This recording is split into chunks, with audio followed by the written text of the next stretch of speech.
Chapter 995. The citizens of Tanis gathered and collectively proposed to the council that the entire city should be annexed to the kingdom of Dionia, and that the citizens of Tanis should become citizens of Dionia. The council quickly decided to convene an emergency meeting to vote on whether to join the kingdom of Dionia. The result was that more than 90% of the citizens agreed, and the proposal was passed. Tanis immediately sent messengers to Syracuse to express the strong will of the people of Tanis to join the kingdom of Tanis. Of course, Tanis was very welcoming, but he said that the matter was of great importance, and that he needed to consult the king of Devers and report to the Senate. The people of Leotini soon learned of the matter, and they followed suit and soon sent messengers to Cyprus. In the meantime, the Devers' order regarding Leotychides' expedition to the north coast and the arrival of the Third Fleet meant that Leotychides and Xanaparis no longer had to worry about having nothing to do. Cyprus, Leotychides, Xanaparis, and the Middleades quickly convened a military meeting. His Majesty has sent a letter requesting us to carry out military operations on the north coast as soon as possible. As the host of the military meeting, Cyprus was very humble. I hope that we can come up with a plan in this meeting and present it to His Majesty. Of course, this plan is up to you. Although your expedition will increase the consumption of military rations and will cause the cities to lack labor during the winter sowing season, I will do my best to ensure that the army has food and material supplies. As soon as Cyprus's voice trailed off, Leotychides said, His Majesty has ordered us to choose a foothold on the north coast so that the Third Fleet can easily patrol the waters west of Sicily. My plan is to seize this place. As he spoke, Leotychides pointed to a certain place on the map. Palmos. Xanaparis was shocked and quickly said, Isn't that too dangerous? Palermo's isn't a small city, and it's not far from Carthage's army. If we can't take the city in a short time, and Carthage's army will soon come to help, we will be in trouble. Whether it's Thaidium, Saurus, or the ruins of Himera, none of them have a port large enough to accommodate the Third Fleet. They also need to spend time and manpower to rebuild them. Only Palermo's has the conditions to accommodate the Third Fleet. Leotychides said this to Middleades, and then he turned to Xanaparis and said, You haven't been in Sicily for long, so you don't know much about the terrain of Palmos. It is surrounded by tall mountains, and there are only 3 roads on land that connect it to the outside world. A long and narrow mountain road connects it to the south, a rugged coastal road connects it to Alux, and a coastal road to the east leads to Saurus. As long as we block the southern mountain pass and the coastal path, we can easily block Carthage's reinforcements. As for Saurus, if he sends reinforcements, we can annihilate them and then take down Saurus as well. I heard you say that there are some native warriors in Carthage's army who can cross mountains, Xanaparis reminded. Yes, these natives are from Iberia. They once crossed the mountains during Carthage's attack on Thaidium and attacked the rear of Thaidium's garrison, causing the fall of this friendly city. But as long as we raise our guard, Carthage's sudden attack will not happen. Also, the mountains around Palermo's are more than 500 or 600 meters high, so it's not that easy to cross. Even if those Iberian natives can come over, I believe they will be exhausted. We can wait for them to be exhausted and defeat them, Leotychides said confidently. Prososus, you've convinced me, Xanaparis said seriously. The reason why he asked so many questions just now was because he wanted to remind Leotychides of these problems. Although they were both mercenary generals in the expedition to Persia, he was very different from Amyntas. He had a gentle personality and knew his position very well. He did not refuse to follow the young commander's orders just because Leotychides was less experienced than him. On the contrary, during the attack on Syracuse, he had always tried his best to carry out Leotychides' orders and seriously assisted him in the battle. As a retired general, he was already very satisfied to be promoted to the commander of the Legion of Dionysia. I also agree with Sir Persosus's plan, Xanaparis said seriously. Middleades nodded. To be able to get the port of Palermo's to dock the Third Fleet. Of course, he could not ask for more. He looked at Leotychides and then at Xanaparis. He was a little curious. He had never worked with Leotychides before, But he had heard some things about this young commander. Today, he had seen him in person. Just as the rumors said, Leotychides had no respect for his superiors and liked to do things his own way. Fortunately, Middle-Ades was a navy. If you want to attack Palermo's, I agree. But don't take all the soldiers away. Don't forget that there are still enemies on Ortygia. The main city of Syracuse has just been occupied, and it's not very stable yet. There are still thousands of captives in the city. Cypros reminded. I'll take the 7th and 8th legions to the north coast, Leotychides said simply. Only 2 legions. You're taking all the regular troops of the Sicilian territory. Cypros thought to himself. Fortunately, he knew Leotychides and was already prepared. Can you keep the injured soldiers in the 2 legions? On one hand, it will help them recover, and on the other hand, I want them to temporarily serve as team officers responsible for training and commanding the citizens of the port area of Syracuse and the citizens of Tanis and Leontini who will soon join the kingdom. In addition, can you temporarily lend me the thousands of sets of heavy infantry armor and weapons you obtained in the previous battles to arm the citizens of the port area, stabilize the order in the city, and defend against the enemies on Ortygia? Leotychides thought for a moment and nodded in agreement. At this time, Middle-Ades said, Lord Cypros, regarding the captives in Syracuse, I have a suggestion. The 9th Legion has occupied the city of Saros on Sardinia Island, and His Majesty hopes that we can control the production and trade of precious metals on Sardinia Island as soon as possible. This will require a lot of manpower. Can you transport all the captives in Syracuse to Saros? And the 9th Legion can transport the captives of Saros to Syracuse to become the laborers you need to rebuild Syracuse. Cypros's eyes lit up. That's a good idea. But first, we need to get the approval of His Majesty and the Senate. The people of Syracuse would never have thought that decades ago they had sent more than 6,000 captives of Athens to the quarries as laborers, and in the end, none of them survived. Now, the tables had turned, and they had become slaves of Dionia and would be sent to Sardinia to work as miners. Fate was cruel. The news that Carthage's army has begun to besiege Serenus reached Minoa and attracted the attention of the Devers. He ignored Tormod's dissuasion and decided to personally go to Serenus to check it out. Alexis and Amyntas accompanied him. Under the escort of 40 warships, the Devers arrived at the port of Serenus. After the former 1st Platoon leader of the 8th Legion and the current interim military commander of Serenus, Chalcidas, received the news, he hurried to the port to welcome them. Your Majesty, the interim commander of Serenus, Chalcidas, pays his respects to you. You've worked hard, Chalcidas. Although today is the first time we've met, I've been worried about you ever since I read the battle report of Prososus. I was worried that you could defend such an important Serenus city with only 3,000 to 4,000 irregular soldiers, but you managed to defend it. But you held it. What a feat. Divers was not stingy with his praise. Chalcidas was a little embarrassed. He hurriedly said, Your Majesty, in fact, after Prososus led his army away, Serenus city was no longer attacked by Carthage's army. In addition, the Sicilian fleet has been a great help to us. It's only right for the Sicilian fleet to contribute. This is also their forward operating base, the Devers said casually. He looked around and saw the laborers who were busy working on the pier. He asked, Are they slaves? Or are they Serenus's people? Your Majesty, after we took over Serenus city, we gave freedom to the slaves of the city. Many slaves and freedmen who volunteered to become citizens of Dionia were kept as laborers at the port. Some of them were civilians who escaped after the fall of Minoa and Agrigento. They were unwilling to seek refuge in Catanae and were willing to come to Serenus to help defend against Carthage's people. The real Serenus citizens have long been escorted to Catanae and Naxos. They have become slaves of the kingdom. Now, there are no Serenus citizens in Serenus city. Serenus is at the front line of the war. Maintaining the stability and safety of the city is very important. I'm very happy that you've done this, the Devers said approvingly.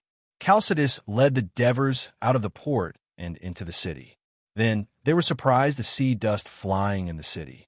Some Dionia soldiers were demolishing the houses near the city walls. What are they doing? Amyntas asked immediately. There are only 4,000 of our soldiers living in the city. Most of the houses are empty. We're going to dig trenches and set up traps on the land where the houses were demolished. At the same time, we'll use the stones and bricks we obtained to build an inner wall. This way, even if Carthage's people break through our outer wall, they won't be able to take over Serene city, Chalcidius said firmly. Chapter 996. A very good defensive measure. Divers praised once again. It seems like you are not afraid of the upcoming siege of such a large number of Carthaginian troops. Instead, you're actively using your brain to think of a better defensive method. This is very good. The Devers walked up to the top of the city wall and looked outside. In his field of vision, not only was there a thick layer of dust, but there was also a hubbub of voices. Through the haze of dust, he could see countless silhouettes 100 meters away from the city like diligent ants. They were digging a long trench around the city, and at the same time, they were piling up the soil behind the trench. Behind the unfinished trench was a continuous campsite. Tents were as numerous as the stars in the sky. Further away, there was another earthen wall around the city that had already been built. The Devers stared for a while, and his expression became serious. It seems that the Carthage army is serious this time. They are really preparing to attack Selinus. I'm afraid that the Carthage army has no other choice but to attack Selinus, Alexis said. The Devers nodded and did not say anything. When he walked down the city wall, he observed the patrolling soldiers. They all looked nervous and their muscles were tense. After arriving at the mayor's mansion, the Devers immediately called for a military meeting. The situation in Selinus is grim. The Carthage army's attack is imminent. What do you think? The Devers went straight to the point. Your Majesty, we must immediately send reinforcements to Selinus. I am willing to lead the First Legion to defend Selinus. Amyntas volunteered. After staying in Minoa for a while, he could see that the Devers did not plan to fight with the Carthage army for the time being. Selinus would definitely become the focus of the next battle. I agree with Amyntas. Selinus must receive reinforcements. Alexis also said, but 1 legion is still too little. We need at least 2 legions as reinforcements. This way, we can ensure that while we finish our defense, we still have the manpower to attack and disrupt Carthage's attack. Just now, Chalcidius gave me a great inspiration. In the past, we were used to setting up multiple obstacles outside the city and camp in order to obstruct and kill our enemies. Now that Carthage's army is here, it's impossible to set up detailed defenses outside the city. However, we can set up defenses inside the city. Why not build a few more inner walls and set up more traps? After all, our main focus is to protect the port. There are no longer any residents in the city. We can use it as a battlefield to kill a large number of Carthage's soldiers and deal a heavy blow to them. However, to demolish the residences in the city, build the city walls, traps, and other facilities in a short period of time, it will require a lot of manpower. Devers listened attentively while thinking. Then he said to Amyntas, "Did you hear all of Alexis's suggestions? What do you think?" Amyntas said impatiently, "Alexis's suggestions are very good. However, those can only be done after the enemy has started attacking the city. If I were the commander of Selinus City, I would ask His Majesty to assign me a cavalry division. Carthage's army is building the city walls at such a close distance. In fact, it's actually an obstacle to their cavalry. I will send a cavalry division to attack them from time to time. In addition, I would like to ask His Majesty to assign me all the ballistae and crossbows. I will place them at the top of the city walls and have them accurately attack the Carthage's army, constantly killing and injuring Carthage's soldiers." After listening, Devers pondered for a moment and said decisively, "Amyntas, I appoint you as the commander of Selinus City. You will lead the 1st Legion, Legio 6, the 1st Cavalry Division, and the defenders of Selinus, a total of 22,000 people. Defend Selinus City. If we lose it, don't come back to see me." Devers naturally had his own reasons for choosing Amyntas as the commander of Selinus City. Although Amyntas sometimes lost his cool due to his belligerence during attacks, he was much calmer when it came to defense. This allowed him to make full use of his rich experience, which was very obvious during the defense of Ostia. "Rest assured, your majesty, I will make Selinus the underworld of Carthage's people," Amyntas said excitedly. "I will inform Sicorian and ask him to transfer some of his crew to assist your troops in completing the construction of Selinus City's defensive facilities as soon as possible." Devers finished speaking and looked at Chalcidas. "Chalcidas, you will still be in command of the original 4,000 soldiers. You will also have the right to attend every military meeting in Selinus City. This is because you're familiar with the situation of Selinus City and the enemies outside the city. You will be able to provide good suggestions to Amyntas." Chalcidas was excited when he heard this. His original position was appointed by Commander Leotychides. Now that the king of Devers allowed him to continue to command the 4,000 soldiers, this appointment was confirmed.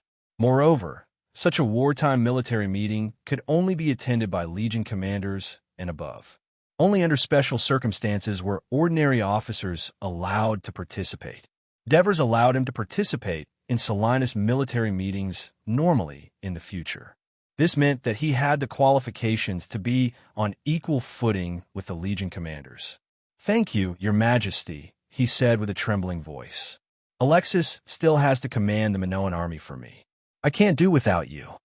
Devers said, half jokingly and half seriously, "Your majesty, I am very happy to be of service." Alexis said with a relaxed expression. After successfully building the outer wall of the camp, Margot ordered the soldiers to hurry up and build the inner wall. Half of the trench was dug, and the earth rampart was gradually built and tamped down. However, the situation changed. The originally peaceful Selinus City suddenly had hundreds of cavalrymen rush out from the north, east, and west gates. They suddenly attacked the Carthage soldiers who were building the inner wall of the camp. The unprepared Carthage soldiers immediately dispersed. When the heavily armed Carthage reinforcements arrived, these Daionia cavalrymen retreated back into the city in time. After a series of raids, Margot realized that the Daionia army had increased the number of soldiers in Selinus City and began to strengthen the harassment outside the city. It was obvious that the Carthage army could not attack Selinus City like before and not attract the attention of the defenders. Although he wanted to attack Selinus City to attract the main force of Daionia and have another decisive battle with them, he hoped to do it after all the arrangements were completed and when Selinus City had lost its defensive advantage. So, he ordered the troops to step up the construction of the inner wall of the camp, and at the same time, he arranged heavily armed soldiers behind the soldiers who were building the inner wall to guard against them. At the same time, he also mobilized thousands of cavalrymen to patrol the outside of the inner wall of the camp, keeping a close eye on the movements of the several gates of Selinus City. Unexpectedly, the ballistae at the top of the city wall and the abdomen bow were fired at the same time, concentrating on the place where the Carthage cavalry and infantry were gathered 100 meters away, causing some casualties and forcing Margot to hurriedly withdraw the defensive troops. Of course, he did not stop the construction of the inner wall. Instead, he sent more soldiers to speed up the construction. At the same time, he also brought the ballistae to attack the top of Selinus City under the cover of the earth rampart. While Margot was racking his brains to deal with the surprise attack in the city, he received a request for help from a messenger from Paleros. There was a Dionysian army of tens of thousands landing on the beach near Paleros City. Margot was taken aback. The Daionia army was either on the south coast or in the Central Mountains. How could there be an army of tens of thousands of soldiers? Could it be that the Daionia army had recruited them from Greece? Margot never thought that it might be the Dionysian army that attacked Syracuse, mainly because he had seen the city of Syracuse with his own eyes. He did not think that the Dionysian army could conquer Syracuse in such a short time. Although he was a little worried about the military potential of Daionia, Margot did not have time to think about the origin of this Dionysian army. He realized that because of the calm on the north coast, he had begun to neglect this Phoenician city-state, which was a little far from the core area of western Sicily. Instead, he had sent some citizens of Paleros to build the city wall. Now that Paleros was under attack, if it fell, it meant that the coastline available to the Carthage army would be further shortened, which would be more conducive to the blockade of the Dionysian fleet. He scolded himself for his negligence and immediately sent messengers to the north to inform Hasdrubal, who was stationed near Segesta, to immediately lead his troops to rescue Paleros. After receiving the order, Hasdrubal quickly led 30,000 soldiers to Paleros. However, he did not know that after Leotyzides led the 7th and 8th legions to land on the coast, he did not directly attack Palmos, nor did he begin to build camp. Apart from leaving a small number of soldiers to monitor the movements of Palmos and Saurus in the east, the majority of the army quickly rushed to the mountain entrance leading to the south and the coastal entrance in the west with the materials prepared in advance. All the soldiers seized the time to dig trenches, set up traps, set up deer abatis, built earth ramparts, drove wooden stakes, and built wooden towers. Hasdrubal did not choose to take the coastal path because it was not conducive for the passage of the army. Moreover, the Dionysian fleet controlled the coastline. When his army formed a long line along the coast, they could not look at each other from the front and back, which would make it easy for the Dionysian fleet to land and attack them. So he led his army on the mountain pass. Literature Museum. Chapter 997. But when Carthage's army was about to reach the end of the mountain path, the soldiers were surprised to see that the exit of the mountain path had been blocked by a well-fortified wooden stronghold, and the wooden walls were filled with enemies with drawn bows. The Carthaginian army marched quickly and did not bring any siege equipment. In addition, the mountain road was narrow, so they could not make full use of their advantage in numbers. It would undoubtedly be very difficult to break through the stronghold and break into the territory of Palmos. Unwilling to give up, Hasdrubal ordered his army to launch a tentative attack, but they were quickly repelled by a rain of arrows fired from the wooden walls, leaving only a few dozen corpses in front of the trench. Hasdrubal had to lead his army to retreat. At this time, Leotyzides was commanding some of the soldiers to start building a camp. He planned to start the camp from the wooden stronghold at the entrance of the mountain path, then head north all the way to the sea, thus cutting off Palermo's contact with the outside world on land. The supply camps of the 7th and 8th legions were busy on the beach, laboriously moving supplies from the cargo ships to the coast. The 3rd Fleet was guarding the ships, transporting soldiers and supplies near Palmos. Although the Dionian navy had a clear advantage in the western waters of Sicily, this was enemy territory after all. All the crew members of the 3rd Fleet were on high alert, because when they first arrived in Sicily, they had heard that the Sicilian fleet had been tricked and ambushed by Carthage's fleet. Enemies spotted in the southwest, 2 yellow flags. The lookout on the flagships mainmast suddenly shouted. Hearing that the incoming fleet was the Carthage fleet, which had about the same number as his own fleet, Middleades looked calm and immediately ordered, "Blow the bugle and raise the starry sky flag." At the same time, informed the fleet behind to immediately approach the beach. The incoming fleet was the Carthage fleet led by Morbar. Ever since the city of Hadrumetum was burned down, he had hired dozens of small cargo ships manned by experienced Phoenician captains to scout the coast of the Western Sea to better understand the Dionysian fleet's movements. Therefore, when the huge Dionia fleet docked on the coast near Palmos, Morbar, who was training the fleet between the Carthage Sea and the Western Sea and waiting for the opportunity to attack, received the news. He knew that the Dionia fleet was still cruising on the sea near Lillide, and it was impossible for them to suddenly appear near Palmos. This must be another Dionysian fleet. Another Dionysian fleet was added to the waters near Sicily Island.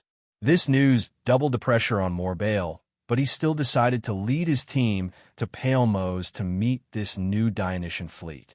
Perhaps it was because they knew that they were not as difficult to deal with as the previous fleet, so it was easier for them to take the bait. When the Carthage fleet arrived, the 3rd Fleet of Dionia was already waiting on the surface of the sea. Morbar was not prepared to fight head-on with the Dionysian fleet. He moved forward at a normal speed in a loose formation.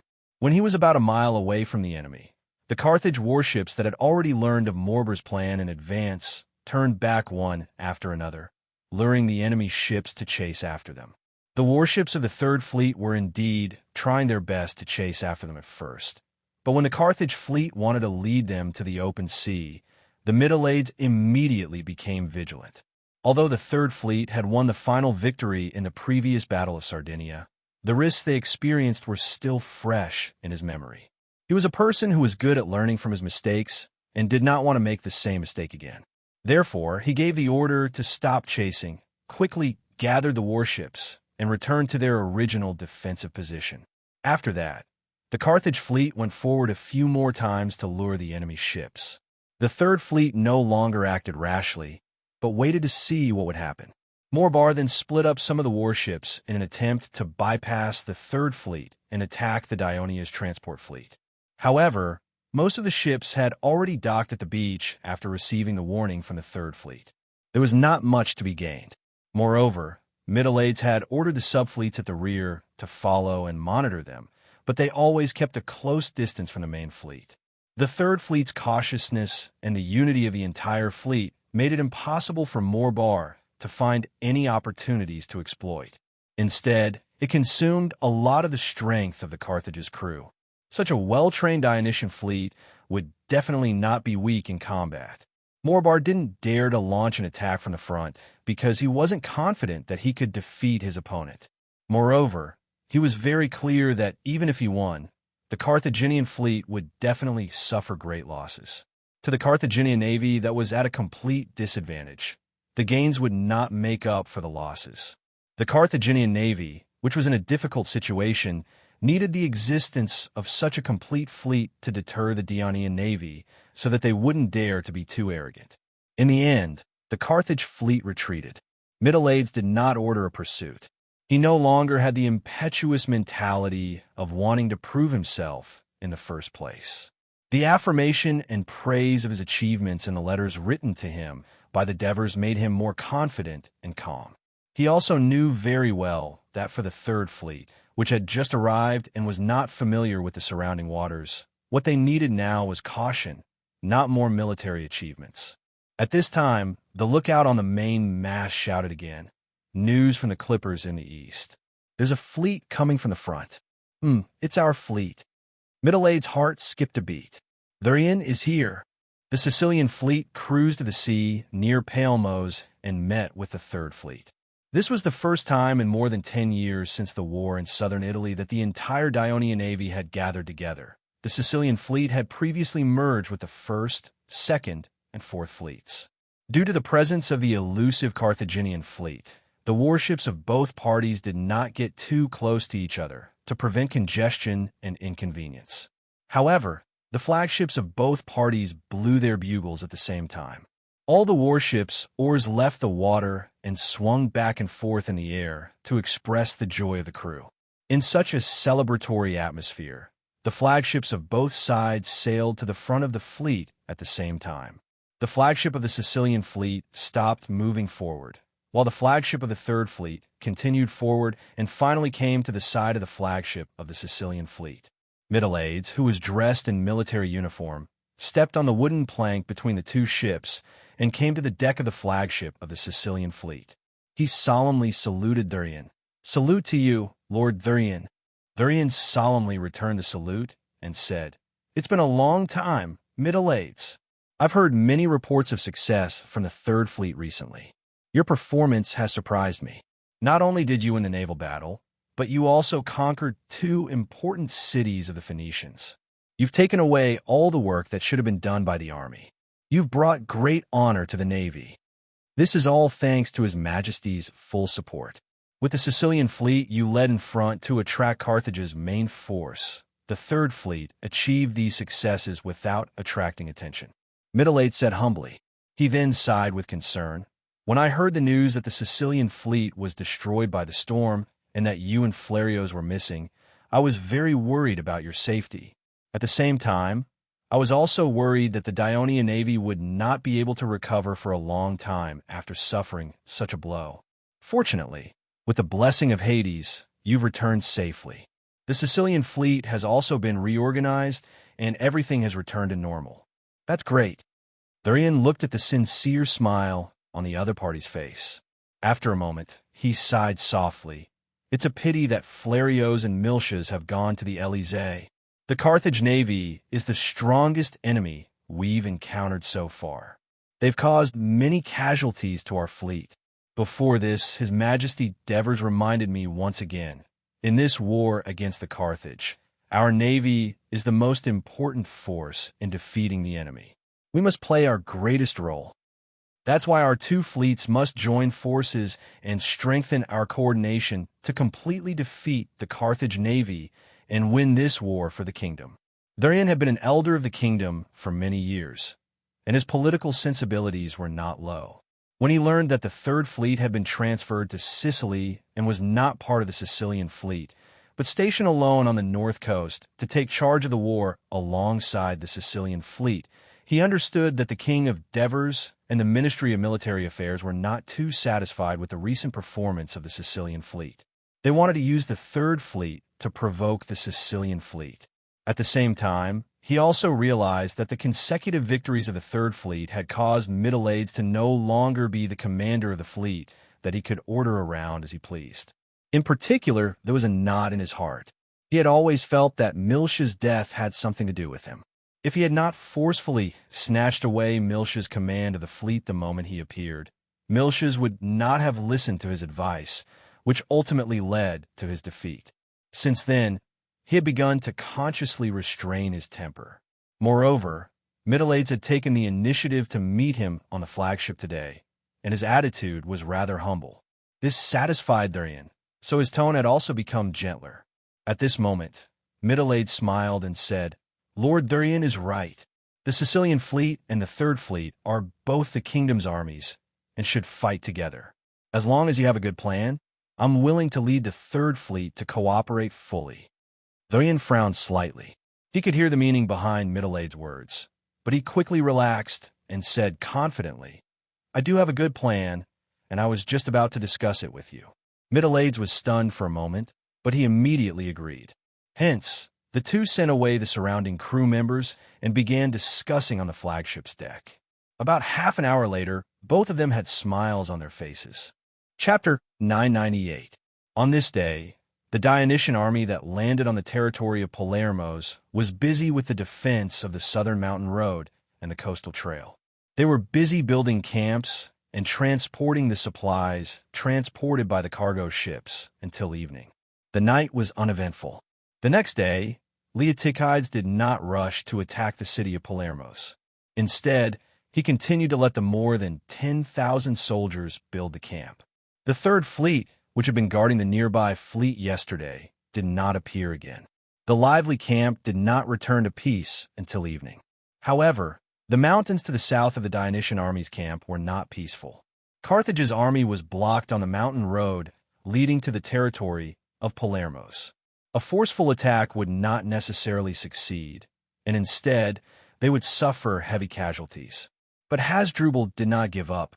He knew that once the Dionia occupied Palermos, it would further reduce the space for Carthage's army to move. Moreover, he was not a person who easily bowed in the face of difficulties. Now that time was very tight. He was worried that the people of Palermos would not be able to hold on for a few days due to the lack of soldiers. So he repeated his old trick and sent 4,000 Lusitanian warriors over the mountains to support Palermos and repel the Dionysian army. The Iberian army led by Hasdrubal had been stationed in Palermos for a few months, so he was more familiar with the terrain there. From a southern entrance of the mountain road to the east, after crossing several tall mountains, the streams on the surrounding mountains converged into a small lake. The lake flowed to the low-lying land in the east, gradually forming a small river. After flowing east for 10 miles, the river turned north and flowed into the sea. The place where it flowed formed a narrow valley. Although it was difficult to walk, it allowed one to enter the territory of Palermos. The Lusitanian warriors spent the whole day trekking through the mountains and valleys. It was not until dusk that they saw the river flowing out of the mountains and into the flat territory of Palermos. This place was located to the east of Palermos, more than 10 miles away from the city.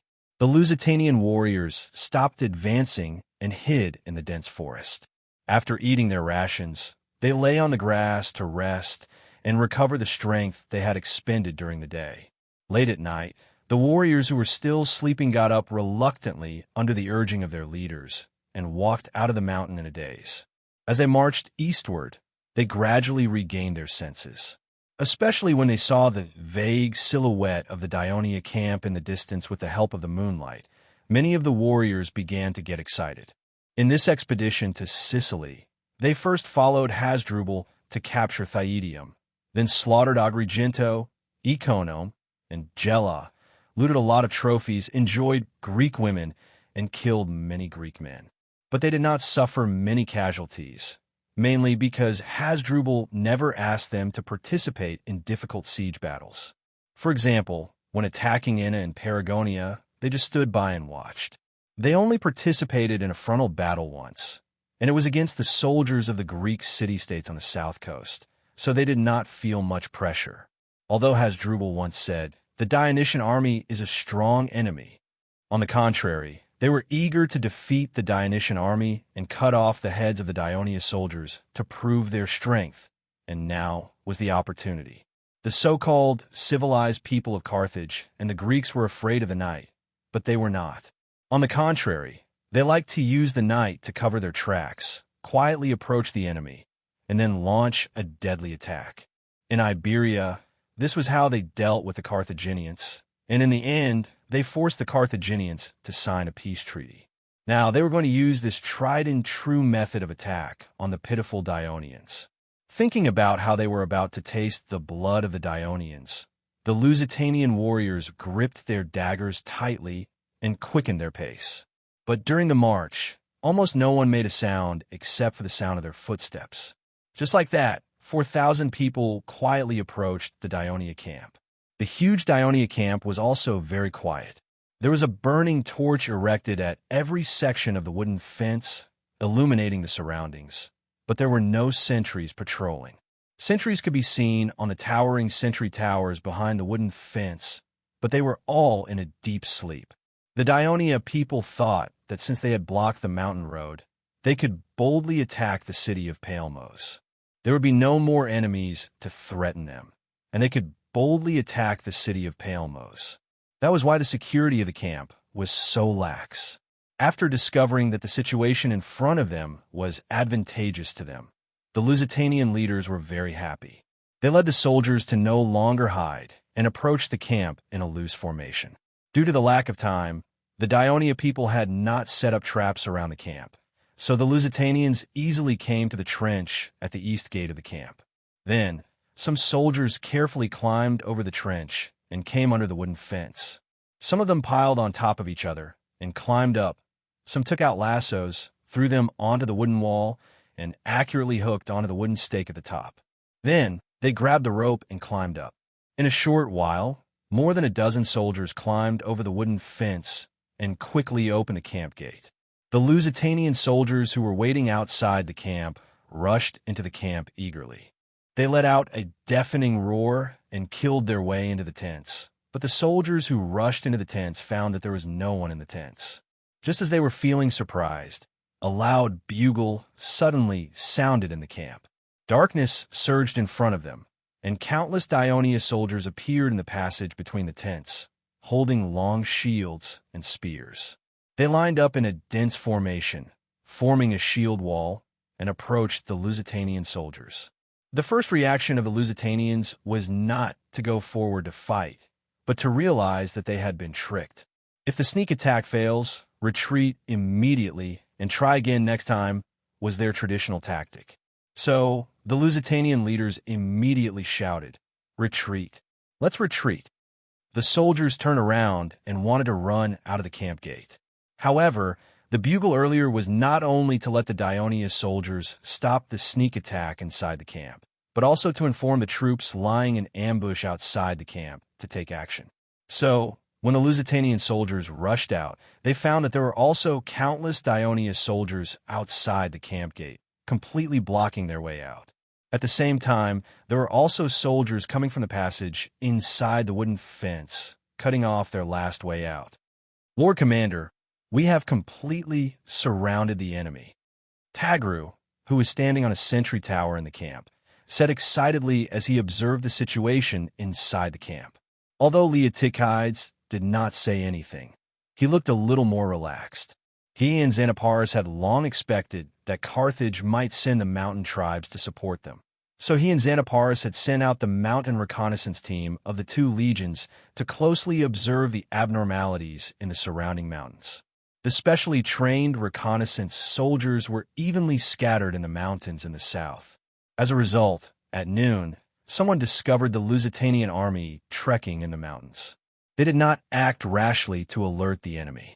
Instead, they sent people to continue to follow and monitor them while sending someone back to the camp to inform Leotychides. Therefore, the Lusitanians thought that their actions were secretive, but they did not know that their movements were completely under Leotychides' control. He had already cast a net, waiting for the ignorant moths to crash into it. Seeing that there was no hope of retreat, the Lusitanians decided to use force to fight their way out.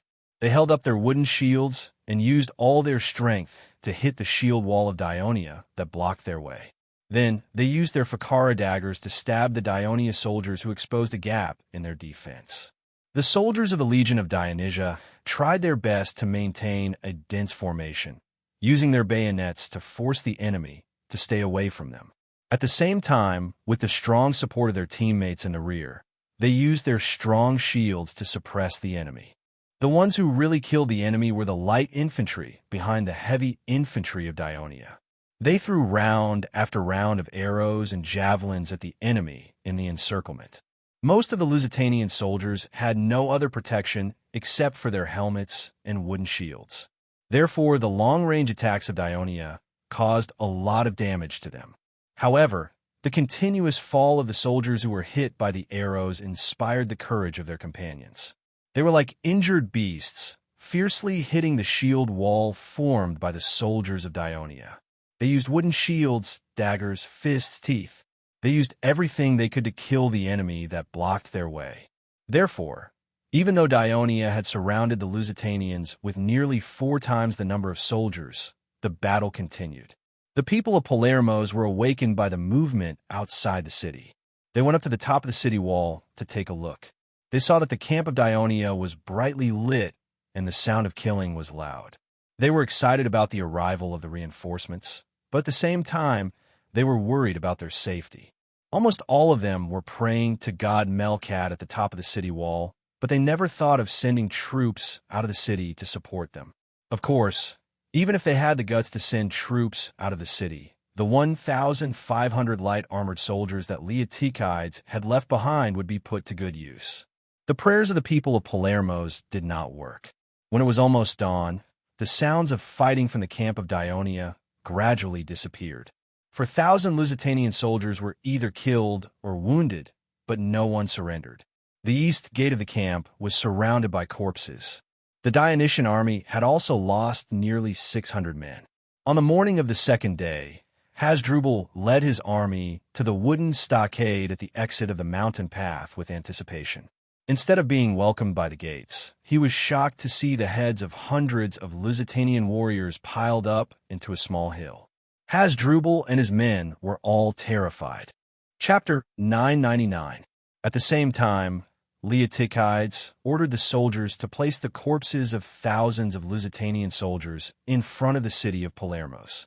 At the same time, he ordered people to shout in Phoenician language at the foot of the city, threatening the people of Palermos to open the city and surrender. Otherwise, they would suffer the same fate. Witnessing the terrible fate of the reinforcements with their own eyes, the threatened people of Palermos panicked.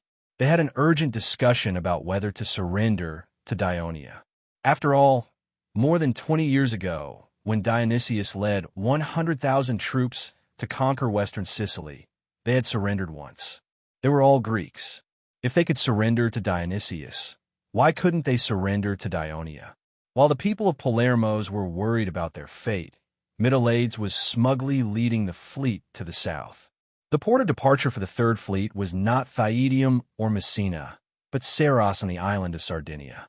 The day before yesterday, after finishing the discussion with Sicerian and completing the task of escorting the fleet, he led the fleet directly to Sardinia and docked at the outer port of Saros. He was warmly welcomed by the commander of the Ninth Army, Tegthinus. At this time, the governor of Saros had already been appointed. He was the old senator from Amendolara, Strompoli. He had no intention of serving in other places, but after a long discussion between the 5 rotating presidents of the Senate, they finally agreed that he was the most suitable candidate among the retired senators of Turii. So, Cornelis personally came to persuade him as an old friend. In order to ensure that the kingdom would win the war, Strompoli finally accepted the appointment. Along with him were 3,000 reserve soldiers from Turii and Brudi. With the new governor's proposal, Tegthinus, who had received reinforcements, quickly led the army north and easily captured St. Iberia. This time, the Ninth Army did not start a massacre. Instead, they did their best to capture the people of St. Iberia. At the same time, they tried not to damage the various facilities inside and outside the city. When Middle-Aides arrived in Saros, Strompoli was reorganizing the order in the city. At the same time, he was trying his best to persuade the captive St. Iberians to serve the kingdom and continue to collect and smelt precious metal ores. Tegthinus, on the other hand, was training his army and preparing to attack the surrounding Phoenician towns. After the Third Fleet made sufficient preparations in the outer port of Saros, they left the port early in the morning on the third day and quickly sailed south. Their target was the Phoenician city of Agilgili on the coast of Africa. Compared to Sicily, the southern tip of Sardinia Island was closer to the African mainland, but it was not directly facing Carthage, so its strategic position was not as important as Sicily. However, it was precisely because it was close to Africa and far from Carthage that it created favorable conditions for the Third Fleet to launch a surprise attack. The burning of Hadrumetum did arouse the vigilance of Carthage and its allies, but it was mainly on the side close to Sicily. The Carthage fleet's patrol and defense center was also on this side.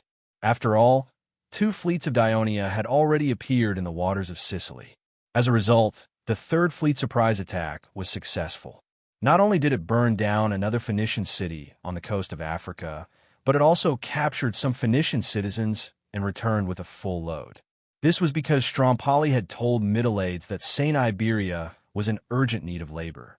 The news of the burning of Ogilgili quickly spread throughout the land of Africa. The repeated attacks on the Phoenician cities caused the Phoenicians to panic. Messengers from various cities rushed to the Carthage Senate, strongly requesting Carthage to fulfill his duty as the leader of the alliance and give their city security protection. The people of Carthage also gathered and once again protested to the Senate, hoping that they would take action to prevent such a tragedy from happening again. The elders of Carthage were under a lot of pressure. After a fierce debate, the Hanoverian party's opinion was adopted, and the Senate finally made 2 decisions. First, they ordered the Navy commander Morbar to not lead his fleet to the waters of Sicily for the time being. Instead, he had to patrol the coast of Africa every day to ensure the safety of Carthage and its allies. Second, they sent messengers to Sicily to pressure the military commander Margo to capture Serenus as soon as possible. Otherwise, Carthage would have no choice but to negotiate peace with Dionia. In the city of Serenus, the battle between the Dionia garrison and the Carthage army had been going on. Although the Dionia garrison used ballistae and abdominal bows to carry out long-range attacks, and occasionally sent troops out of the city to attack and kill the soldiers who were building the walls of Carthage. However, while Margo defended against the attacks of the Dionia garrison, he urged the soldiers to speed up the construction of the inner wall. Due to the large number of Carthage's army, despite the Dionia garrison's efforts to obstruct the construction, the inner wall of Carthage's camp was still completed. Then, Margo sent troops to guard the inner wall. At the same time, he learned from the Dionia garrison and moved the ballistae to the top of the wall to fire at the defenders, thus changing the previous relatively passive situation. Amyntas stood on the top of the wall, looking ahead with a solemn expression. Countless Carthage's heavy infantry lined up in a long line, pouring out of the newly built inner wall. They did not carry weapons or shields, but each of them carried a wooden frame filled with soil on their back. They placed the wooden frames closely in the open space between the inner wall of Carthage's camp and Serenus' city wall, then returned to the inner wall in turn, repeating the process repeatedly. Like building blocks, it did not take long for a wooden hill with a wide base and a height of almost 3 meters to be built. While Carthage's men were busy, the ballistae on Serenus' city wall did not stop firing. Stone bullets could easily break the wooden frames, but when the wooden frames were broken, the scattered soil would invade the gaps between the wooden frames, making the hill that was being built more solid. There were also ballistae that targeted Carthage's men, but they were too close to the city wall, about 60 to 70 meters. If the ballistae on the city wall wanted to attack them, they had to raise the angle of elevation. In this way, the stone bullets fell almost vertically. It looked amazing, but in fact the lethality was limited and it was easy to avoid. The arrows shot by the Daionia light infantry were not much of a threat to the Carthage heavy infantry. They could not cause fatal damage to them. Under the urging of the officers, the Carthage heavy infantry had no choice but to face the incoming arrows head-on and complete the task of building the earth frame with a wooden frame. The abdominal archers posed a greater threat to them, but Carthage's men had already pushed out dozens of ballistae, stacked in front of a long line of arrows. The powerful iron arrows might be able to penetrate 1 or 2 thick wooden boards, but they could not really threaten the lives of the Carthage soldiers. "Commander, should we send soldiers out of the city to launch a surprise attack?" Aide-de-camp Aristos asked. Amyntas shook his head. From the top of the city wall, he could see that behind the ballistae there was a group of Carthage's soldiers on guard. The enemy's inner wall was also filled with light infantry on standby. The Daionia garrison did not have the advantage of defense. If the soldiers were to attack, it would only lead to a fierce battle with the enemy. Although Amyntas fought bravely, he knew very well that Carthage's forces were 4 to 5 times his. It would be disadvantageous for him to fight recklessly. Moreover, Carthage had a large number of cavalry that could rush out from the other doors of the inner wall at any time. They could quickly circle behind his own soldiers and surround them. Deploy the stone throwers. Let them deal with the Carthage soldiers. Amyntas's words made aide-de-camp Aristos's eyes brighten. Among all the legions of Daionia, only the first legion had more than 400 stone throwers. These soldiers from Rhodes were ruthless and accurate within a distance of 100 meters and could cause blunt damage to the heavy infantry. How should we distribute these stone throwers? Aide-de-camp Aristos asked again. The North Gate was not the only place where the Earth Mountain was being built. There was another one outside the east and west walls. Focus on the enemy here first, Amyntas said firmly as he pointed to the front. Commander Amyntas, I have a suggestion, Chalcidas suddenly said. Oh, Chalcidas, go ahead. Amyntas looked at the general of Selinus' garrison. His tone became polite. During this period of time, Chalcidas had done his best to assist him and had indeed given him a lot of help. He had also won his respect. Chalcidas said after some deliberation, Carthage's people rely on their numbers to build the Earth Mountain at all costs. The most we can do now is to delay their progress. Just like the wall they built, they will eventually finish building the Earth Mountain. The purpose of building the Earth Mountain is probably to allow their ballistae and light infantry to attack our soldiers from above and assist their soldiers in attacking the city. We can also increase the height of the wall and make it impossible for Carthage to achieve their goal. Increase the height of the wall? Amyntas was surprised. Chalcidas gestured with his hands and continued to explain. The stone wall built by the Selinus is very sturdy, and the walkway is wide and flat. We can continue to build the wooden wall on the walkway facing the Earth Mountain. We can at least increase the height of the 7-meter wall by 5 to 6 meters. Amyntas' eyes lit up after hearing this. At this time, aide-de-camp Aristos objected, but the Carthage have ballistae. The wooden wall can't withstand the attacks of stone bullets. When the time comes, it won't be of use and will instead increase the casualties of the soldiers. Chapter 1000. Amyntas was stunned. He had been so excited by the idea that he had forgotten that the Carthage soldiers also had ballistae. Chalcidas had obviously considered this problem before. he said calmly. "The Carthaginian ballistae are indeed worthy of our attention, but in fact, their accuracy is not very high. We can also think of ways to overcome this, such as tightening fishing nets on the wooden city walls or filling the gaps between the wooden frames with enough soil. In addition, since we were going to use wood to build the city walls, can't we do it like how we usually build the sentry towers for our campsite? We can first let the engineering camp build the framework in the city. When the Carthaginians finish building the hill, we can move the wooden framework onto the city walls and quickly finish building it. Then we can suppress the Carthaginians from above and suddenly kill the Carthaginian light infantry on the hill. This will make the Carthaginians waste so much time building the hill. If they want to regain the upper hand, they will have to build a bigger foundation to build a higher hill. This will take more time. Good idea. That is indeed a good idea." Amyntas laughed heartily. "I can't wait to see the faces of the Carthage soldiers who thought they were proud of themselves suddenly turn into disappointment. Aristonos, immediately call the engineers from the engineering battalion and have them inspect the walls. Then, according to Chalcidas' suggestion, build a wooden wall like this to defend against the Carthage soldiers' attack." "Yes, Commander." Aristonos immediately turned and went down the wall. Not long after, the catapults from the light infantry battalion arrived at the top of the wall. They followed Amyntas' instructions and began to attack the Carthage heavy infantry below the wall. Heavy lead pellets the size of eggs hit the helmet at short distance. The impact from the pellets could cause dizziness, and when they hit the breastplate, it would cause unbearable pain. Soon, the orderly line of the Carthage soldiers became chaotic. The soldiers ignored the officers' attempts to stop them and threw down their wooden baskets. They screamed and jumped as they dodged the pellets flying towards them. They began to flee in a sorry state. The slingers' attacks were effective.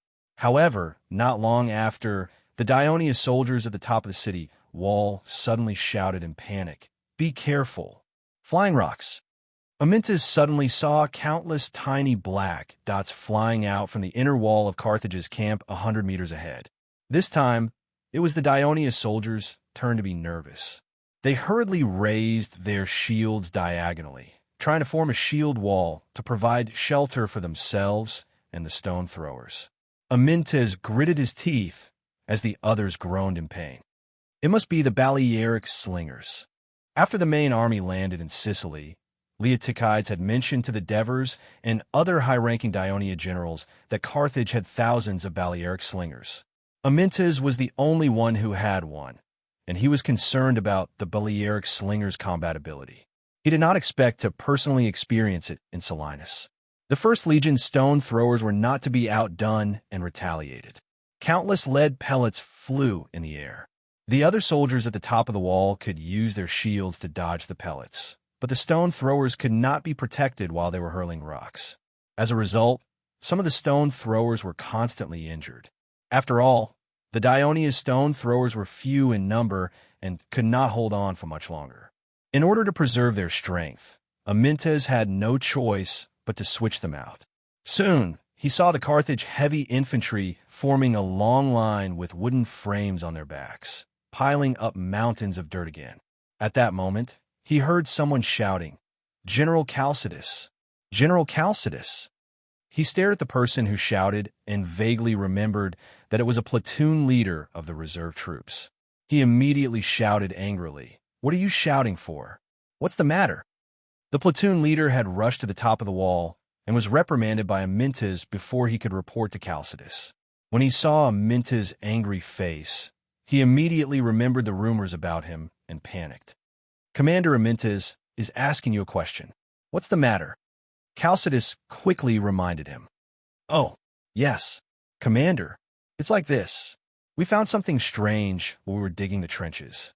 The Carthage's men might be digging tunnels." Amyntas and the people around him were shocked. "Where did you find it? Quick, take me there," Amyntas said anxiously. It turned out that after Amyntas became the commander of the defense of Selinus city, he followed Chalcidas' suggestion and began to build inner walls in the city. To ensure that he could build a few more, he built the first inner wall less than 50 meters away from the outer wall. Usually, the walls and trenches were built together, This ensured that the excavated soil could be used to build the walls directly. Amyntas also had strict requirements. The trenches had to be at least 4 meters deep and 4 meters wide. The task of digging the trenches was mainly undertaken by the original defenders of Selinus. Some of the reserve troops complained about this, but Chalcidius comforted them well. After a few days of hard work, the trenches were basically dug. Then, the soldiers had to bury sharp wooden stakes in the trenches. Today, while they were doing this work, one of the soldiers had just dug a sharp hole and was about to bury the wooden stake in it. However, he realized that the sand kept seeping into the hole and sinking it. He was shocked and thought that he had provoked a monster. He hurriedly jumped out of the trenches, knelt on the ground, and prayed devoutly to Hades. Soon, the news spread like wildfire. The leader of the reserve troops, who had rushed over after hearing the news, had more military experience. When he saw this strange phenomenon, he immediately felt uneasy. He immediately got the soldiers to keep quiet and carefully jumped into the trenches. He put his ear close to the place where the soil was sinking and listened carefully. In the end, he heard the sound of digging coming from below. He immediately rushed over to report. The location of the accident was not far from the north gate. When Amyntas and his men rushed over, he personally climbed into the trenches and confirmed the situation reported by the leader of the reserve troops. Then, he was pulled up by the guards with a gloomy face. He cursed with lingering fear. Cunning Carthage men. He did not expect that the Carthaginians were building inner walls and piling up mounds of earth. They looked as though they were going to attack Serenus on the surface, but they were secretly digging tunnels to launch a sneak attack on Serenus. Amyntas was completely kept in the dark. Of course, one of the reasons was that after the Carthage men built the inner walls, it cut off the Daionia defenders' observation of Carthage's camp from the top of the city wall. They had no way of knowing the movements of the Carthage men inside the camp. Lord Commander, the Carthage men may have dug more than one tunnel. Chalcidius came forward and reminded him in a low voice. Amyntas nodded and immediately ordered all the soldiers to stop digging the trenches. The mountain reconnaissance team led the light armored troops to use the trenches built in the inner city to carefully investigate whether there were other tunnels. After a while, the mountain reconnaissance team came to report that they had also found the Carthage men digging tunnels under the east and west walls. Although Amyntas and the rest were already mentally prepared, they were still a little shocked when they heard the news. Adjutant Aristos even speculated, it seems that the soil used by the Carthage men to build these 3 earth mountains came from the tunnels. How cunning! Amyntas' face was now ashen. He sternly ordered, hurry up and call the engineers over. Let them carefully survey the site and estimate the direction and depth of the tunnels that the Carthage men are digging.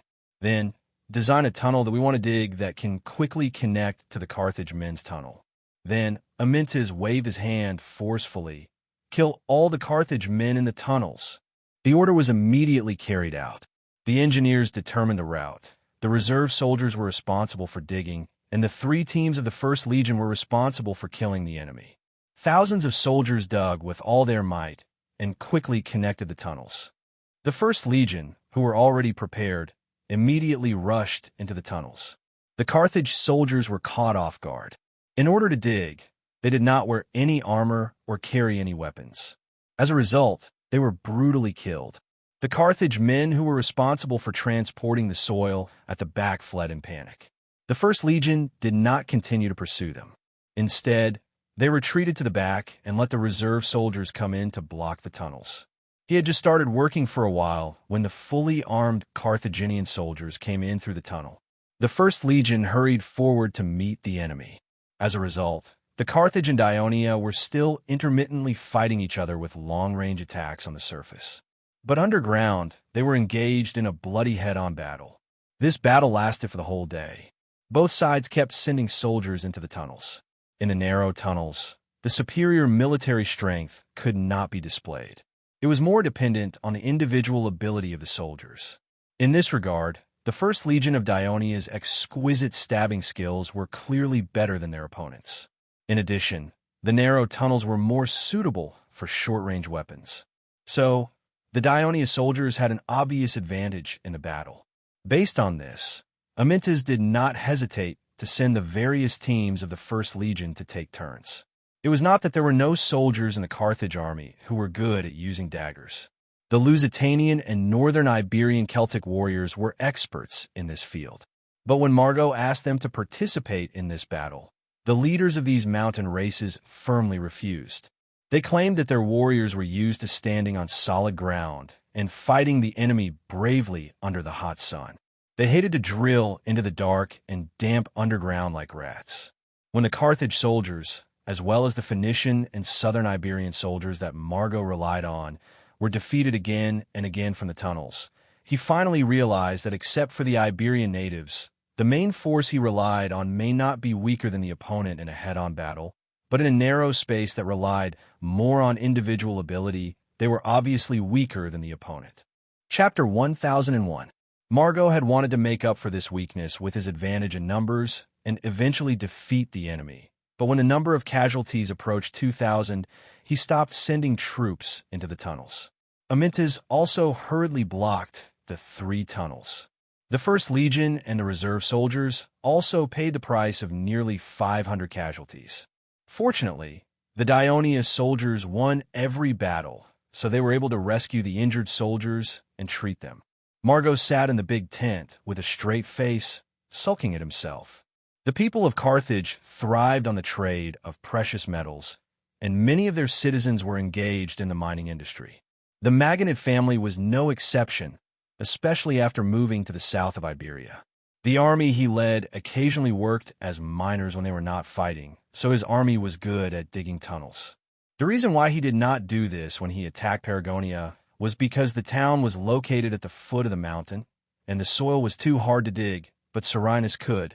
The last time he besieged the city of Serenus, he built the earth wall to attack through the tunnels, but not long after Hasdrubal's successful raid on the south coast, the situation changed, and he did not have time to carry out the plan. This time, after careful planning and enough time, the tunnel was successfully dug under the city wall without the Daionia people noticing. At this time, he had 2 choices. One was to dig horizontally, hollow out the foundation of the wall, and then pull out the wooden pillars supporting the tunnel, causing the wall to collapse and a gap to appear. The other was to continue digging forward into the city, and then wait until night, send troops to sneak into the city through the tunnel, directly attack the Daionia people, and occupy the whole city. Margot chose the latter because he thought that this method could get rid of the defenders of Serenus more quickly and effectively, but he did not expect that it would be discovered by the Daionia people, and in the end, it turned out to be like this. From now on, the Daionia people would be more vigilant, and it would be difficult to dig a tunnel for a sneak attack. While Margot was regretting, the messenger sent by Hasdrubal entered the big tent and gave him another blow. Hasdrubal wanted to sneak attack the Dionysian army attacking Paleros, but they were ambushed and all 4,000 Lusitanian soldiers were wiped out. Margot roared Hasdrubal's name in the tent, scolding him for being so stupid that he didn't deserve to be a scion of the Maginid family. He seemed to have forgotten that he had just failed a sneak attack, which frightened the messenger so much that he shivered in fear. After venting his anger, Margot calmed down. Hasdrubal's army was blocked and could not rescue Paleros, so he could only hope that Paleros could defend itself. But now there were not many defenders in Paleros, so it was necessary to strengthen its defense, but now there was no road. Margot thought for a while and decided to send reinforcements to Paleros by sea. It would not work during the day, as it would be easy to be discovered, so he could only do it at night, which was a bit risky. Although Margot had just suffered a failure in the tunnel plan, it did not dull his spirit. He immediately asked his men to gather 3,000 people from Paleros in the army, and another 1,000 people from Saurus, for a total of 4,000 people, and immediately rushed to Lily. He asked Imazir to find a way to gather the cargo ships in the port and send them to Paleros as soon as possible. For the last 2 days, the soldiers had heard that their mother country was under attack, and they had been clamoring to return, which was exactly what they wished to do. So they pressed on, even in the dark of night, and arrived at Lily late at night. But the sentries at the gate of Lily forbade them to enter the city, because the Sicilian fleet patrolled the Western Sea every day and sometimes sent the fleet's infantry ashore to harass them. This made the cities of Carthage and Phoenicia very cautious, especially when so many soldiers wanted to enter the military town of Lille in the middle of the night. Of course, they had to be very careful, and the city lord, Imazir, had to personally go to the city to conduct a strict inspection before they could enter. It took nearly an hour to verify the identity of the army and learn the purpose of the army. Imazir then hurriedly sent someone to the port to investigate, but it was too late. It turned out that since the Dionysian fleet began to control the Western Sea, the number of ships that came to Lille gradually decreased, and now they had basically disappeared. Some of the ship owners in Lille did not want to keep their ships in this blocked port for no profit, so they found an opportunity to escape to Carthage. This left not many ships in the port, far from enough to transport 4,000 troops at one time. At least 100 large cargo ships were needed. The only opportunity was the fleet that came to transport supplies to the Carthage army at night. Although Morbail had successfully organized a large-scale transport of military rations and supplies to Sicily by using the method of building a plank road in the open and moving the grain in the dark, he knew very well that the consumption of an army of 100,000 was huge, and it wasn't enough to rely on a single transport. Besides, after the Dionians learned their lesson, the same method wouldn't work the next time. Therefore, he came up with another idea. Under his suggestion, the Carthage Senate passed a decision to let Carthage and the nearby Phoenician city-states, who had been trading with Sicily for years, were familiar with the sea conditions there and had rich experience in sailing, form 3 small fleets with dozens of cargo ships. They would take turns to load food and supplies during the day, set off at dusk, and arrive at Lille, Missouri, or Eryx late at night. The destination was decided at the time of departure, to prevent the Dionia from noticing if the route was too fixed, and thus waiting for them to arrive at Lille, Missouri, or Eryx in the middle of the night. After unloading the goods, the fleet had to immediately leave the port and return to avoid bumping into the warships of the Dionia. Therefore, the port laborers of these cities rested during the day and were on standby at night. The flames in the lighthouses were unusually bright. Of course, if the weather was bad at night, these small fleets would stop transporting goods. So far, the fleet had successfully transported goods a few times. Although the amount of goods transported each time was not much, it was better in the long run. Coincidentally, the ship's destination that night was Lille Bay. Unfortunately, by the time Imazir sent his men to the port, the ship had already left. While Imazir sighed, he decided to send someone to inform the cities of Mazara and Eryx tomorrow morning. No matter which port the Carthaginian fleet arrived at tomorrow night, he had to inform them to help transport the soldiers. In addition, he would also ask the 2 cities to send all the idle cargo ships in the ports to Lille, so that there would be a sufficient number of ships to transport all the soldiers to Palmos in one go. After making these decisions and settling the soldiers in the barracks, Imazir finally felt relieved and went back to sleep. Not long after Margot sent the reinforcements away, he received a messenger from Lille, bringing an order from the Senate. Because the Dionysian fleet had attacked the Phoenician allies in Africa several times, the Senate decided to transfer the fleet back to defend the coastline of the mainland. They also hoped that Margot could speed up the progress of the siege and capture the city of Selinus as soon as possible. Margot was enraged again after reading the order. Ever since Morbar won the naval battle, there had been no other results. The Dionian fleet was still patrolling the western seas, but the Carthaginian fleet's presence in the western seas made it so that the Dionian fleet did not dare to attack the rear of the Carthaginian fleet on a large scale. The number of attacks was significantly reduced. Margot was able to concentrate on building the inner and outer walls and hills of the camp and concentrate his forces on attacking Serene City. Now that the fleet had been transferred back to Carthage, the Dionysian fleet could unscrupulously attack the rear of the army, forcing Margot to be distracted. Moreover, the defense of the Dionia army was tight. If the Carthage army attacked by force, even if they took Selinus in the end, they would inevitably suffer heavy casualties. How could they achieve their intention of fighting the main force of Dionia? Margot strongly suspected that this order from the Senate was instigated by the Hanoverian faction.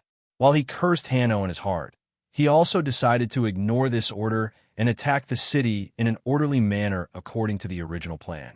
The next day, the soldiers of Carthage continued to build the earthen hill. They had already begun to tamp the wooden frame with soil.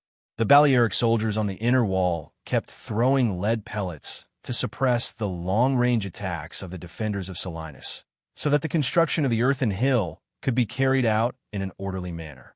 On the other hand, Amyntas ordered the light infantry at the top of the city and the ballista troops to attack the busy Carthage soldiers in front of the city with all their might to disrupt and delay the enemy's construction of the earthen hill.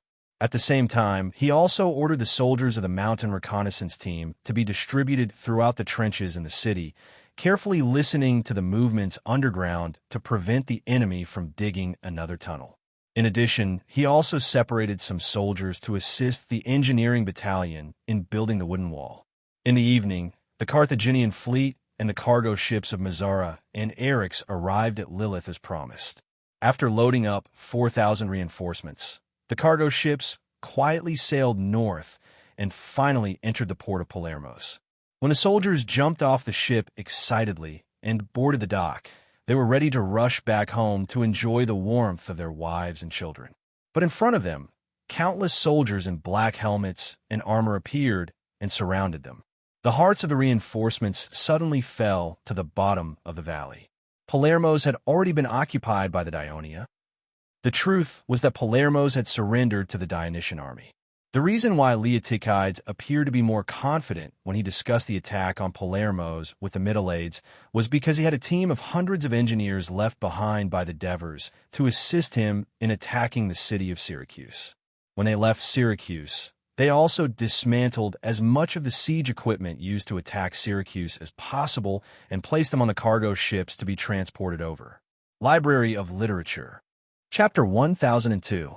While the soldiers were building a camp outside the city of Palermos, engineers and carpenters were assembling and building siege equipment. When Leotychides piled up the corpses of the Lusitanian soldiers outside the city and asked them to surrender, the people of Palermos held an emergency meeting to discuss this matter. However, when Leotychides saw that the people of Palermos did not give a clear answer for the whole morning, he immediately launched an attack. Tens of thousands of heavily armed soldiers lined up in front of the city, pushing all kinds of siege equipment, and began to attack the city. The people of Palermos hurriedly organized themselves and went up to the city to resist. The battle began in the afternoon and lasted for more than 4 hours.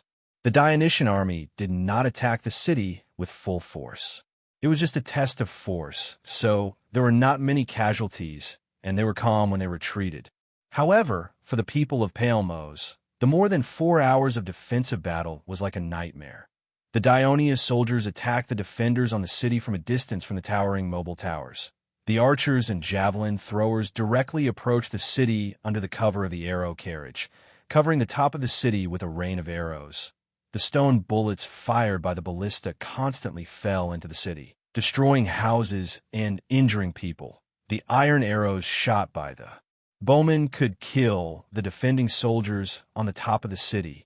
Not to mention, every time the heavy infantry of Dionia used ladders and ants to attack the city, the defenders of Palermos had to pay a large number of casualties before they could drive them down. Therefore, when the Dionysian army retreated, the people of Palermos did not feel happy about their victory. They suffered more than 1,000 casualties, and more than half of them were young and strong citizen soldiers who were the main force of the city defense.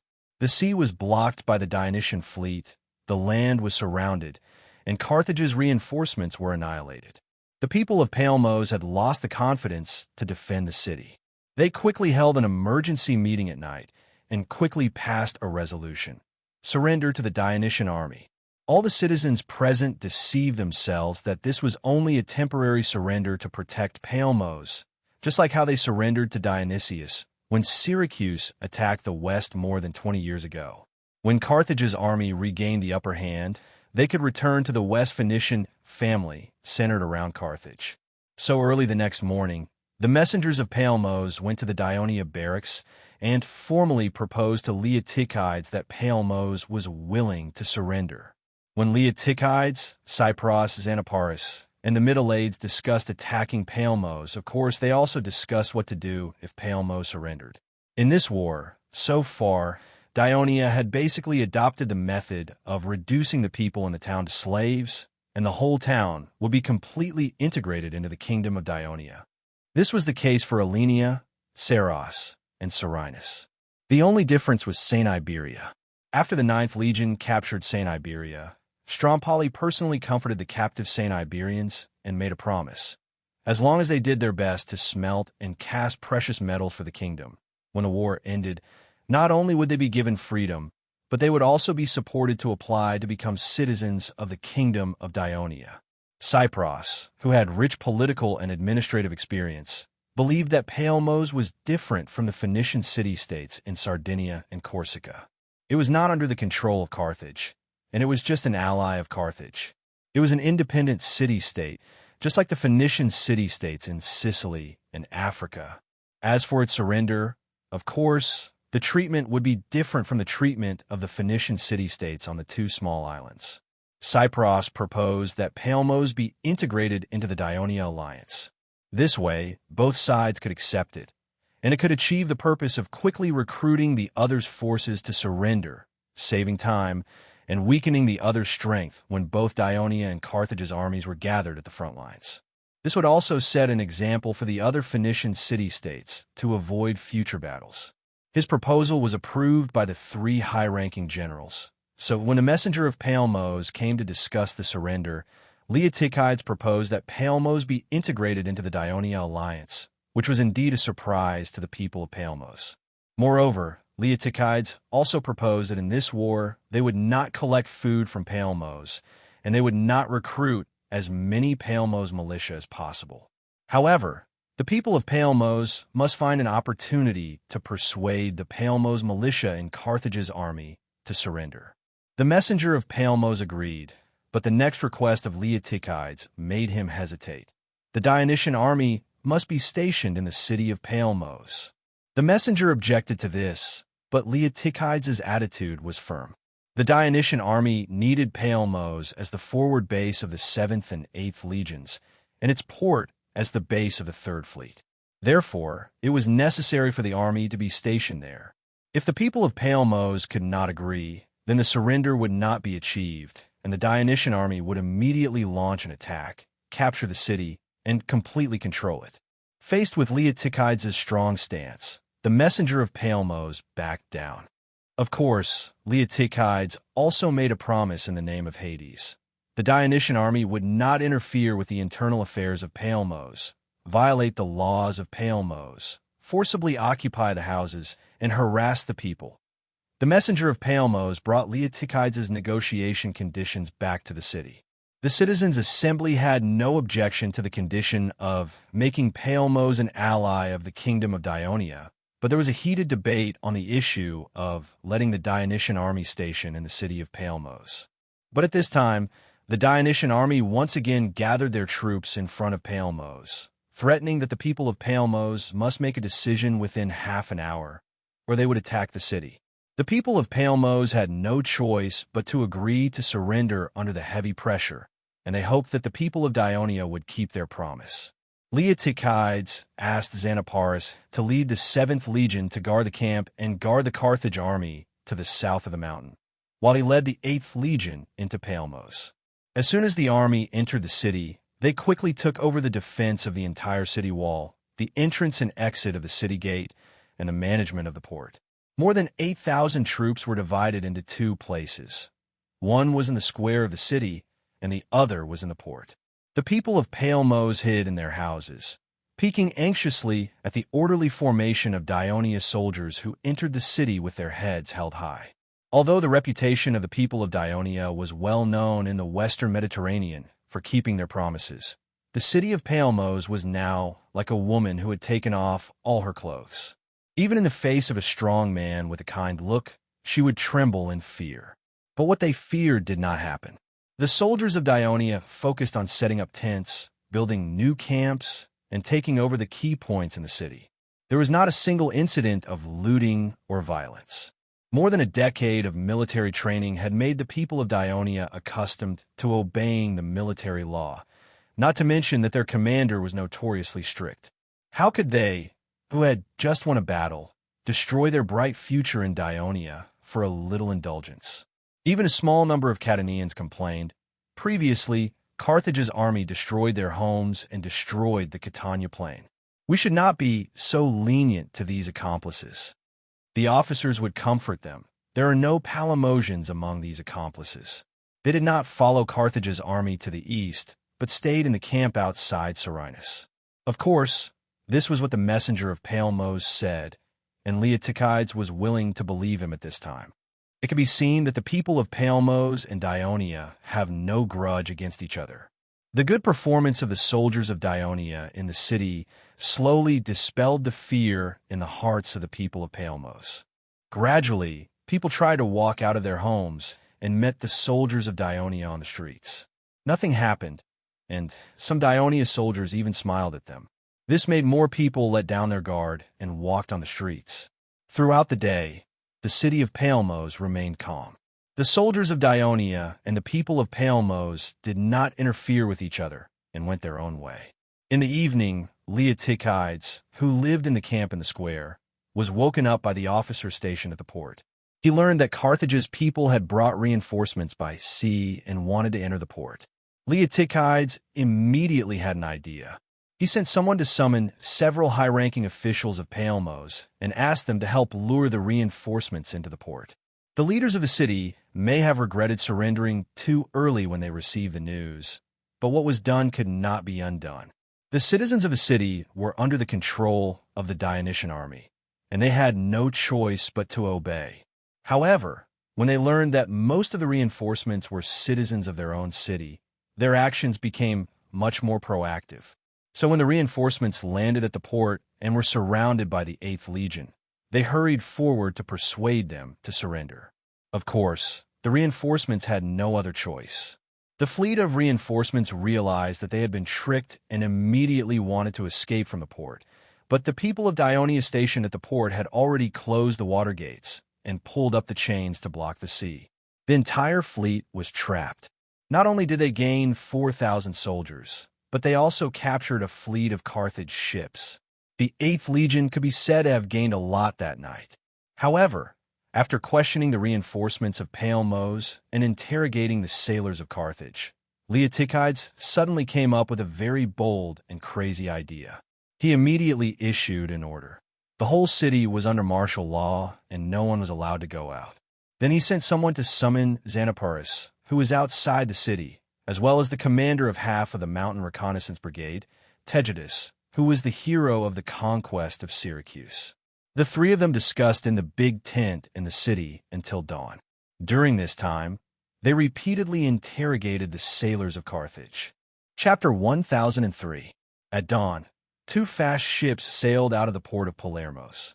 One went to Saros to inform the 3rd Fleet, and the other to Minoa to report to the king of Devers. Due to the sudden ban imposed by Leotychides, the higher-ups of Palermos and the commander of the reinforcements of Saurus came to ask for the reason. Especially the commander of Saurus. He had promised to cooperate with the Dionia last night to persuade Saurus to surrender. Now that the Dionia suddenly announced a blockade of the whole city, they were all worried that the Dionia would break the agreement after achieving their goal.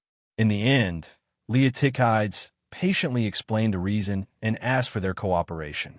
Since the fleet left the port of Lilibo last night, no cargo ships belonging to Lilibo had returned, and there was no news of any reinforcements. The mayor of Lilibo, Imazir, had been worried about their safety. His officers kept comforting him, saying that it was normal not to hear any news of reinforcements, because the Dionia had surrounded the city of Palermos. Moreover, when the fleet arrived at the port of Palermos with reinforcements, it would be daybreak by the time the soldiers got ashore. The cargo ships would not dare to leave the port again. They would definitely wait until tonight to quietly return. After listening to the words of his men, Imazir was somewhat comforted. In addition, there were many things to do during the day, such as organizing labor to transport supplies to the Carthage camp, transferring people to the camp to assist in the construction of siege facilities, and transporting some seriously injured people back to Lilibo for treatment to avoid affecting the morale of the camp. The busy Imazir temporarily put this matter to the back of his mind. When the sun set, night fell, and the people of Lilibo began to fall asleep. A fleet was approaching the port of Lilibo from the west. Under the cold moonlight, the lighthouse keeper in the port lighthouse was the first to notice the situation. He immediately lit an oil lamp, extended it out of the lighthouse, and shook it according to the prescribed movements. After the port received the signal, it immediately sent out a patrol ship.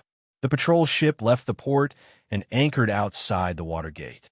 After waiting for a while, the fleet arrived at the port. It looked like a large fleet, about 60 large cargo ships. The patrol ship immediately approached the large cargo ship with the flag of the city-state of Carthage flying on its mast. The captain of the patrol held a lighted torch high, and by the light of the fire, he could clearly see the situation on the cargo ship. There were 30 oarsmen, a helmsman, and a captain, all of whom looked like Carthage or Phoenicians. In the middle of the hull, a lot of goods were piled up, a lot higher than the ship's railing, and they were tightly covered with several layers of thick linen. This scene was no different from the previous times. The only difference was that he didn't recognize the captain. Before he could say anything, the owner of the cargo ship asked, "Hey, the fleet led by Fiborica delivered rations to you last night, but I haven't seen them return. Their families are very worried. Tell me, did something happen to them? They have another special mission." Hearing this, the captain of the patrol ship felt that some people's speculation about the Lily cargo ship not returning might be right, because Carthage's fleet had not returned yet. However, he did not let his guard down. Instead, he shouted, "Who are you? Why aren't Tesora, Onis, or Sussies leading the fleet? Do you think I want to come?" The captain of the cargo ship complained loudly.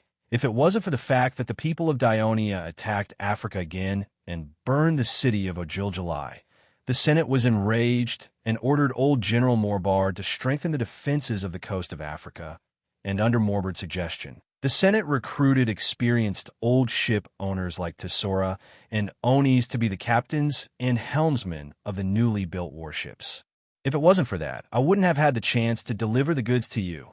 How dangerous it is to sail such a long distance in the dark. We set off more than an hour earlier.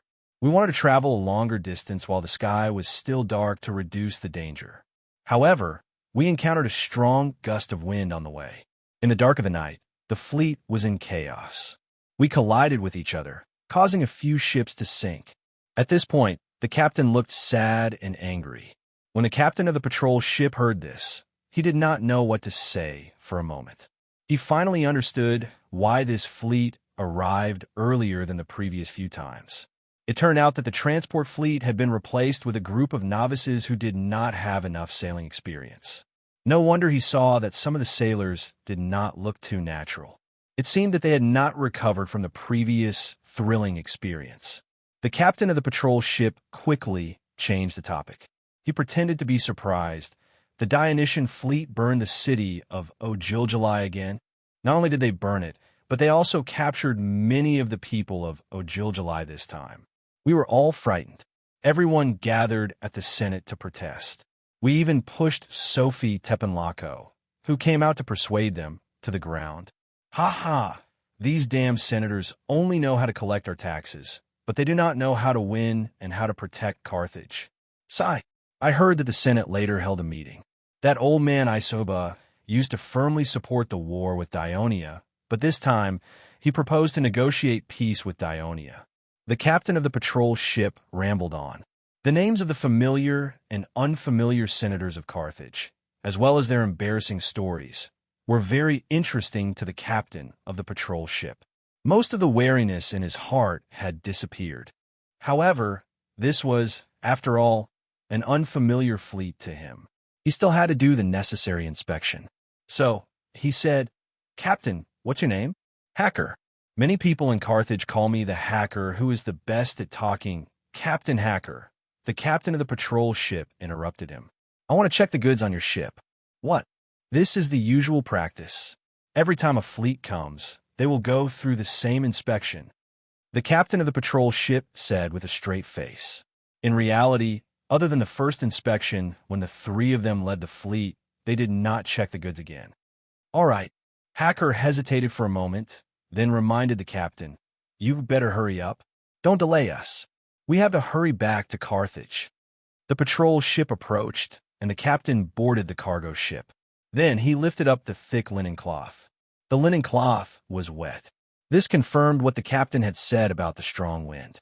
Sacks of flour were neatly stacked in front of him. There was nothing else on the ship.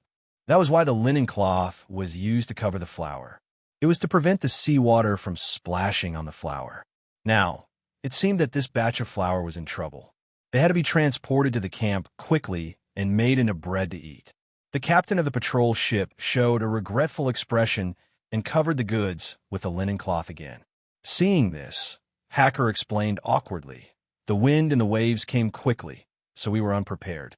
However, we can still eat." The captain of the patrol ship did not reply. He jumped back onto his ship and sailed to the second cargo ship. "How many ships do you want to inspect? We are running out of time." Captain Hacker shouted from behind. The captain of the patrol ship did not reply. He quickly finished inspecting the second cargo ship and rushed to the third one. Each time, he heard Captain Hacker urging him to hurry up, but he did not respond. When he jumped onto the fifth cargo ship, he heard Captain Hacker shouting angrily, "Attention, all captains. Turn back to Carthage immediately." The cargo ships behind him started to turn back after hearing his shout. The captain of the patrol ship panicked. In the past, the management of Lilyport had always respected the Carthage fleet. After all, they sailed in the dark and traveled such a long distance. It was very risky for them to transport the goods to Lilyport. Lilyport had always tried its best to provide them with the greatest convenience. This time, it was only because there were new crew members and it was a time of war. Out of caution, the inspection was so detailed. However, if they really offended these ship owners, they would spread the news back to Carthage.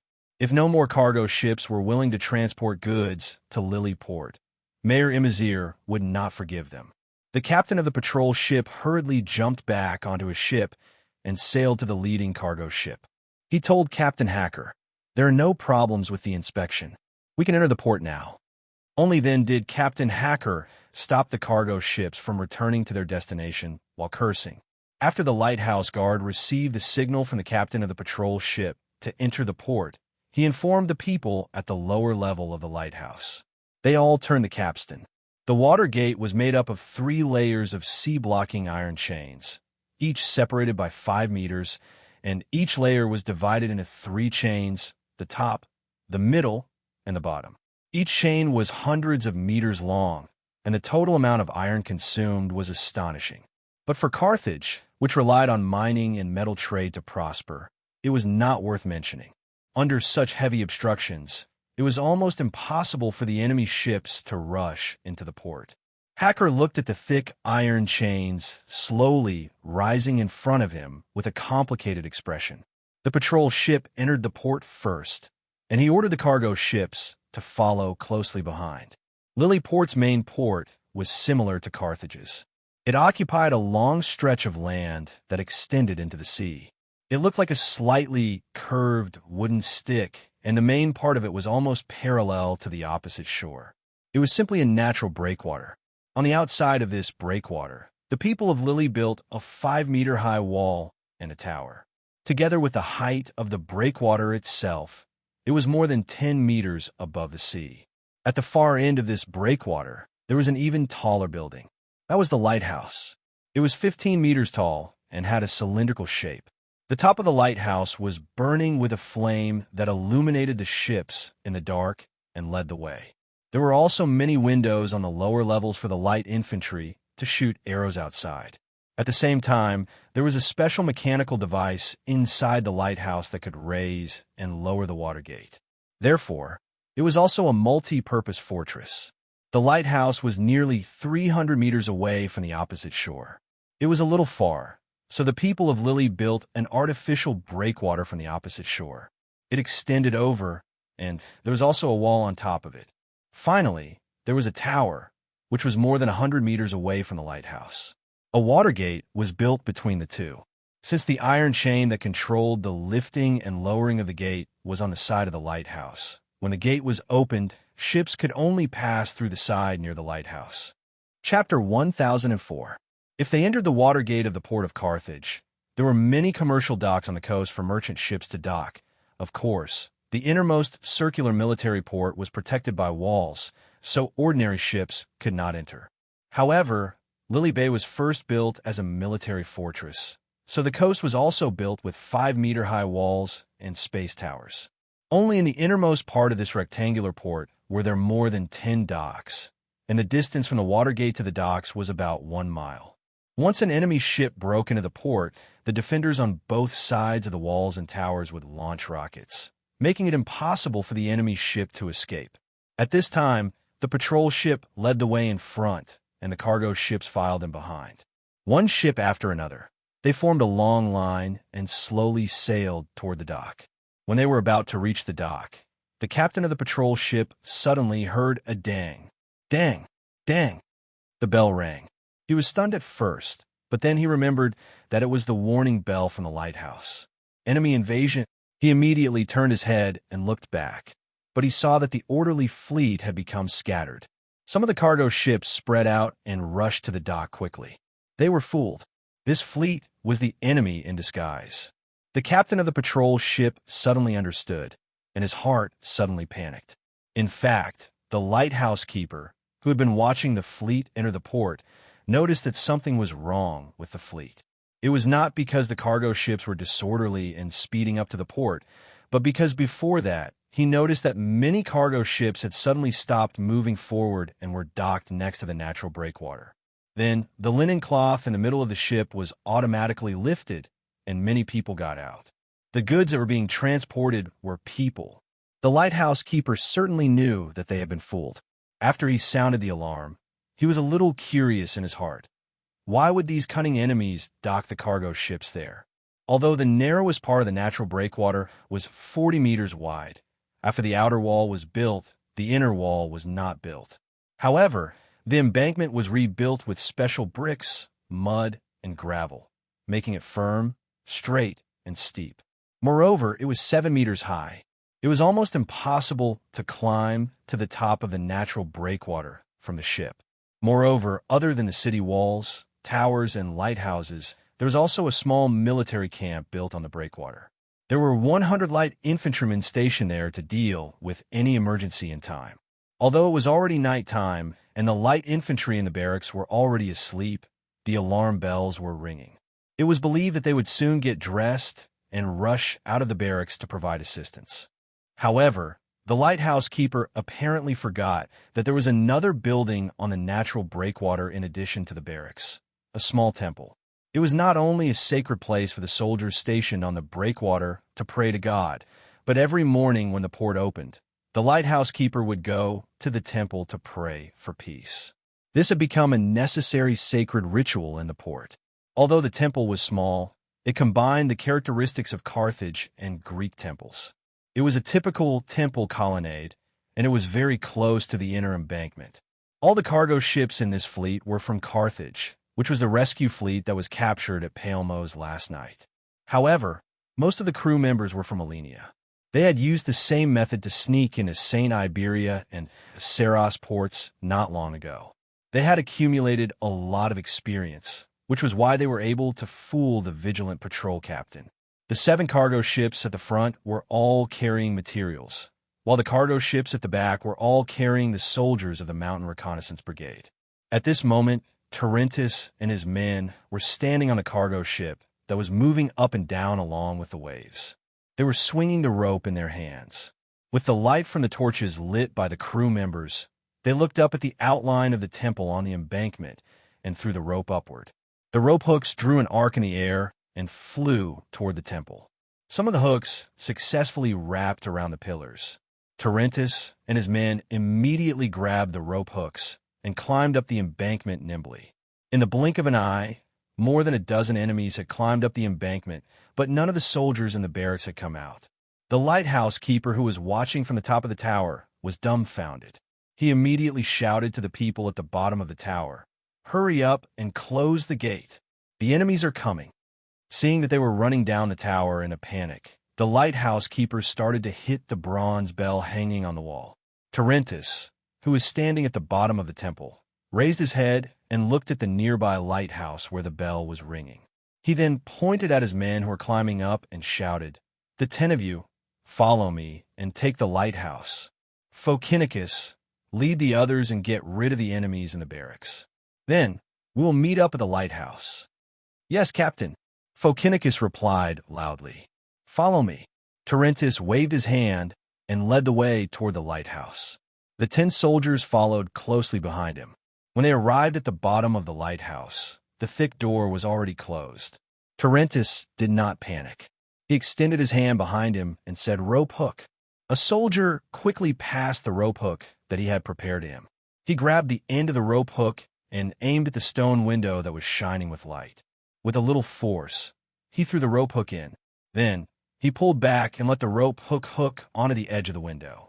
He then started to climb up. The other soldiers also started to throw rope hooks at the other windows of the lighthouse. While Terentius was climbing up quickly, he suddenly heard a soldier shouting, "Captain, be careful." He saw a figure appear at the window above him. He instinctively pressed his body against the stone wall and heard a whooshing sound. Then, he felt a burning pain on his back. The enemy's javelin had landed on his back, and the sharp tip of the javelin had sliced through his clothes. The situation was dire. The second javelin would be coming soon. Terentius, who was in midair, would not be able to avoid it. His desire to live made him unleash a great amount of strength. He pushed against the stone wall with both feet and quickly pulled on the rope. He climbed up at a speed that was a few times faster than before.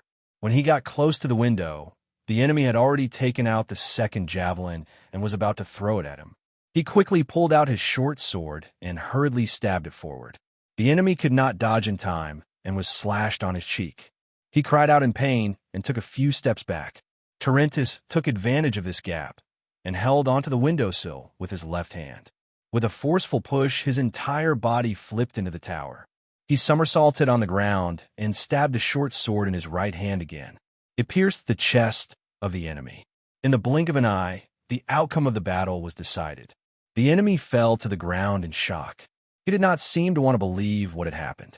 Terentius had managed to escape in such a dangerous situation and turn the tables quickly.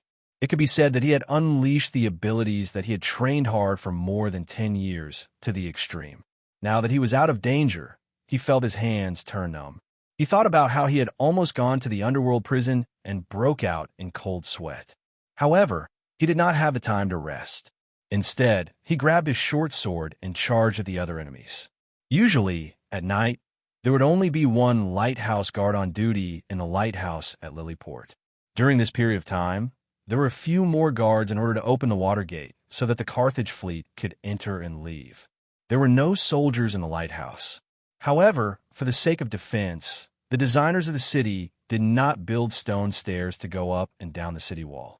Instead, they merged the end of the city wall with the lighthouse. This way, the soldiers in the military camp had to go through the lighthouse if they wanted to go up the city wall. At night, the patrolling soldiers on the city wall could also enter the lighthouse directly. Fortunately, there were only 5 soldiers in Lilyport. How could they be a match for the ferocious mountain scouts? They were quickly killed by the mountain scouts, and the others were captured. However, one of the 10 soldiers who attacked the lighthouse was stabbed by a javelin and was on the verge of death. Terentius led the soldiers and the captives to the lower level of the lighthouse. They rushed to a device that looked like a huge millstone and pushed it with all their might. The water gate that was lowered slowly rose again. Then, another soldier rushed to the top of the lighthouse. He took out a torch that he had prepared, lit it, and raised it high. In this way, there were 2 burning flames on the lighthouse. The flames pierced through the dark sky and spread to the distant sea.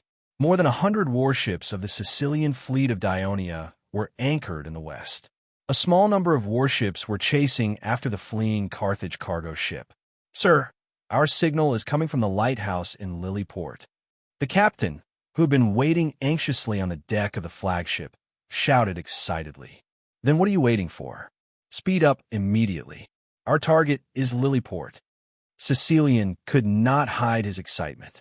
The soldiers of the Second Legion on the deck understood that the sneak attack on Lilyport was a success. They were all rubbing their palms in excitement. However, due to military orders, no one shouted out loud. In the north, more than 100 warships of the Third Fleet were also rushing towards Lilyport. As Imazir had been thinking about sending reinforcements to Palmos last night, he had sent slaves to the port several times in the evening to ask if the Lily cargo ship that went to Palmos had returned. The answer was always no. His confidant comforted him. The cargo ship that went to rescue Palmos not only has to avoid the patrol of the Dionysian fleet on the south coast, but it also has to avoid being discovered by the Dionysian fleet on the north coast, which is closer to it. It is impossible for it to return so early. Imazir thought that it made sense, so he did not send anyone to pay attention to the port anymore. In the end, he fell asleep because of his physical and mental exhaustion. When he was woken up by a slave, he asked in a daze, "Has the cargo ship returned?" "Master, there is a bell at the port." "Bell?" Imazir was shocked and woke up from his drowsiness. "There is an enemy invading the port." He jumped out of bed, grabbed his clothes, and shouted to his slave, "Quickly prepare the horse. Quickly." Chapter 1005. Lily Bay was a military fortress. It was originally built to deal with the powerful army of Dionysius, the tyrant of Syracuse. Therefore, half of the city was occupied by military camps. There were a total of 3 military camps, located in the southeast, northwest, and southwest of the city. When Lily Bay was first built, there were 30,000 soldiers stationed in the city. After signing a peace agreement with Dionia, the number of soldiers stationed in Lily Bay decreased year by year. At its lowest, there were only 1,000 soldiers. After the war with Dionia, the number of defenders soared again to more than 10,000. After Margo led his army to land in Sicily, he transferred many soldiers from the city. There were about 10,000 soldiers in Lily Bay, of which 2,000 were Carthage soldiers, and the other 8,000 were Namibians. It seemed like a lot, but their main source was the troops that had suffered a crushing defeat in the previous battle with Dionia. Their morale was low, and there was a big gap in their organization. Margo replaced them in Lily Bay, hoping that Imazir could reorganize and train them to restore their morale. Imazir faithfully carried out this order. Up until now, he had done a good job and had gained some reputation among the defenders. He was now riding to the southwest barracks. This barracks was next to the port, and there were 2,000 Carthage soldiers living in it. The port of Carthage was connected to the city and was not separated by an inner wall. This made the transportation and trade of goods in the city more convenient, and also reflected the confidence of a powerful country in the western Mediterranean. As for Lily Bay, as a military fortress, not only was the port separated from the city, but the inner wall was not just a sentry post. It was a real city wall, tall and sturdy, with many towers. It was no different from the outer city wall. By the time Imazir rushed to the barracks, the soldiers in the barracks had already gathered. However, a few young Carthaginian generals ran to the field in a panic. They did not bring their helmets, and their armor was incomplete. Imazir was a little dissatisfied, but he did not reprimand them. Instead, he eagerly asked the team officers in charge of gathering the troops, "What happened at the port?" "Just now, the sentries came to report that Dionia had disguised themselves as our Carthage fleet and sneaked into the port. They are attacking the port, but they don't seem to have many people, and they are not wearing armor," said a team officer. Hearing this, Imazir was a little relieved. He ordered, "The heavy infantry immediately enter the port and destroy the enemy invading the port. The light infantry go to the top of the city wall and attack the enemy and the enemy ships in the port." After giving the order, he was still a little worried, so he sent the messenger to inform the other 2 barracks to gather the soldiers and go to the top of the city wall to defend. Even though the Dionia fleet had sneaked into the port, Imazir was still confident in the port's defense. So, he had the illusion that Dionia had sent so few troops to attack the Porta Bay just to attract the defenders' attention. The real attack was on. When the team officers went to carry out the order, Imazir criticized the young generals. Lord Margot did not want you. He said that you only know how to talk big and completely lack the ability to lead troops. So, he threw you to me. Now is the chance for you to prove yourself. Fight bravely. Fight for the honor of the Carthage nobility. Don't let others look down on your family. Because of this, the generals said yes. They would never let the governor down. Imazir watched them put on their armor with the help of the servants. He felt a little regretful. He did not strictly train them in the city before. When it came to the real battle, he found that they were so weak.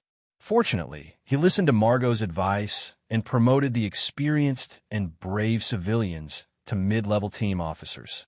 Usually, he mainly relied on them to lead the troops in training. The southwest barracks were built near the gate leading to the city from a port. Imazir quickly went to the top of the city wall. The sentries had already set up burning torches on the battlements, so he could directly overlook the situation at the port. It was already chaos. Countless people were screaming and fleeing, many of them naked. Dozens of Dionia's soldiers with leather shields and daggers were driving them to the gate. There were already many people gathered under the city wall. They were desperately knocking on the gate, loudly begging the guards to open the gate and let them in. On the pier, there were dozens of Dionia's soldiers escorting some people, forcing them to board the dock cargo ships. Sir, there are too many people in front of the gate. If we open the gate now, they will all rush in. The soldiers under the city wall will not be able to stop them. It is very likely that these Dionia people will also rush in together with them. One of the team officers said worriedly. A young Carthage general immediately retorted, "What's there to worry about? There are only a few enemies. Even if we let them into the city, they will only be here to die." Imazir, on the other hand, was deep in thought. If the Dionia people rushed into the city with the crowd and fled in the dark, it would not be easy to kill them. Moreover, there were so many people in the port area. Who knew if there were spies from Dionia among them? What if they came to the city to wreak havoc? As a military town, the city of Lily was strictly controlled. In the beginning, only the guards, their families, officials and their families, as well as military support personnel such as blacksmiths, carpenters, and craftsmen could live in the city. During times of peace, due to the prosperity of trade, the nobles of Carthage were allowed to buy land and live in the city. However, there was always a rule that was upheld. Other than the army and the residents of Lily, no one else could enter the city without permission. It was precisely because of the strict control of the people entering and leaving the city that the security of the city was very high.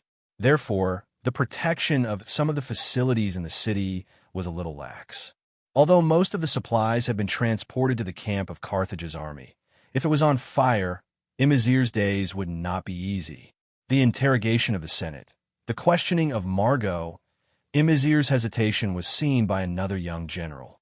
He immediately suggested, "Sir, there are not many enemies. We can let the light infantry attack from the city wall." Imazir was a little hesitant.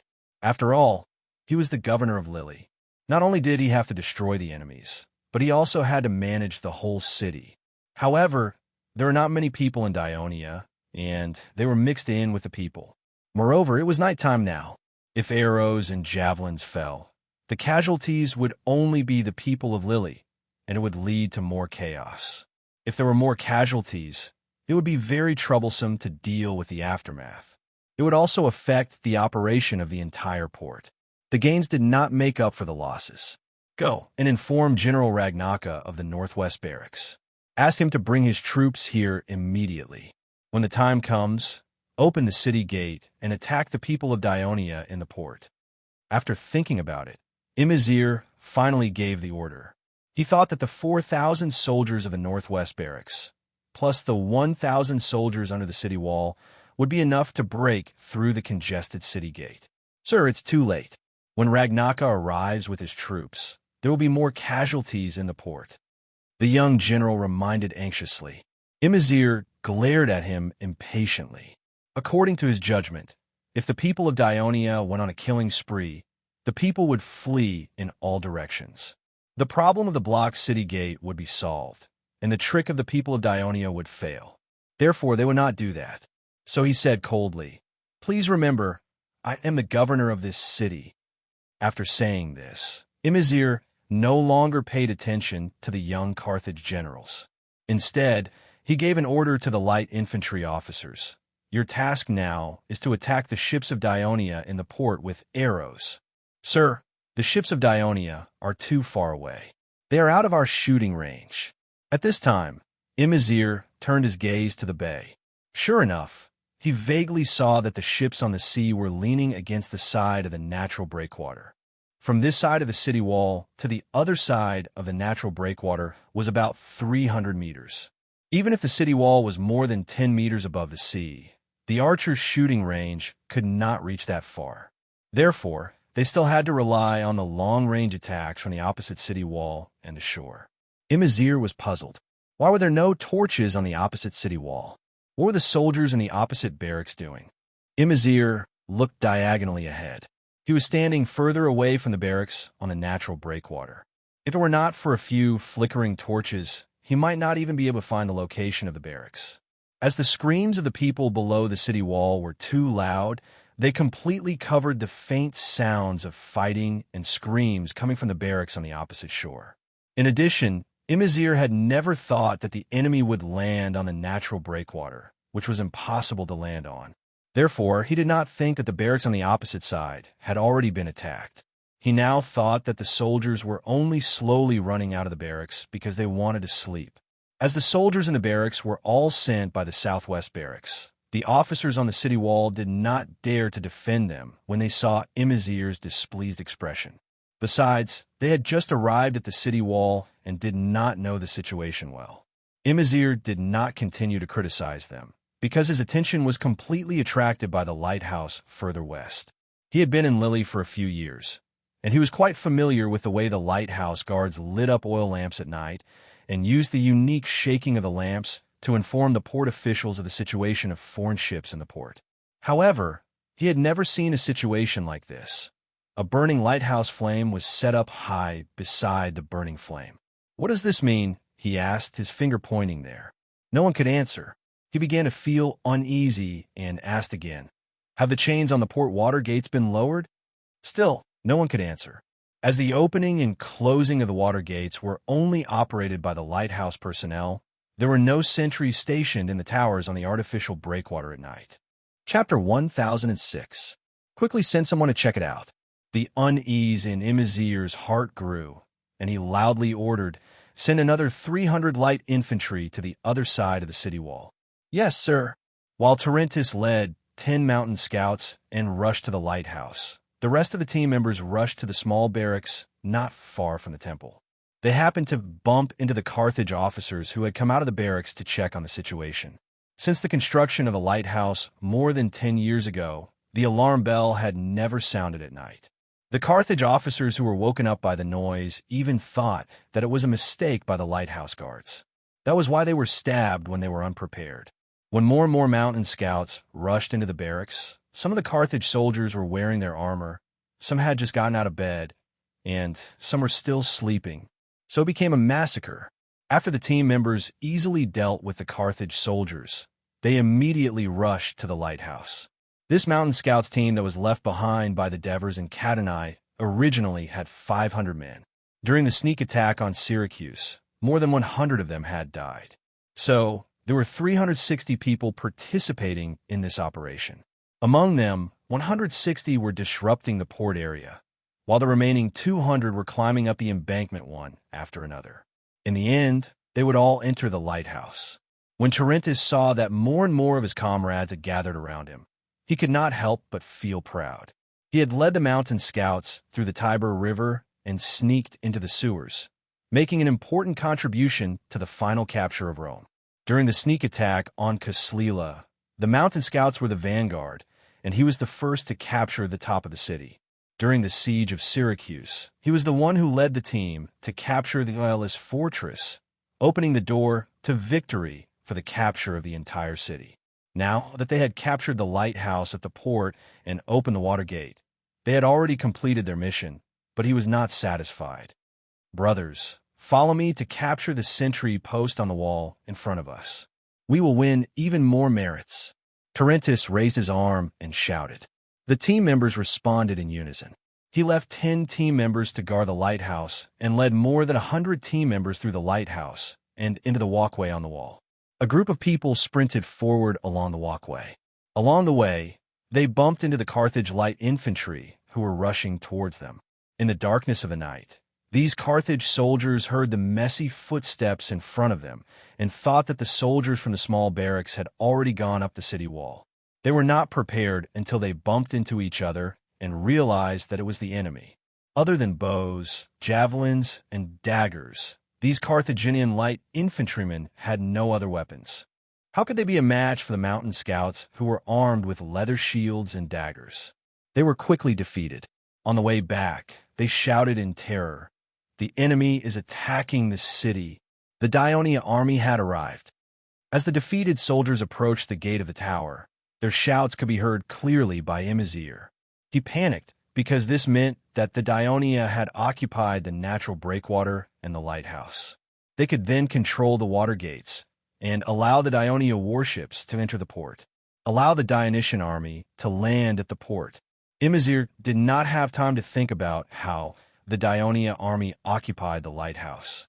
He was thinking that the Daionia fleet and army would probably attack soon. As he did not have much combat experience, it was inevitable that he panicked. There was only one thought in his mind: do not let the Daionia army enter the city.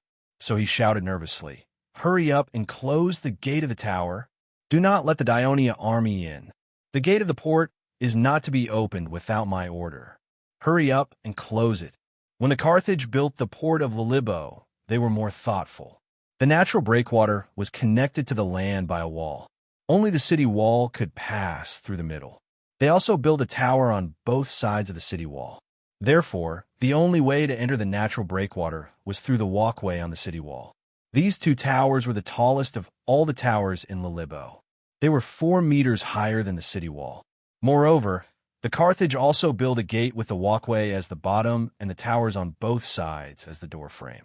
This was not only to control the access of the natural breakwater, but also as a precaution. In fact, at this time, the Carthage soldiers had already stationed themselves in these 2 towers. After hearing the sounds of fighting on the opposite wall, followed by the continuous screams, the cautious team officer quickly ordered the soldiers to temporarily close the gate of the tower until they had a clear understanding of the situation. When Emazir heard that the gate of the tower was closed, he calmed down a little. He quickly gave another order: "Go inform General Sarkados of the Southeast Barracks and ask him to dispatch 2,000 soldiers here. Send someone to urge Ragnaka and ask him to quickly bring troops here." After giving these orders, he still felt uneasy. After thinking for a while, he said to his most trusted subordinate in a low voice, "Immediately ride a horse and rush to see Lord Margot. Tell him that the port of Lilibo has been attacked by the Daionia. Hope that he will immediately send troops to rescue us." The Carthage soldiers closed the gate of the tower. No matter how hard the defeated soldiers shouted, they did not respond. Instead, they lit many torches on the tower. Then, they ordered the light infantry to occupy the tower and attack the Daionia soldiers who were chasing after the Carthage soldiers on the walkway of the city wall in front of them. This time, in order to hide on the cargo ship and to make it easier for them to climb, the mountain scouts did not even wear leather helmets or armor. Other than a leather shield, they did not have any extra protection on them. Moreover, they were gathered on the narrow walkway, which made them the best targets for long-range attacks. After a few rounds of arrows, many of the mountain scouts in front of them were killed or injured. Even Tarentus was shot in the left arm. The pain eliminated Tarentus' fervent fighting spirit. He hurriedly ordered the soldiers to retreat and hold the lighthouse. The Daionia soldiers retreated, but the Carthage soldiers did not dare to open the gate of the tower for fear of accidents. It was not until the heavy infantry below the city wall arrived that Emazir ordered them to open the gate of the tower. The city wall on the natural breakwater was more than 5 meters tall. They could only go down to the embankment through the lighthouse. If the Carthage soldiers wanted to recapture the lighthouse, they could only go through the walkway of the city wall. This would not be able to make full use of their advantage in numbers. Although there was no gate connecting the lighthouse to the city wall, The lighthouse was more than twice the height of the city wall. Therefore, Tarentus ordered a portion of his soldiers to block the entrance of the city wall, while the other portion went to the small barracks to retrieve the javelins and bows that the enemy had stored. Then, they went to the stone windows on the upper level of the tower to attack the Carthage infantry, who were attacking from below. This would reduce the impact of the Carthage heavy infantry on the entrance of the lighthouse. Tarentus was now regretting his decision. The Carthage soldiers of Lily were not like Casrella and Syracuse. Their reaction to an ambush at night was faster. If he had known this earlier, he would not have been in a hurry to capture the gate of the tower. Instead, he would have seized the time to block the entrance of the city wall and the entrance of the lighthouse with wooden planks or other objects. Now that the two sides were in a head-on battle, it was very disadvantageous for the mountain reconnaissance unit.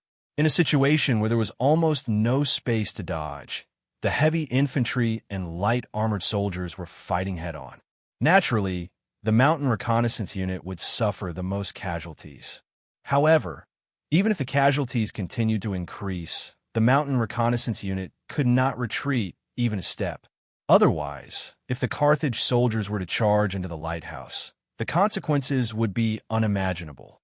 Therefore, at the entrance of the lighthouse and the city wall, one of the mountain reconnaissance unit could only take the place of another and hold on with all their might. Imazir was also very anxious. This was because the soldiers who had rushed to the tower of the artificial breakwater quickly sent someone back to report that there were many warships approaching the port. The main forces of the Dionia soldiers were rushing over. Imazir was extremely anxious. He knew very well that once these warships entered the port, they would be a great threat to Lilibo. So he issued a death order to Ragnaka, who had already rushed to the city wall. He must retake the lighthouse as soon as possible and close the water gate. Despite the constant shouting and chaos in the port area, both sides actually focused the battle on the fight for the lighthouse. Ragnaka received the order, but he did not immediately send the 5,000 soldiers he led into the attack on the lighthouse. Because the Carthage soldiers who had attacked before had already formed a long line on the walkway of the natural breakwater wall. No matter how many soldiers were sent in, they would not be a threat to the enemies in the lighthouse. So he quickly ordered his men to find ropes to hang down from the wall so that the soldiers could go down to the embankment. On one hand, they could attack the lighthouse from below, and on the other hand, they could prevent the Dionia soldiers from continuing to land on the embankment. As the Sicilian fleet cruised the western waters every day, every warship was more familiar with the sea conditions near Lilibo. Under the guidance of a lighthouse, they had risen to their maximum speed until they approached the water gate. Only then did they slow down slightly. One by one, they stuck close to the side of the lighthouse and entered one by one. At this time, the Carthage archers in the tower connected to the water gate on the opposite side continuously fired arrows at the Dionia warships entering the water gate. Under the night sky, the sparks of light sprinkled onto the sea, looking very beautiful. But the people on the Dionia warships were nervous. The soldiers on the deck put up long shields to block the arrows, and at the same time, they had to clear them into the sea to prevent the warships from being ignited. The sailors in the cabin once again sped up the oars to get the warships out of the range of the arrows. According to the original plan, the first warship to enter the port should go as far in as possible, stick the warships at the beginning of the natural breakwater, and then line up and turn so that the soldiers of the Legion could land on the embankment together. The ship of Stephacas, the commander of the B squadron, would be the navigator.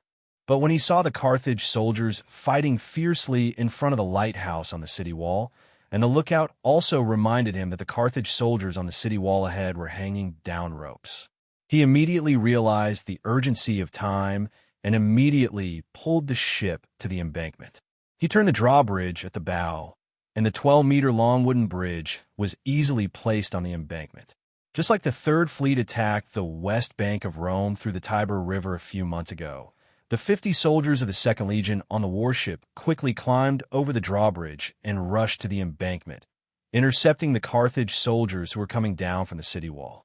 Chapter 1007. Seeing this, the following warships also docked one after another and lowered the drawbridge. Groups of Legion of Dionysia soldiers boarded the embankment one after another and joined the battle. There were also warships that bypassed Stephakis' ship and landed on the embankment further ahead, attempting to surround the enemy from the rear.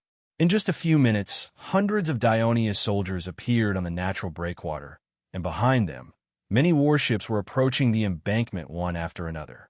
There were only a few dozen Carthage soldiers who slowly descended the city by ropes, and they were still surrounded. Ragnaka, who saw the scene from the city wall, was shocked. He realized that he could not stop the Dionia soldiers from landing on the embankment, so he immediately stopped the soldiers from continuing to descend the city and decided to first defend this section of the city wall at the natural breakwater. Then, with the help of the fire on the city wall, he saw that the Dionia soldiers who came up later formed a loose formation along the city wall in front of the lighthouse, and then each of them made a throwing motion. Countless javelins flew up to the top of the city wall, followed by screams. Only then did Ragnaka recall in panic that the Dionia heavy infantry could throw javelins. He had to change his mind again and ordered the troops to quickly retreat from this section of the city wall and concentrate on defending the entrance of the natural breakwater, the Tower Gate. With Carthage's men retreating, the mountain scouts who were struggling to hold on finally breathed a sigh of relief. They did not have time to mourn for their dead comrades, but to seize the time to treat their wounded comrades and clean up the corpses in front of the entrance of the lighthouse. Then, they watched as the legionnaires from the bottom of the tower continued to rush up to the top of the city wall. One of the team members held the arrow shaft that was exposed outside his arm tightly, while another member aimed a sharp short sword at the arrow. Tarentus gritted his teeth and nodded at him. A cold light flashed, and the entire arrow shaft was cut off. Tarentus breathed a sigh of relief and gently shook his swollen left hand. Although the tip of the arrow was still in his arm, at least it was not too much of a hindrance to move. Tarentus! Heavy footsteps sounded behind him. When Tarentus turned around and saw who it was, he hurriedly saluted. Commander Matones, congratulations on making a great contribution to the kingdom again. From now on, our Second Corps will be responsible for the offensive. You and your subordinates stay here and recuperate. The medical battalion will be here, soon to treat you, Matones said with a concerned expression as he looked at the arrow wound on his arm. Yes, Tarentus replied respectfully.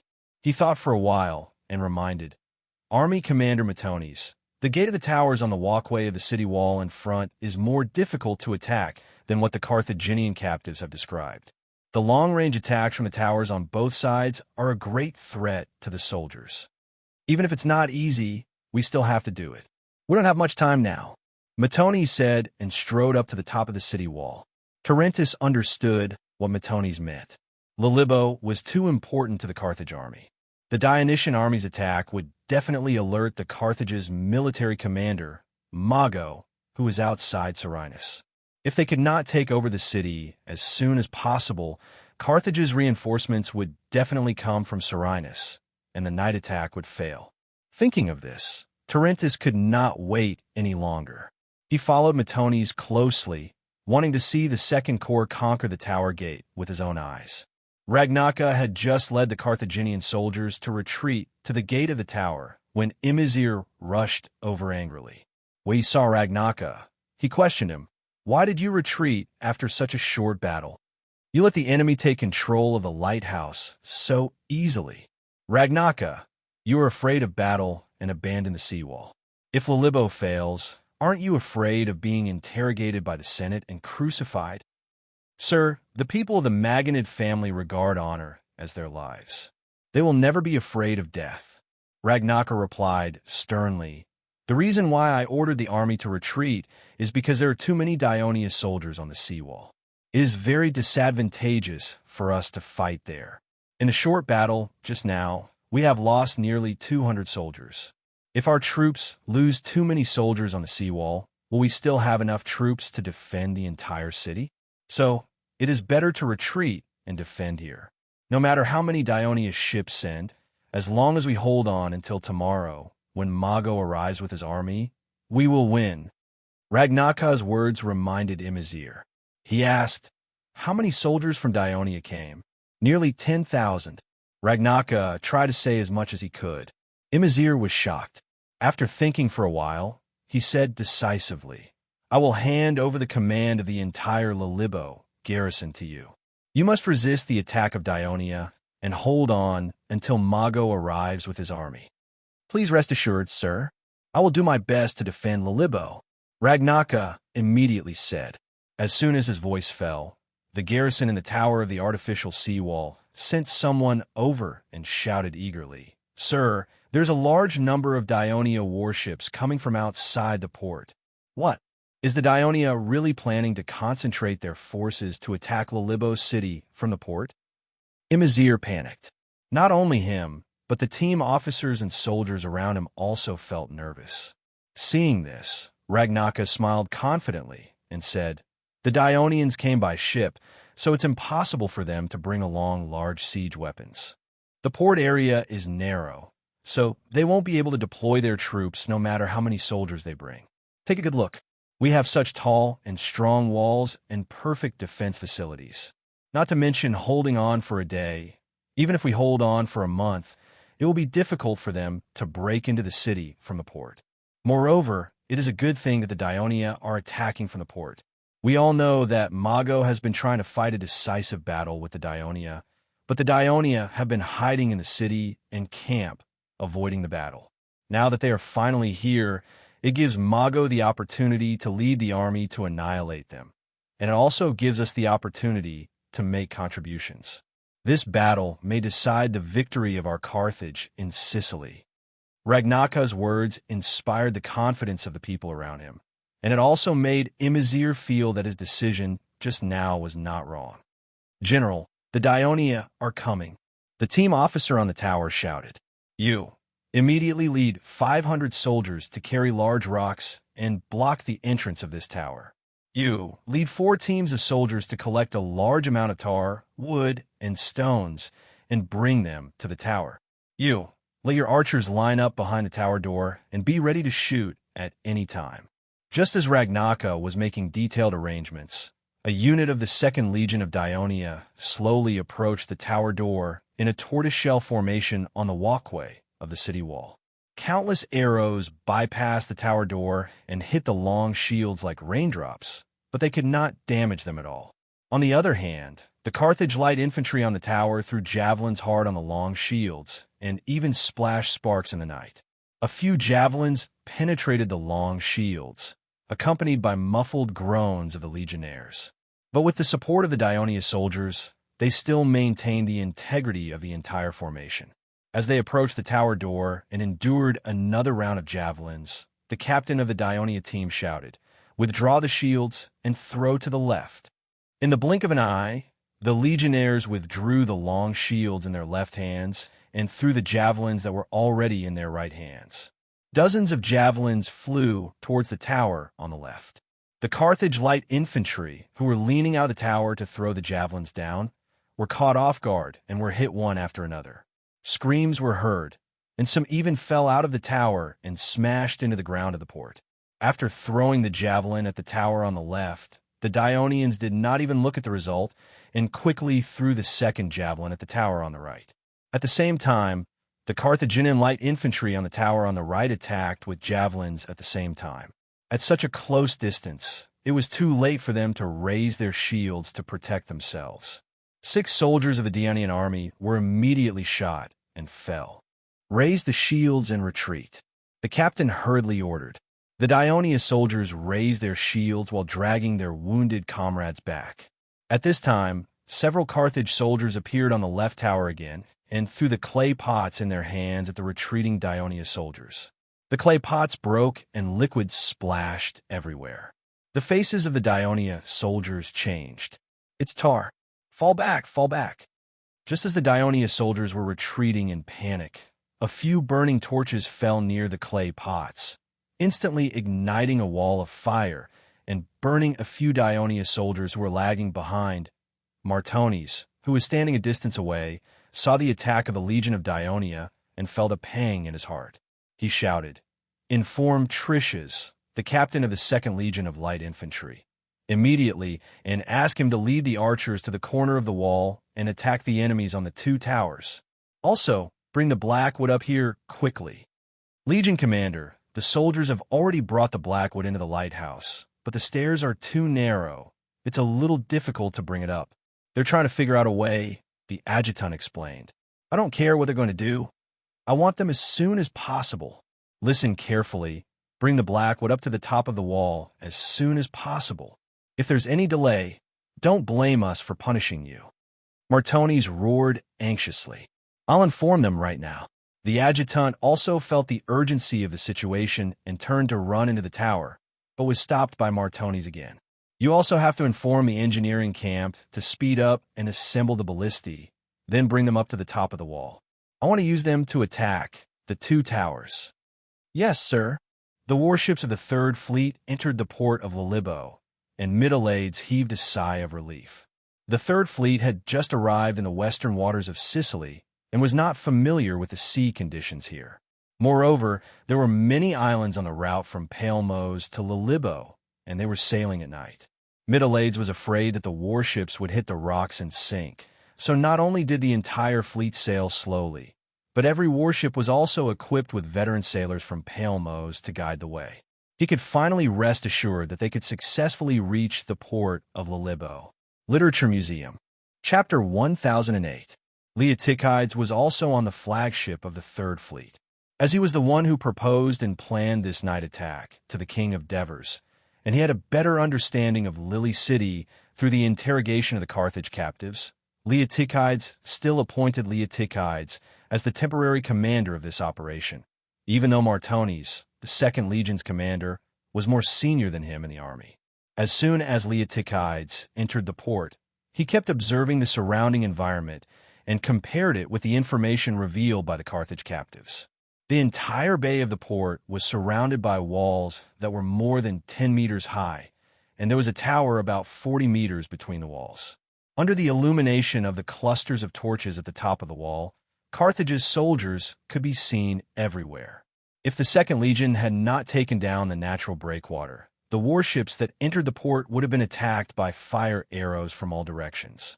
However, even if they had successfully invaded the port of Lilibe and successfully seized the lighthouse, Leotychides did not think that the Dionysian army would be able to conquer Lilibe within a day. Therefore, his initial plan was to attack the port of Lilibe at night and destroy it, so that the Carthaginians would not be able to use it to transport supplies and soldiers for the army in a short period of time. But later, the King of Devers wrote back that he wanted to try his best to take down Lily City, and at the end of the order, he wrote that Sicerian might have a way to take down the city. What could Sicerian, who was good at naval warfare, do to attack a city on land? Leotychides kept thinking about this question. His eyes turned to the natural breakwater in the west. The warships of the Sicilian fleet were docked by the embankment, and countless soldiers were gathered on the embankment. Most of them were waiting in formation, and only a few soldiers were running to the lighthouse under the leadership of the team officers. At the same time, there were soldiers carrying their wounded comrades out of the lighthouse. The orders of the team officers rang from time to time on the walls of the embankment, and there were also countless shadows moving. Further ahead, flames rose from the walls, illuminating the arrows flying in the air and the soldiers in black helmets and armors carrying black logs as they prepared to cross the wall of fire. Seeing this, Leotychides could not help but break into a cold sweat. In his opinion, capturing the tower gate was indeed the key to unlocking the defenses of Lily City, but the walkway was too narrow for the troops to spread out. Once Carthage strengthened the defenses there, it would be difficult to take it in a short period of time, unless there was a miracle. Time was running out. Go and ask where Sicerian is, Leotychides said softly to his adjutant, Tagru. Tagru immediately asked several warships of the Sicilian fleet that were passing by. The crew gave the same answer. Sir Sicerian is at the port. The members of the Mountain Reconnaissance Brigade didn't understand why they were ordered to capture all the workers at the dock, but at the same time, they had to try their best to not hurt anyone. Despite their doubts, the mountain scouts still carried out the order faithfully. In fact, the task was easy to complete because the laborers were gathered at the port, ready to unload the cargo. When the lighthouse guard rang the alarm, more than a dozen cargo ships at the front were already approaching the pier. The mountain scouts crawled out of the linen and quickly jumped ashore. The laborers gathered at the port were captured before they could figure out what was going on. Under the watch of the 10 Mountain Ridge scouts, the laborers were escorted to the side of the pier. Then, they saw the Dionians wielding sharp blades and creating chaos in the port area. They were all frightened and did not dare to move a muscle. At this moment, the Dionia soldiers who had been staring at them like fiends suddenly straightened their bodies and beat their left chest with their right fists, shouting, "Sir Cycerian, brothers, you've worked hard."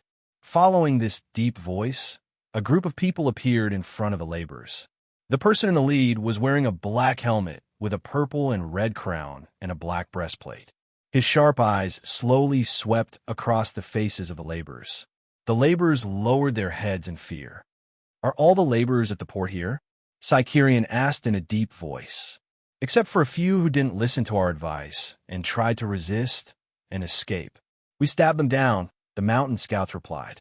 Cycerian took off his helmet and handed it to his subordinate. Then he strode toward the laborers. The laborers were so frightened that they lowered their heads even more. Cycerian stopped in front of a thin and weak young laborer. His voice suddenly became hoarse. "Setonis, raise your head. Look at who I am." When the laborer heard this voice, his body trembled. He subconsciously raised his head, only to see the man in front of him with a hunched back and lowered eyelids. He looked at him with lifeless eyes. "Phocas, you're Phocas. You're still alive. That's great." The young laborer shouted and jumped in joy. He could not help but reach out to grab Cycerian. The soldier who followed Cycerian cautiously blocked his hand. The young laborer immediately woke up from his excitement. He looked at Cycerian and the soldiers around him in surprise. He became anxious again. "Don't worry. They're my saviors." Cycerian straightened his body and spoke to the soldiers beside him. He asked them to stand further away and not worry about his safety. Then, when he turned to the laborers again, the laborers, who had been sneaking curious glances at him, lowered their heads again. He said softly with a sincere expression, "I'm Phocas. I'm also the commander of Dionia's Sicilian fleet, Cycerian. You all know that the storm destroyed Carthage and many of Dionia's warships. I was also blown to the vicinity of Port Lily. If not for your care, I might not have lived until today. You're my saviors." Cycerian's sincere words caused a commotion among the laborers.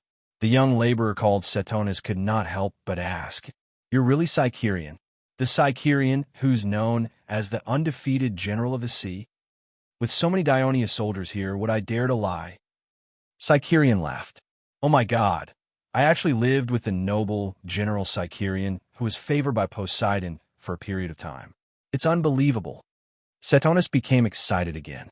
"General Cycerian, you know that we're not Carthage's people. When you were at this port, we were also friendly with you. You won't let these soldiers hurt us, right?"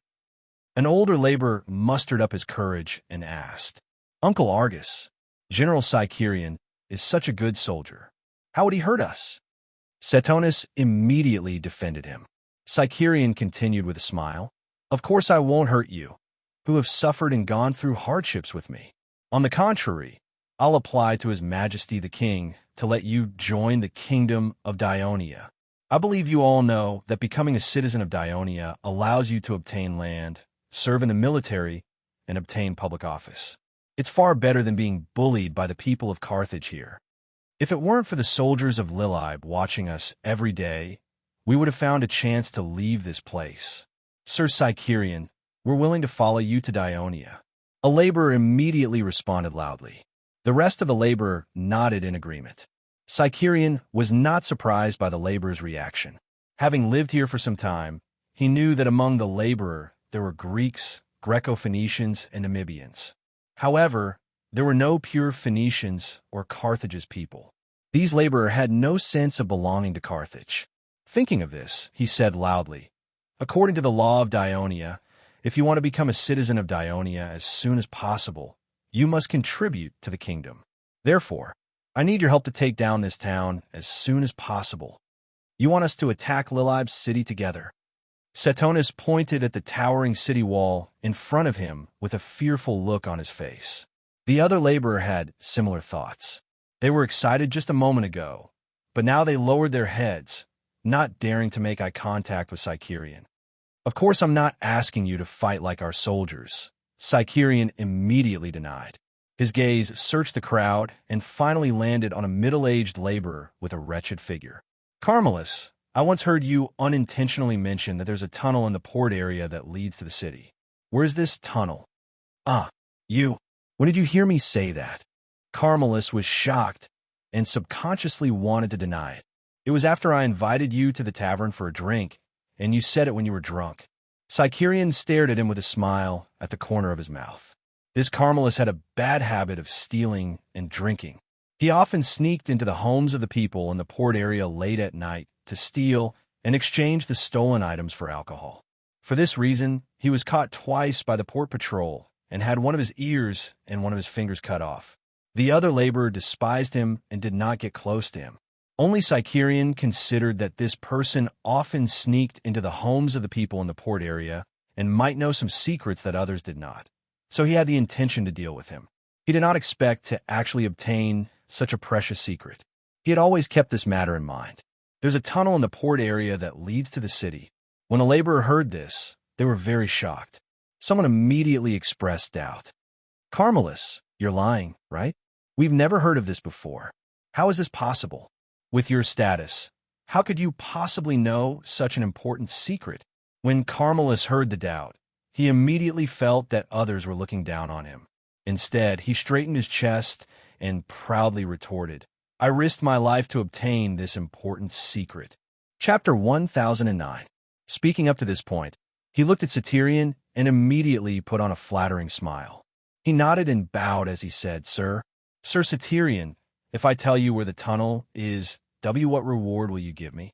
Satyrian suppressed the displeasure in his heart and said with a smile, "If you can prove that what you said is true, you'll have made a great contribution to the kingdom of Dionia. You'll become an official citizen of Dionia in at least 2 years and enjoy many rights granted to you by the kingdom." 2 more years. Carmelus was still a little dissatisfied, but when he saw Satyrian glaring at him fiercely, he immediately said loudly, "Of course that tunnel is true. It's in Lampukuba's house." His words aroused the curiosity of the laborers. "Which Lampukuba?" "Lampukuba from the Hanno family, of course. The richest merchant in Lily, Lampukuba." Carmelus straightened his chest, looking proud. "You're lying. The Lampukuba family is high up in the hierarchy. How did you come into contact with them? It's even more impossible for you to know such a secret." The young Setonis expressed his doubt, which was agreed by many laborers. "Of course it's true." Carmelus saw that Satyrian was also doubtful, so he hurriedly explained, "One night 3 years ago, I was bored and strolled around the port area. I don't know how. I walked into Lampukuba's house." At this moment, Setonis snorted coldly. The mockery on his face was obviously saying, "What do you mean by approaching unknowingly? You obviously wanted to go in and steal something." Carmelus was thick-skinned and did not care at all. He continued, "His house is too big. I got lost and couldn't get out for a while. I was also afraid of bumping into their guards, so I could only find a place to hide. In the end, I happened to overhear the steward of his house and his subordinates talking quietly. We're going to transport the military rations from the southwest barracks through the family's tunnel. I heard that Lampukuba has a very high status and power in Carthage. No one dares to provoke his servants in Lily. I knew this big secret. If they knew, would I still be able to live? At that time, I was scared out of my wits. After I finally came out, I buried this secret in my heart. No one dared to tell me. They didn't know at all." He pointed at the laborers in disdain, then immediately put on a look of admiration. "I didn't expect you to be so powerful, my lord, to be able to get this secret from me so easily." The excited Sicorian did not have the time to pay attention to his flattery. He immediately asked, "Where is Lampukuba's residence?" "I know. I'll take you there. Many laborers scrambled to answer. They all wanted to make contributions and receive rewards. "Wait," Calmulus shouted. "Sir Sicorian, Lampacuba's house is very big. It won't be easy to find the tunnel. We might as well interrogate Lampacuba and his family directly." Seclian looked at him and felt that although this fellow had a bad character, he was quite smart. Thus, he turned around and said to the soldiers, "Take him and immediately capture Lampacuba for me." "Yes," the soldiers replied loudly. They were already unable to contain their excitement. Sir Sicorian's seemingly joking order had actually grasped the key to opening the door to victory. The warships of the Third Fleet docked at the dock one after another. Leotychides alighted from the ship and was about to gather the soldiers of the Eighth Army who had come ashore. However, he saw the soldiers of the Mountain Ridge Reconnaissance Brigade running towards him hurriedly. "Sicorian wants me to see him? What's the matter?" Leotychides was surprised to hear the words of a team member. "General, it's a very important matter regarding the capture of this city. You'll know when you get there," the team member said seriously, but it was difficult to hide the excitement in his tone. He even reminded, "It's best to bring fewer people to avoid attracting the attention of the enemy on the city wall." Leotychides' interest was piqued. He asked Tagru to be in charge of gathering the troops, while he brought a team of soldiers from the flagship and followed the Mountain Ridge Reconnaissance Brigade to the port area. Although Lily Bay was an important military town of Carthage in Sicily, it was the only real town directly under Carthage in Sicily. For the past 20 years, the people of Carthage had poured a lot of funds and manpower into it, which also promoted the prosperity of its maritime trade. Therefore, the area of the port area was not small. There were rows upon rows of warehouses, shops, and markets. The streets were flat and straight, and the residences were densely packed but neatly planned. The further they went in, the larger and more luxurious the residences became. However, there was almost no one in such a large place. Most of the people in the port area had been driven to the vicinity of the city gate. Of course, this was not only the credit of the Mountain Ridge Reconnaissance Brigade, but also the contribution of the infantrymen of the Sicilian fleet. After learning that the tunnel was hidden in Lampacuba's house, he sent his men to capture those who knew about it. At the same time, he also quickly sent out 1,000 infantrymen from the Raven warship to chase the civilians away from the port area to prevent the news from leaking. Therefore, Leotychides and the others walked in the empty streets. As there was no light around and it was too dark, they tripped over the dead bodies on the road from time to time. "Why aren't we there yet? Where are we going?" the captain could not help but ask. Along the way, he tripped twice, his helmet was crooked, and his nose was swollen. It was inevitable that he had a lot of resentment in his heart. At this moment, Leotychides did not stop him. He was still thinking about what the mountain scout had said about attacking Lilibo, and did not notice that they were approaching Lilibo's city walls. The mountain scout who was leading the way said, "We're almost there. Almost there." After walking another 10 meters or so, he stopped and pointed at the open door on the side of the road. "We're here. Let's go in. Sir Sicorian is still waiting for you inside." However, Leotychides stopped in his tracks and carefully observed his surroundings. He suddenly realized that the walls of this house were much higher than the walls of the other houses. They were more than 4 meters tall, and although he could not see the material of the door, it was very thick. The people living inside were definitely not ordinary. At this moment, someone came out from inside. "Sir Leotychides, you're finally here. Sir Sicorian has been waiting anxiously for you." This person was the captain of the infantry of the Sicilian fleet. Leotychides had seen him before. Only now did he feel completely at ease. He walked forward and said, "What did Sicorian find out? Why are you being so secretive?" "A tunnel that leads to the city," the captain said excitedly in a low voice. "Sir Sicorian found out about it from the workers at the docks. He specially sent the mountain scouts to capture the people in this house and killed a few captives before he was able to force the information out of them. So this was the method that His Majesty had mentioned." Leotychides' spirit was lifted. He immediately said, "Quick, bring me to have a look.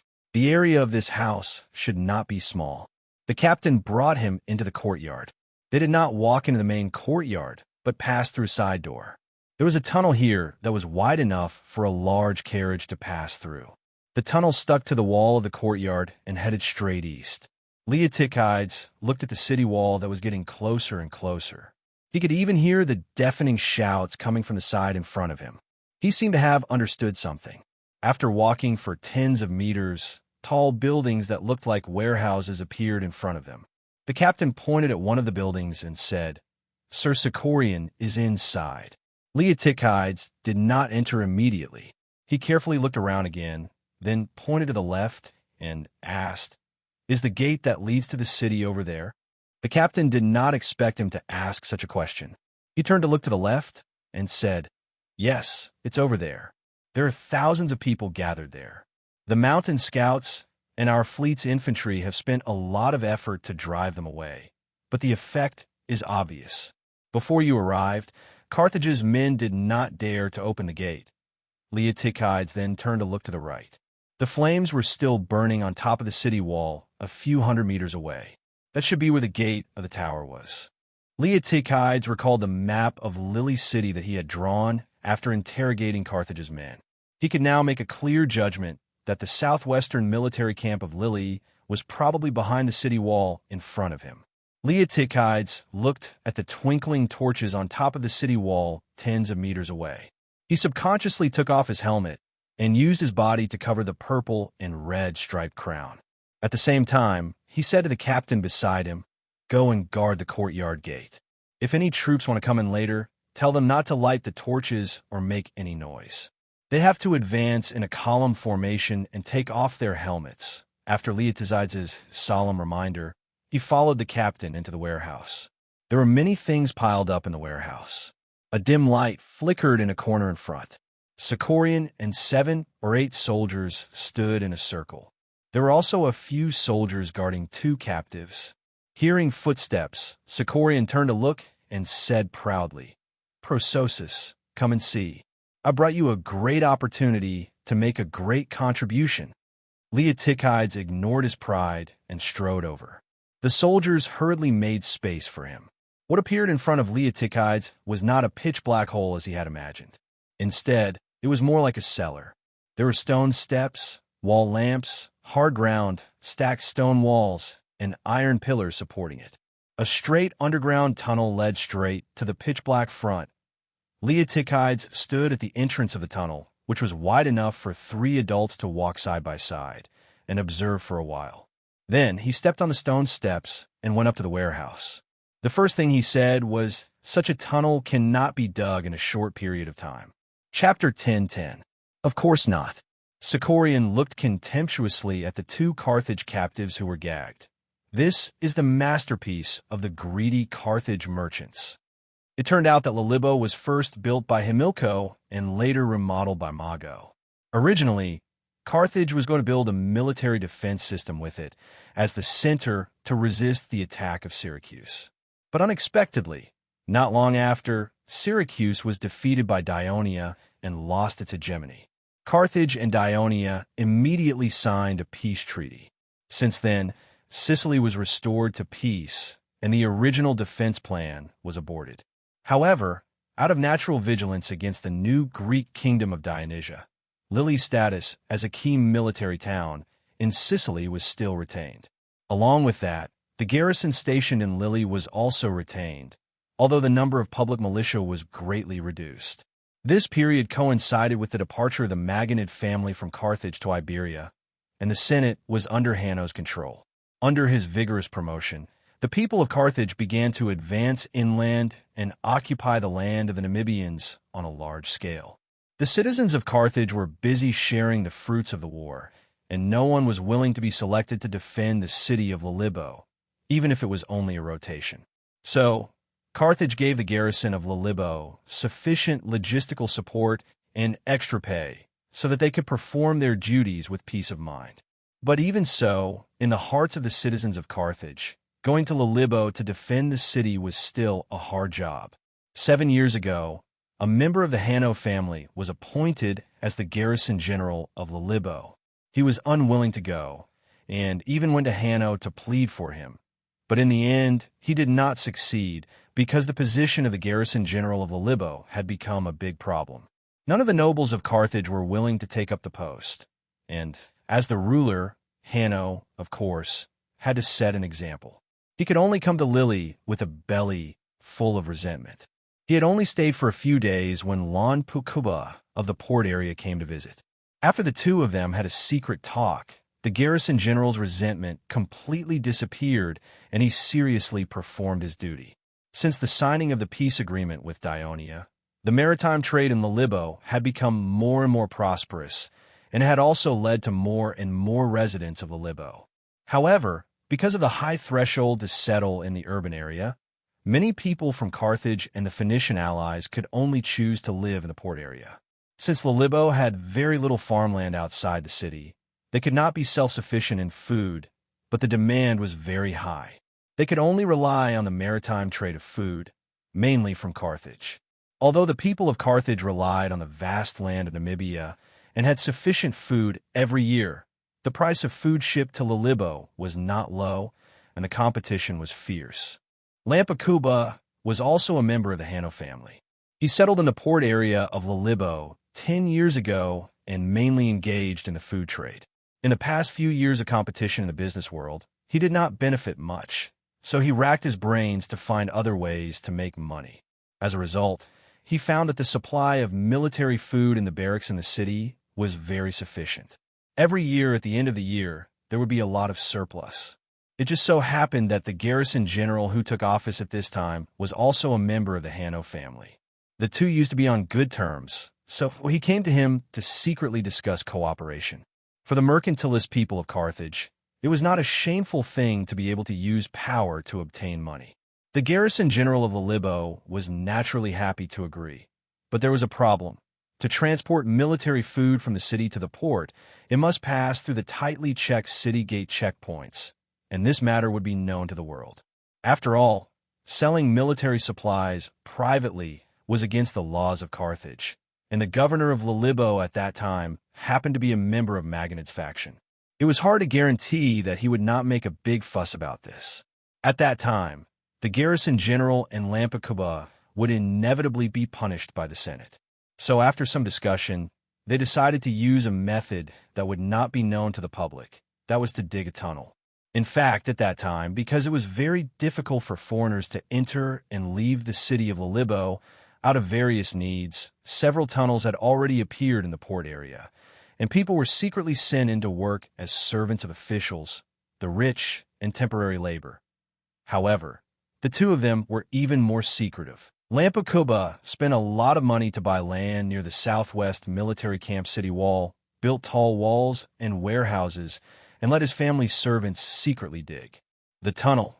The garrison general let his trusted subordinates and his own servants use training as an excuse to set up a restricted area in the military camp supply barracks and secretly dig the tunnel. With the joint efforts of both sides, it took less than half a year to dig through, and in the process of smuggling military food to the port area, they were also constantly perfecting the tunnel.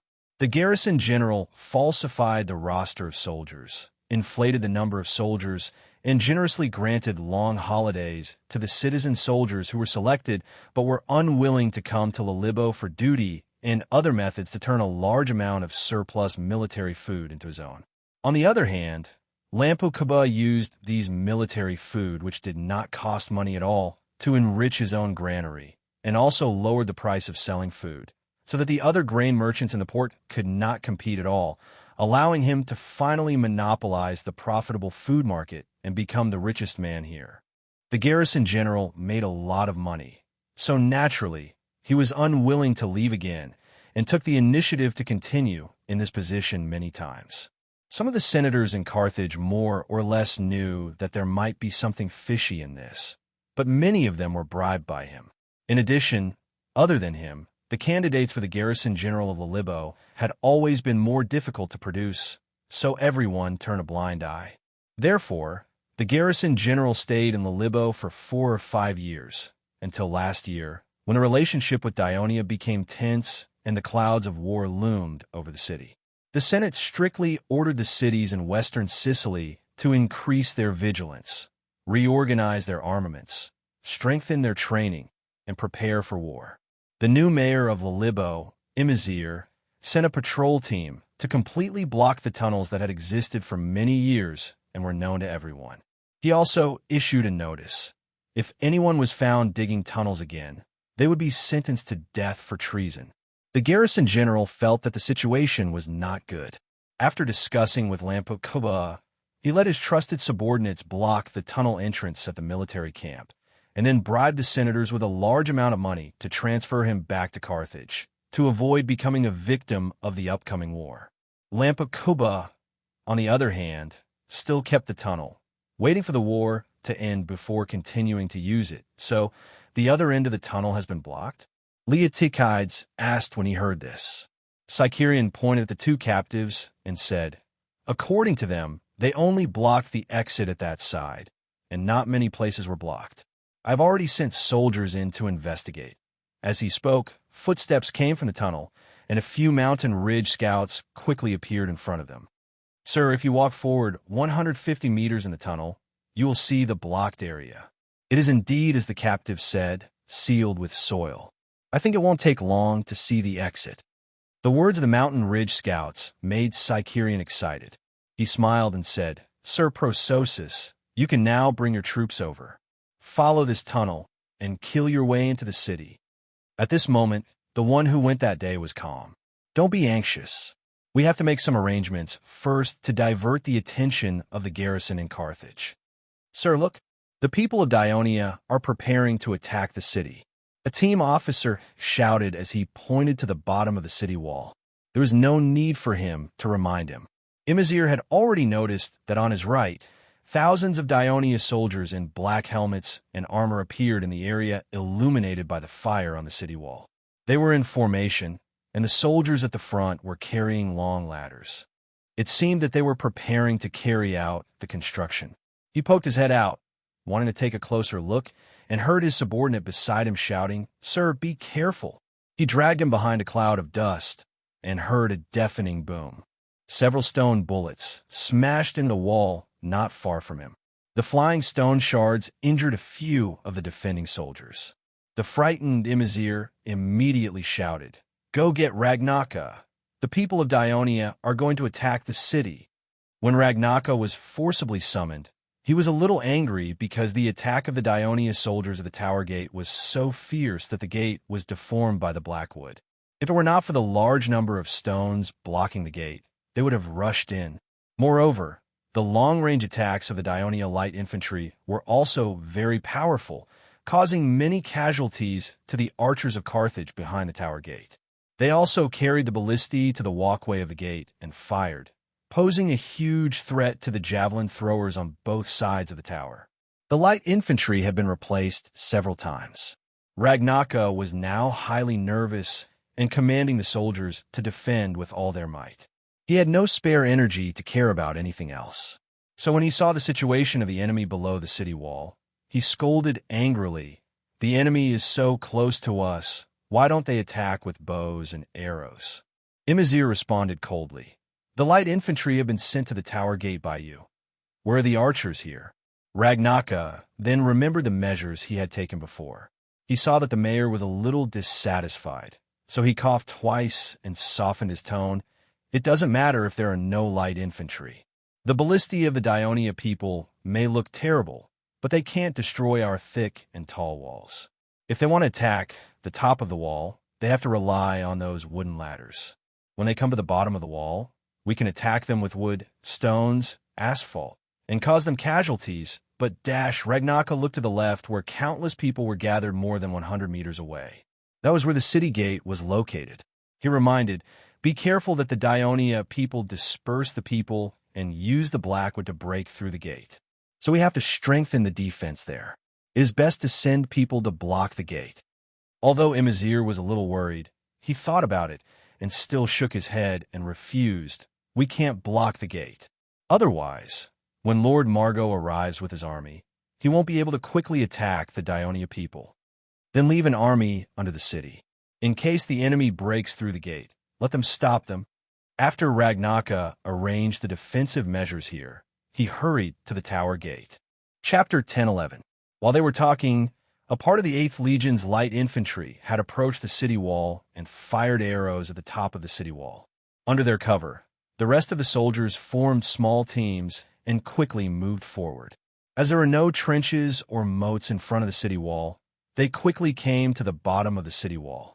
They raised their shields to defend against the attacks from the top of the city wall while putting scaling ladders on top of the city wall. The siege began. The soldiers of the Legion of Dionysia concentrated on 2 parts of the city wall of the port area and launched an attack. One was at the tower gate at the southernmost part of the natural breakwater and the land. The soldiers of the 2nd Legion attempted to break through it and rush directly into the city wall walkway. The other was at the northernmost part of the city near the port. The 8th Legion's main tactic was to besiege the city using the ant encirclement method. The distance between the two sides was about a mile. One of the Dionysian army was on top of the city wall while the other was below the city wall. It was impossible for them to cooperate with each other. If the attack of the 2nd Legion was relatively fierce at the beginning, after receiving Leotychides' notice, the attacks of the 2 legions became more stable and less aggressive. Of course, the casualties of the soldiers had also decreased sharply. Imazir, who was frightened at first, suddenly regained his confidence after seeing the soldiers repelling the Dionia soldiers. He even began to think that with about 8,000 soldiers on the city wall, they could easily repel the siege of the Dionia without the arrival of Margot's reinforcements. Until a team officer ran to the top of the city wall in panic and reported to him, "Sir, there are many Dionia's soldiers. Dionia's soldiers are attacking the city." Imazir slapped him hard in the face and roared angrily. "Are you out of your mind? The Dionia soldiers are on this side. If you continue to talk nonsense and shake the morale of the army, I will cut off your head." Since the signing of the peace agreement with Dionia, Lillipai's maritime trade had become more and more prosperous, which had also led to more and more residents in Lillipai. However, due to the high threshold to settle in the city, many people from Carthage and the Filipino allies chose to live in the port area. Since there were very few farmlands outside the city, they could not be self-sufficient in food. Hence, the demand was high, and they relied on maritime trade to solve the problem. Although they relied on the vast land of Lamibia and had sufficient food every year, the price of food was not low, and the competition was fierce. Lalala was also a member of the Hanlo family.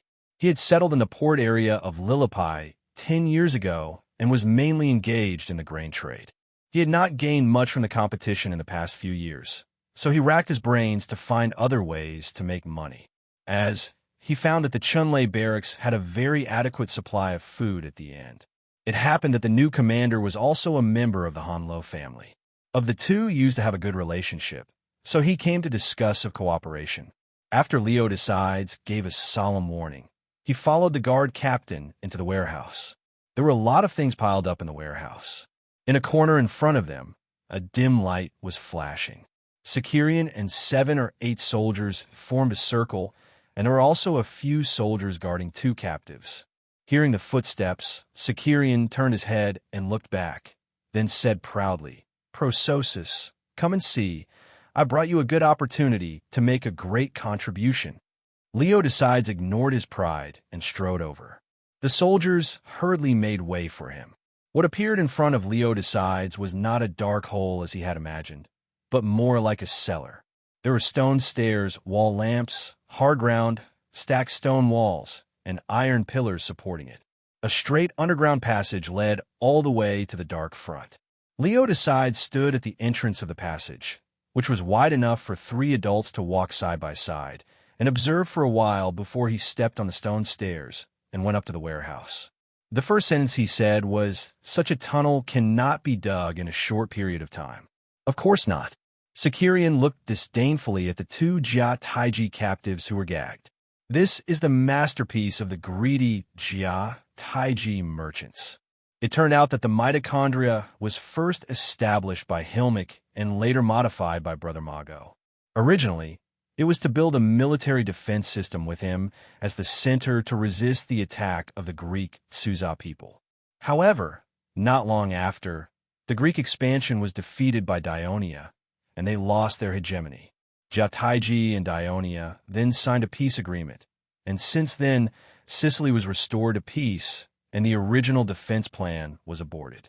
However, out of natural vigilance against Ionia, the fallen Greek nation, Lily Pig, as a military city, still retained its status as a key military city.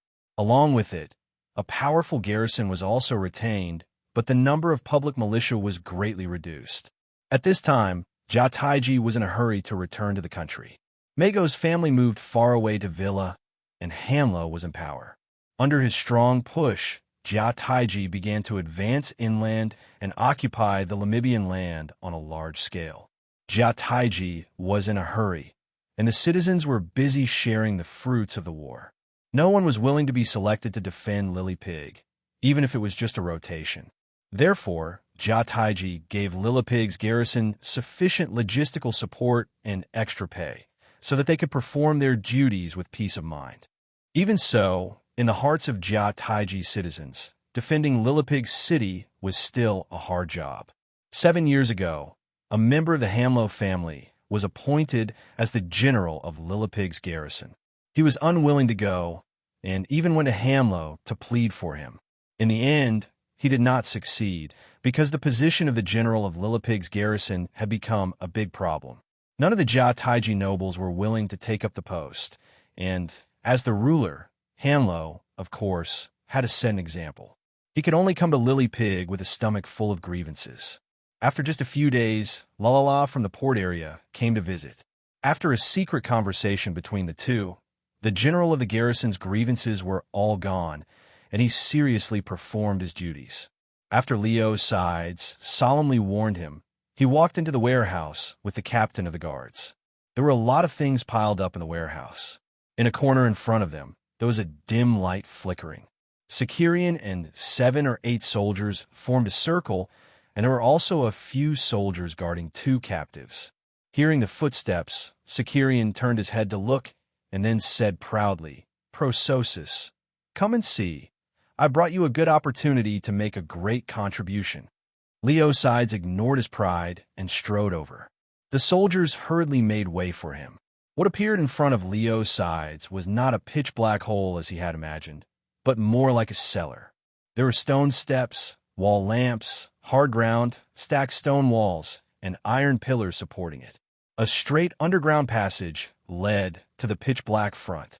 Leo Sides stood at the entrance of the passage, which was wide enough for 3 adults to walk side by side, and observed for a while before he stepped on the stone steps and entered the warehouse.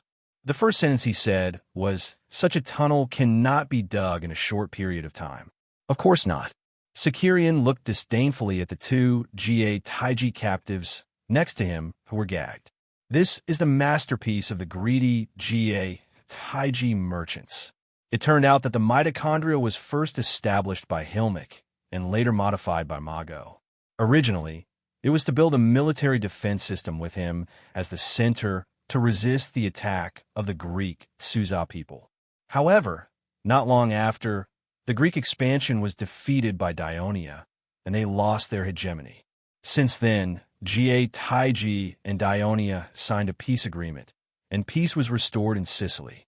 The original defense plan was aborted. However, out of natural vigilance against Ionia, the fallen Greek nation, Lily Pig, as a military city, still retained its status as a military stronghold. It also retained a powerful garrison, but the number of public militia was greatly reduced. At this time, Jataiji was in a hurry to return to the country. Mago's family had moved far away to Villa, and Hanlo was in power. Under his strong push, Jatai began to advance inland and occupy the Limebian land on a large scale. The citizens of Jataiji were busy sharing the fruits of the war, and no one was willing to be selected to defend Lily Pig, even if it was just a rotation. Therefore, Jataiji gave the Lily Pig garrison sufficient logistical support and extra pay, so that they could perform their duties with peace of mind. Even so, in the hearts of the citizens of Jataiji, defending Lily Pig was still a hard job.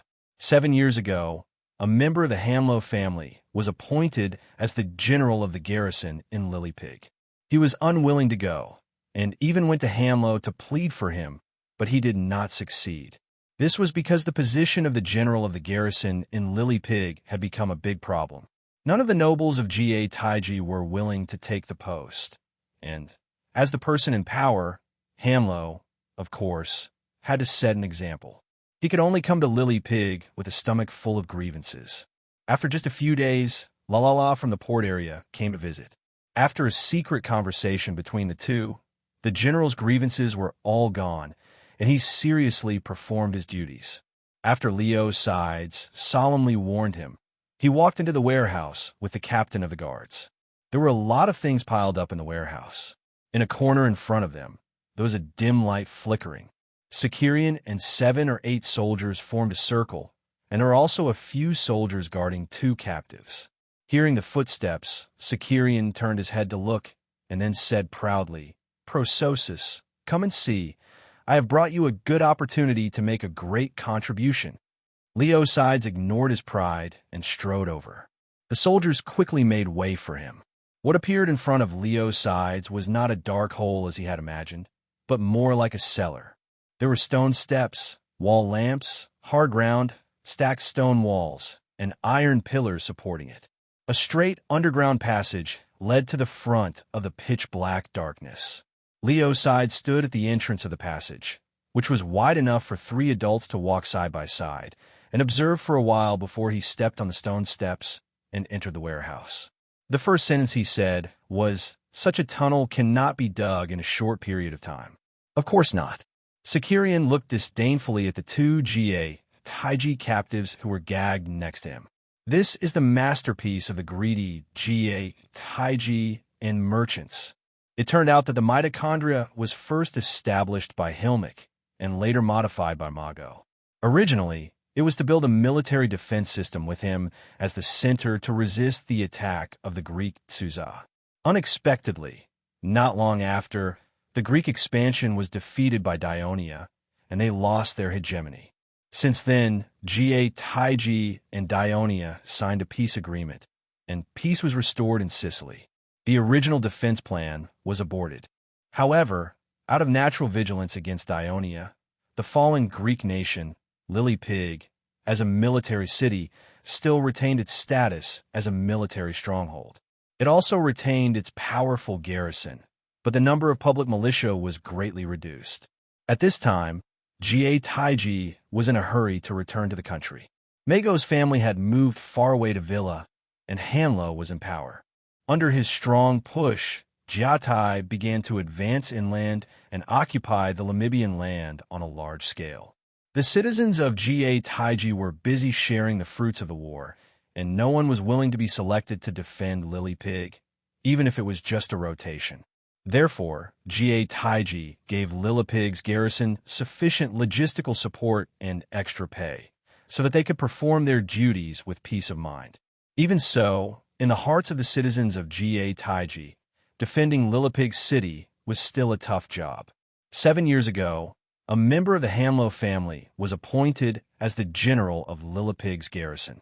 He was unwilling to go, and even went to Hamlo to plead for him. In the end, he did not succeed, because the position of the general of Lilypig's garrison had become a big problem. None of the nobles of Ga Taiji was willing to take up the post, and, as the person in power, Hamlo, of course, had to set an example. He could only come to Lilypig with a stomach full of resentment. After staying for a few days, La from the port area came to visit. After a secret conversation between the two, the general's resentment disappeared, and he seriously performed his duty. The captain covered his face and anxiously explained, "Sir, it's true. The Daionia suddenly appeared in the southwest barracks and attacked our garrison soldiers. It took me a lot of effort to escape." "Shut up." Imazir raised his hand angrily, and the captain quickly retreated. "This man is crazy. Quickly arrest him." Imazir glared at the captain and ordered the soldiers beside him. Seeing that the captain was tied up and gagged, Imazir sneered in his heart. "Suddenly appearing in the southwest barracks? Do you think that the Daionia are gods? that they can fly over this high city wall. At this moment, a loud bugle suddenly sounded in the city. This bugle was obviously different from Carthage's bugle, and it caused a huge shock in Imazir's heart. And at this moment, there were already soldiers on the city wall shouting in panic, "Oh my God! Look, it's the Dionia! The Dionia are coming from behind." Imazir pushed aside the soldiers beside him and staggered a few steps to the battlements. He quickly looked into the city. There were many soldiers in black helmets and armor rushing into the area illuminated by the fire on the city wall. Behind them, in the darkness of the night, there were even more silhouettes surging forward, like a terrifying black tide that was about to destroy the city wall. Imazir felt his body go limp, and fear made him almost unable to stand. At this moment, there was only one thought in his mind. Lily, it's over. Leotychides first ordered the soldiers who followed him and the mountain scouts to quickly find the digging tools from the residential area, then entered the tunnel and quickly dug the exit. At the same time, according to the plan, he sent 2/5 of the 8th Legion to attack the city from the front to attract the garrison's attention, while the rest of the soldiers followed his orders and quietly entered Lampacuba's house. In addition, he also sent someone to inform Artones to immediately gather half of the soldiers of the 2nd Legion on the embankment and sneak into the city. Of course, he also notified the thousands of soldiers of the 3rd Fleet, who quietly entered the tunnel in batches. The exit of the tunnel was the supply warehouse of the Southwest Barracks. It was located in a remote area, and the soldiers of the Southwest Barracks were basically at the top of the city wall, leaving only a few dozen guards behind. They did not pay attention to the supply warehouse at all. After the advanced troops of the 8th Legion dug through the tunnel and entered the warehouse, they did not immediately launch an attack. Instead, they hid in the surroundings and protected the exit of the tunnel. It was not until the number of soldiers increased to thousands that the guards found traces of them. The Dionysian army took the opportunity to launch an attack, almost annihilating this small force, and then occupied the entire Southwest Barracks. The Dionia soldiers continued to drill out of the tunnel, and when Leotychides also arrived at the barracks, the number of soldiers had increased to 2,000. He reorganized a little and immediately issued the order to attack. The Dionia soldiers quickly launched an attack on the defenders of the inner wall not far from the barracks. The sound of the bugle also inspired the Dionysian army fighting at the port, and they also increased the intensity of their attack on the city wall. The defenders of Lily, who were defending the city wall, were caught in a two-pronged attack. The 2,000 soldiers of the Southeast Barracks who stayed in the city heard the news and hurriedly came as reinforcements. As a result, they were quickly defeated by the soldiers of the 2nd Legion and the infantry of the 3rd Fleet who drilled out of the tunnel. The Carthaginian soldiers at the top of the city wall were terrified when they saw more and more enemies pouring in from the city. In addition, their attack had caused an uproar in the city. Countless residents fled in panic and screamed in the dark night, echoing the cries of the residents at the port area. This made the Carthaginian soldiers even more worried. They could disregard the lives of the residents at the port area, but they could not abandon their families in the city. Hence, they gave up defending the top of the city wall and chose to rescue their families in the city. However, the stone stairs leading to the inner wall had been blocked by the Dionysian soldiers. They fled along the walkway of the city wall to the east, and the defense line at the top of the city wall collapsed. Imazir and Ragnaka, seeing that the situation was hopeless, fled east under the protection of the guards. Under the order of Leotychides, the Dionia soldiers did not cut off the route of retreat of the Carthage soldiers. Instead, they chased after them, not giving the Carthage soldiers a chance to breathe and regroup. Along the walkways and streets of the city, they drove the remaining Carthage soldiers and civilians out of Lily. After dawn, the Dionysian army occupied the city of Lily. Except for a part of the Carthage soldiers and civilians who were surrounded and surrendered, the rest escaped from the city. Leotychides and Matones did not have time to celebrate this important victory, nor did they have time to let the soldiers have a good rest. Instead, they seized the time to clean up the battlefield in the city, familiarize themselves with the defensive facilities in the city, and arrange the defensive areas of each army. Sicilians sent out a clipper to Minoa to report the good news of the victory to the king of Devers. At the same time, the Sicilian fleet had to capture the civilians in the port area, escort them to the Minoa camp, and then transfer them to the rear by the fleet. This was to avoid having to divert troops to watch over the port's civilians who could cause trouble at any time while resisting the attack of the Carthage army. The Third Fleet would escort them to prevent the surprise attack of the Carthage fleet. Only dock laborers who were willing to join the Kingdom of Dionia were left in the port area. They were needed to load and unload cargo for the Dionia fleet that would come to the port of Lily in the future. Because it was night and the road could not be seen clearly, the messengers in Lily did not dare to gallop. So it took nearly 2 hours to reach the Carthage camp. When Margot learned that the port of Lily was attacked, he was shocked and scolded Imazir for neglecting his duty. Lily was too important to the Carthage army in Sicily. Margot did not dare to take it lightly. He decided to let Pramerca take charge of the camp for him, and he personally led 30,000 soldiers to reinforce the camp. In the middle of the night, it was not easy to gather such a large number of soldiers who were still asleep. Even after months of training, the discipline of the whole army had been greatly improved. It still took Margot more than 3 hours to lead the reinforcements out of the camp. At this time, it was already dawn. In order to ensure that the soldiers had enough physical strength to fight when they arrived at Lily, Margot did not order a rapid march. After all, he was confident in the defense of Lily. The worst that he expected in his heart was that the Dionysian army would destroy the port of Lily and flee. Of course, the best scenario was that when the reinforcements arrived, the Dionia people were still attacking the city. Then he could capture all the more than 20,000 Dionia elite soldiers, according to the messengers, thus giving the main Dionia army a heavy blow and restoring the morale of the Carthage people. As a result, halfway through the journey, he saw a large number of Lily soldiers and people fleeing in panic in front of him. When he learned that the city of Lily had been occupied by the Dionia people, Margot felt like he was struck by lightning and almost fell off his horse. When he finally caught his breath, he ordered the soldiers to arrest Imazir and Ragnaka, who came forward to complain. Then he ordered the whole army to speed up. When he arrived outside the city of Lily, he saw the drawbridge pulled up, the closed city gate, and the Dionia soldiers all over the city wall. The last glimmer of hope in Margot's heart was shattered. He rode his war horse, anxiously pacing back and forth in front of the demoralized troops. For a moment, he was at a loss of what to do. When he led the troops, he did not consider that Lily would fall, so he did not bring any siege equipment at all. And Lily was the military stronghold of Carthage in Sicily. The city walls were high and thick, the towers were numerous, and the trenches were wide and deep. It would not be easy to capture it. If he returned to the camp and transferred more troops here, the Dionia people in the city would have more time to make adequate defense preparations. Then, he would have to reformulate the siege plan, start building new siege equipment, and spend more time to conquer the city. But did the Carthage army have enough time? Chapter 10:12.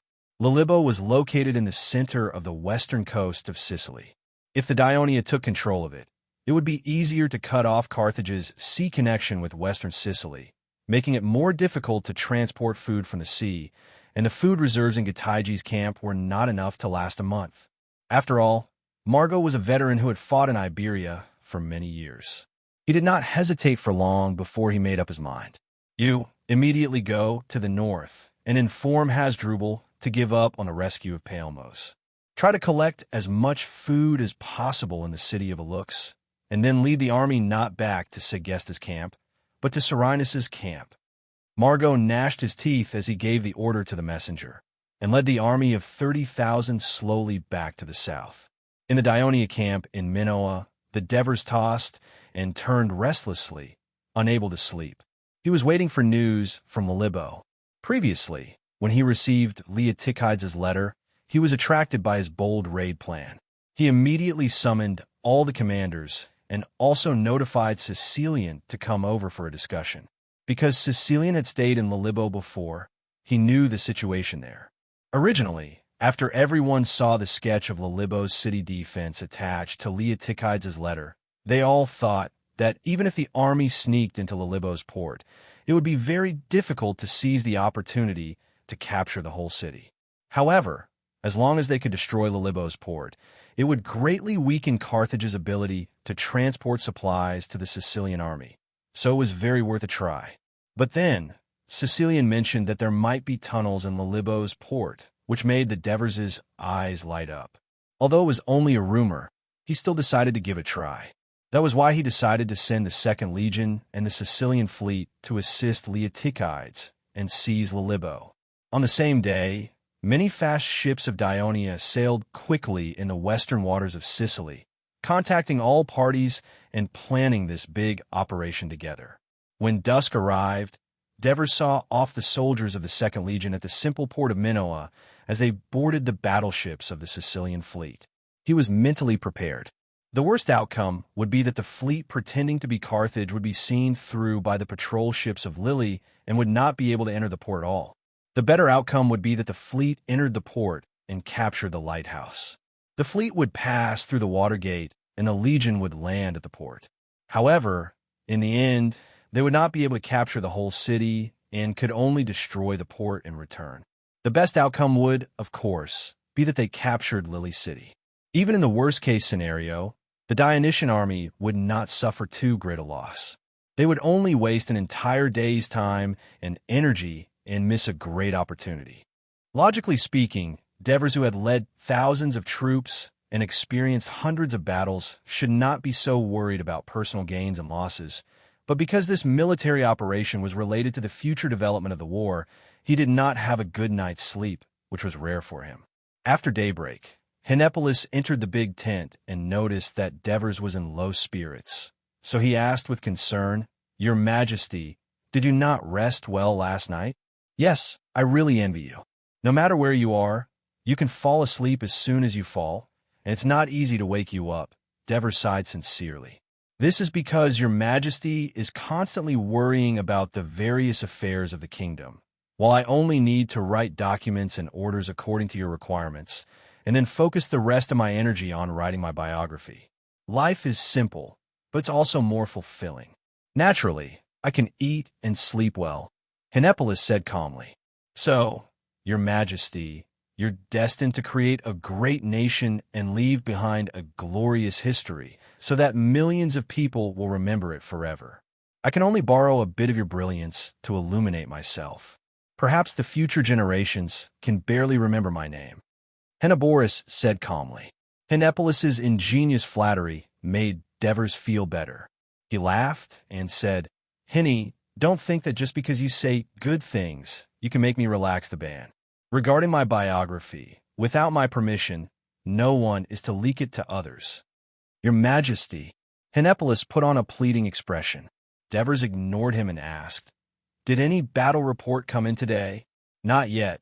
Before Henipolis could finish, Marcius walked into the big tent. "Your Majesty," Serenus sent news. "Late last night, Carthage's camp suddenly lit up, and there seems to be a large number of soldiers moving about in the camp. It lasted until dawn before the camp regained its peace, but it seems that the army has left the camp. They must have gone to Lily," Henipolis immediately said excitedly. "This means that our army has entered Lily Harbor." Devers had almost not slept the night before, so his energy had not recovered, so he was still relatively calm. "Very good, we're already halfway there. May Hades bless them with the best outcome." He stood up. "I'm going to rest for a while. If there is any further news, inform me immediately." With that, he slowly walked into his bedroom. Henipolis and Marcius looked at each other, speechless for a moment. In the afternoon, the high-ranking Dionia generals in Minoa gathered in the big tent. At that moment, Devers said in high spirits, "Everyone, we have captured Lily Harbor. The destruction of Carthage's army is not far away." The generals were not surprised by this news, because the warships of the Sicilian fleet had already sailed into the harbor, and a large number of captives from Lily Harbor were being escorted into the camp. "Your Majesty, Lily Harbor is too important to the Dionysian army. I'm afraid that Martones and Prososus will be fiercely attacked by Carthage's army. Should we send more reinforcements?" Oliver suggested eagerly. "I just received news from Prososus's speedboat. They haven't found any traces of Carthage's reinforcements until this morning, and Serene said that there are signs of troops returning from Carthage's camp outside the city. Devers looked around and said slowly, "Did Carthage's people give up on recapturing Lily Harbor?" Alexis looked at Devers with uncertainty. Devers nodded and said, "Judging from the current situation, I'm afraid that Margot is not planning to recapture Lily Harbor in a hurry. Instead, he is still focusing his attack on Serenus. So, what we need to worry about now is not Lily Harbor, but Serenus. Your Majesty, since we've already conquered Palmos and Lily, Irius is already surrounded by us. The Carthaginians are attacking Serenus. So shouldn't we also attack Irius and take over this city that's very important to the Phoenicians?" suggested Trotilus, the commander of the 6th Legion. "That's right. If we capture Lily Harbor, it will definitely arouse the vigilance of the other Phoenician cities in Sicily. I'm afraid it will be difficult to succeed with a sneak attack. Moreover, there are many temples in Erikos, and it is a holy place for the Phoenicians of the Western Mediterranean to worship. The Carthage army will definitely do their best to rescue it," Tormid reminded. "Then, can we get Lazaru and Epitine to stop the Carthage army from attacking Serenus? At the same time, when we find an opportunity to attack, we will be able to gather more troops and launch an attack faster," Oliver suggested. Devers tapped his fingers on the table and pondered for a while before saying, "Recently, although we have obtained a series of victories, the main force of the Carthage army has not suffered too many losses. It is still a terrifying beast. We cannot let our guard down now, nor should we force it too much. You must know that a beast that is forced to a dead end is very terrifying. In order to prevent the counterattack of the Carthage army from increasing the casualties of the army, we have to loosen the ropes and let the Carthage army feel that they can still hold on and not perish together with us. That's why Lazaru and the others have to stay in Herna for the time being. Erikos, Misura, Segesta, and the other Phoenician cities do not have to rush to attack, because this will disperse our forces and give the Carthage army one more target to attack. What we need to do now is to consolidate the results of the previous battle, strengthen our defense, and continue to deplete the morale and supplies of the Carthage army. At the same time, be ready to attack at any time. Once an opportunity appears, we will kill and injure the Carthage soldiers, hit their morale, and let this beast that is trapped in a cage bleed continuously until it finally dies." The generals were deep in thought. Devers looked around at them and smiled. "Capturing Lily is indeed a great victory for us. Previously, Sicerian reported to me that he is preparing to plan another operation with the Middleades. If it is successful, it may lead to us seeing the dawn of victory in this long war with the Carthage army. Of course, before that, we may have to welcome the arrival of the Carthage emissary, who has requested for peace talks." The words of Devers made the atmosphere in the tent warm up again.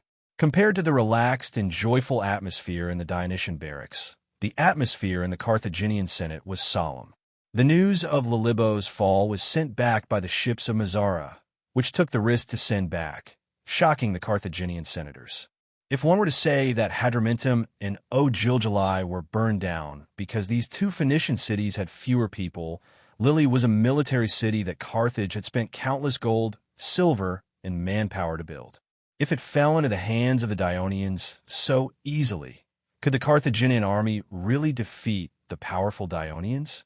If the previous breakaway of Corsica and Sardinia, the failure of the navy, and the invasion of Africa had given the elders of Carthage many blows, making them no longer optimistic about the development of the whole war, then the fall of Lily was a heavy blow to them, deepening their pessimism.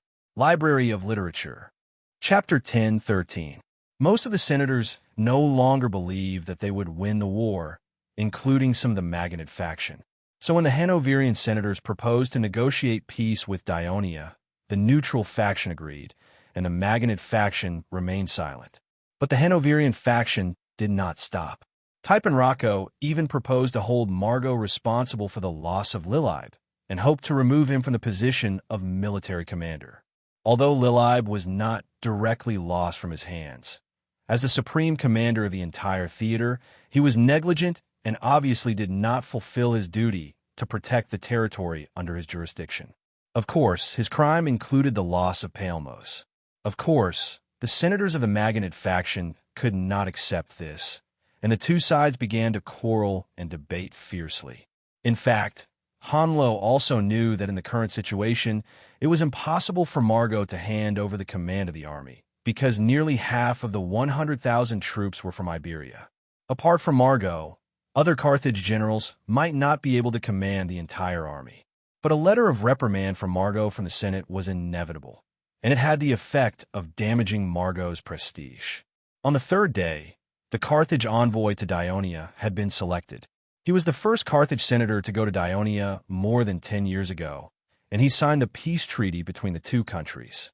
But compared to the relaxed mood when he went to Greece, the mood of the current Carthage was heavy, because Carthage was no longer a bystander of the war, but a participant in the war, or even a loser. He would definitely be in a passive position in the negotiations, and the results of the negotiations might not be too favorable to Carthage. It was precisely because of these considerations that Hanno did not allow the decision to negotiate for peace to be passed immediately during the first day of the Senate meeting. Instead, after the meeting ended, he spread the news that Lilybe has fallen, the Carthaginian army has suffered another defeat, and so on in the city. This aroused the panic of the people, causing them to gather in front of the Senate again on the second day to protest. Hanno took the initiative to appease them and promised in public that he would do his best to negotiate peace with Dionia, end the war, and restore peace. The reason why Hanno adopted such a complicated process was because he knew that this time was different from the last. Carthage was in a relatively disadvantageous position, and the agreement reached would inevitably be disadvantageous to Carthage. In order to avoid being used by his political enemies in the future, he had to let the people know that the Hanoverian faction was in charge of the peace negotiations, not because they were afraid of death, but because they shouldered the important responsibility of saving the city in the face of danger. In addition, he specifically instructed Akradin not to negotiate any of the proposals and conditions put forward by the Dionia, but to send them back to the Senate and wait for the decision of the Senate before discussing them with the Dionia. In this way, the final proposals and conditions would be decided collectively by the Carthage Senate and had nothing to do with any individual. Okeratin understood his intentions. They boarded the passenger ship and sailed north. In the past, Akradin would go to Sicily once a year. In his impression, the sea route from Carthage to Sicily, whether it was to Lilybe, Eryx, or Mazara, there was an endless stream of ships coming and going, unlike now. The passenger ship sailed for more than half a day, but not a single ship could be seen. This made Akradin sigh, and he could not help but be more determined to negotiate for peace, to restore the liveliness and prosperity of these waters. In the afternoon, the passenger ship approached the waters of Mazara. Many ships finally appeared in the view of the originally blue sea and blue sky. They were the patrol fleet of the Sicilian fleet of Dionia.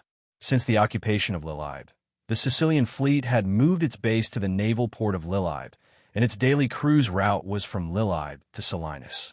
The third fleet was still based in Palmos, and its cruise route was from Palmos to Lilybe.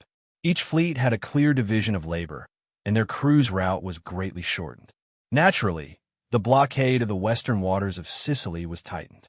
They even decided to monitor the ports of Mazara and Eryx even in the middle of the night, so as to completely prevent Carthage's people from secretly transporting food in the middle of the night. Therefore, as soon as Akradin's ship approached the western waters of Sicily, it did not take long for him to be discovered by the fast ships of the Sicilian fleet. Akradin did not panic in the face of the fast-approaching fleet. He took the initiative to order the ship to stop and showed his identity as the envoy of Carthage to the approaching warships of Dionia. In the end, he was given the treatment of being accompanied by 2 warships to Minoa. Late at night, Akradin entered the camp of Dionia in Minoa. Henoboris, who had already been informed, had already prepared an empty military tent for him and a simple dinner. Akradin did not complain. He wanted to have enough rest to ensure that he had enough energy to meet the king of Dionia and deal with the possible censure that would come. The next morning, Akhenaten, who was still sleeping soundly, was awakened by the loud sound of the bugle. He hurriedly put on his clothes and wanted to go out of the tent to see what was going on, but was stopped by the guard at the door. What happened? Akhenaten looked at the groups of Dionia soldiers in front of him, who were only wearing undershirts, rushing out of the military tent and quickly lining up in the passage. He could not help but ask curiously in Greek. The guard hesitated for a moment, but still replied, "They're going to do morning exercises." As there were a lot of new recruits in the army this time, there were also the newly surrendered noble soldiers of Rome and the Rome Reserve Brigade. In order to quickly bring them together and adapt to the tactics of Dionia so that they could fully exert their combat effectiveness, the Dever stationed the army in Minoa and seized all the time to train.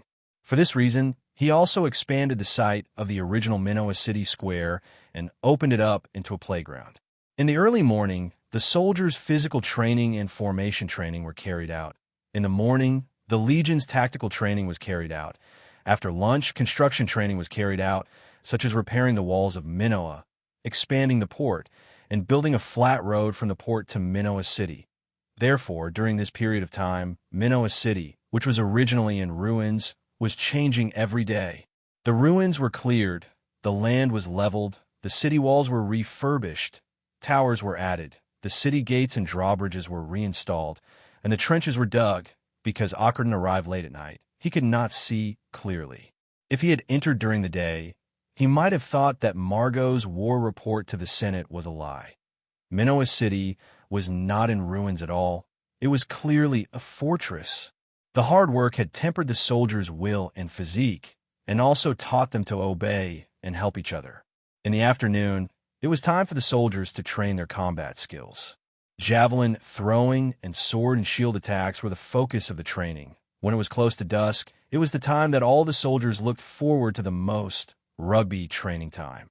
Not only could it make the soldiers happy physically and mentally, but it could also strengthen the team spirit and deepen the friendship between the soldiers. Such a large amount of exercise every day was based on sufficient logistical support. The soldiers of Dionia had 3 meals a day. In addition to sufficient bread and oatmeal, there was also a large amount of salted beef jerky, mutton soup, sea fish, and other meat to replenish their physical strength. There was even a small amount of vegetables and fruits to provide for the body's necessities. There were doctors and nurses in the medical camp to ensure their health, and there were blacksmiths and carpenters in the supply camp to maintain their armor and weapons.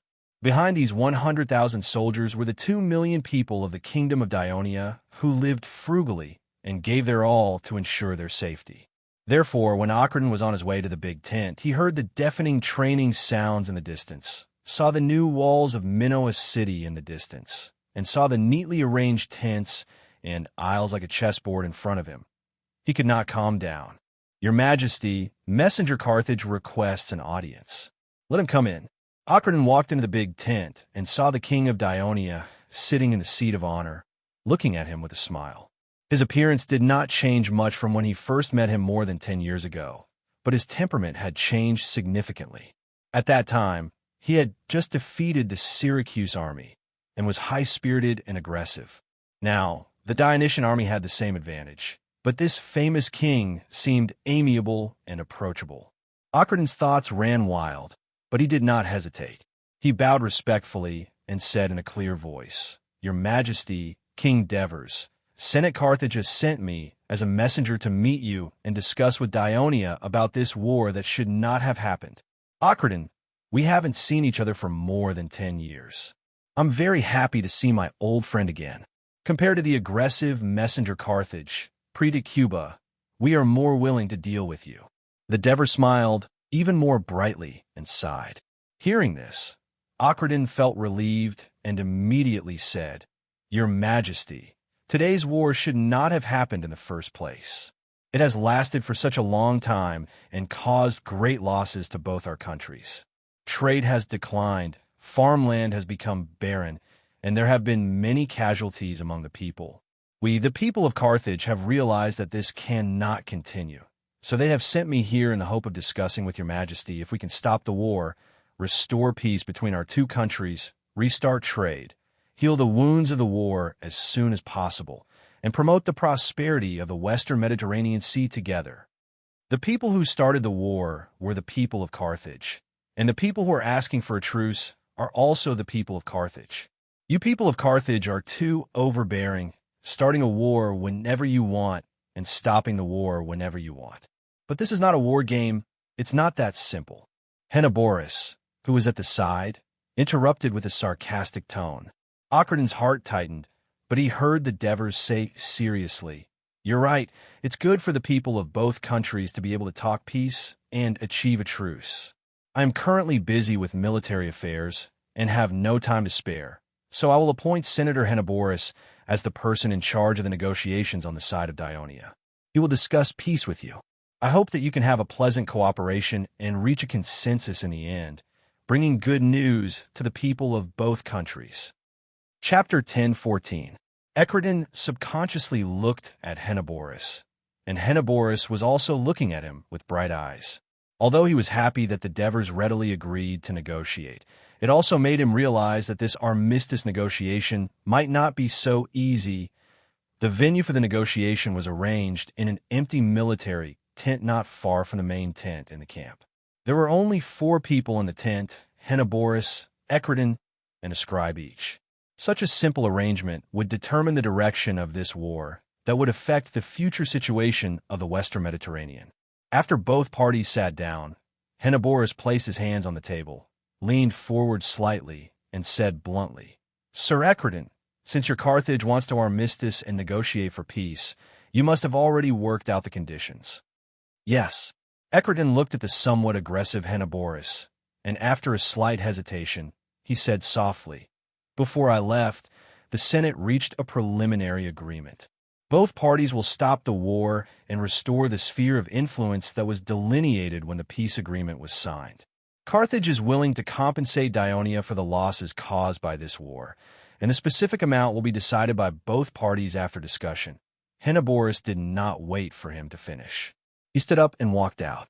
Acherton was stunned. "Sir Henoboris, what do you mean by this?" Henoboris turned around and said sarcastically, "You're not here to negotiate, Acherton. You're here to tell a joke, right? You have to understand that this war wasn't started by Dionia, but you're the one who wants to end this war.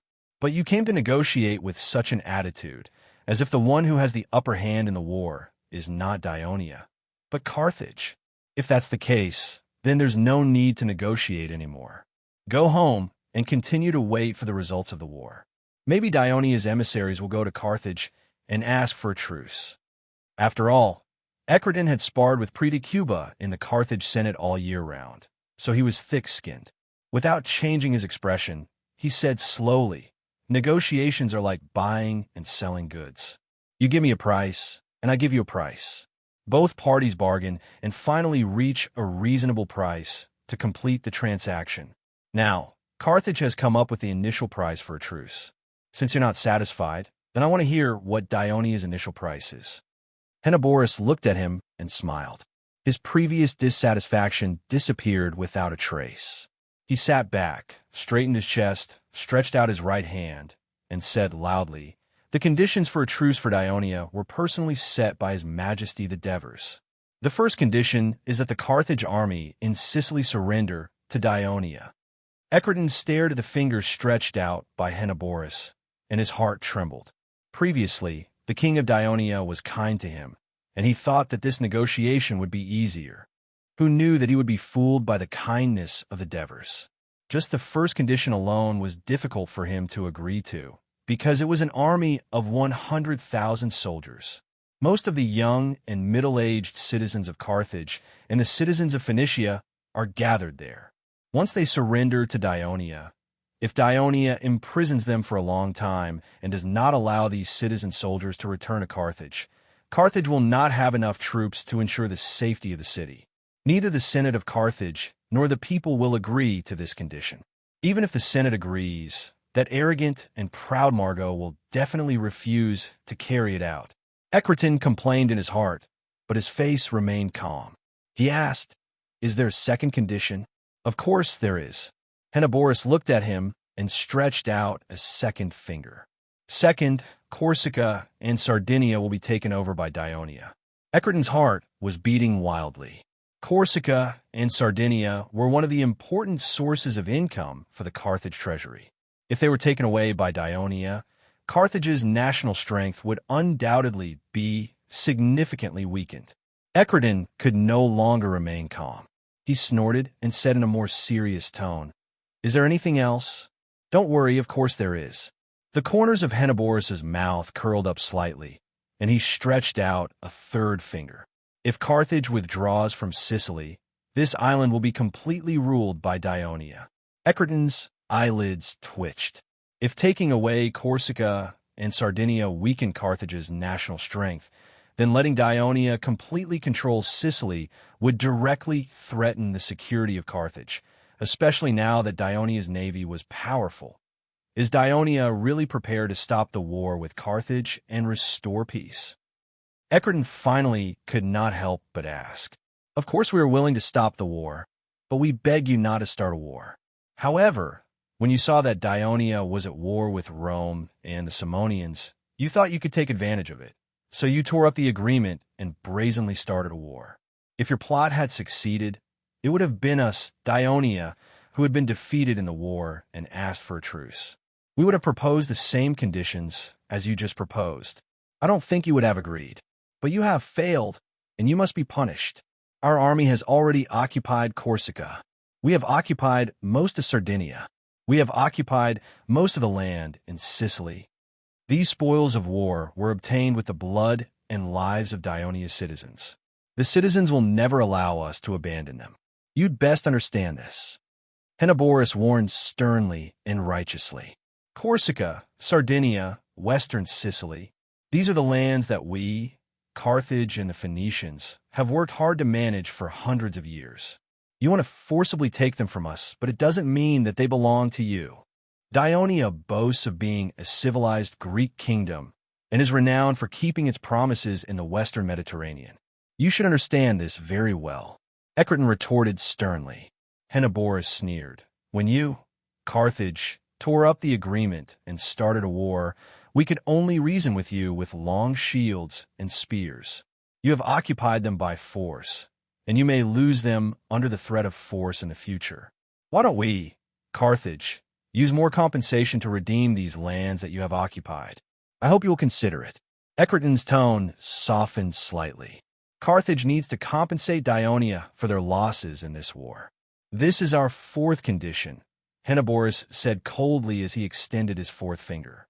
"You." Eckerdon finally stood up and shouted, "Dionia is so greedy. It seems that they have no intention of stopping the war and negotiating with us. Carthage, His Majesty, Devers, does indeed intend to negotiate.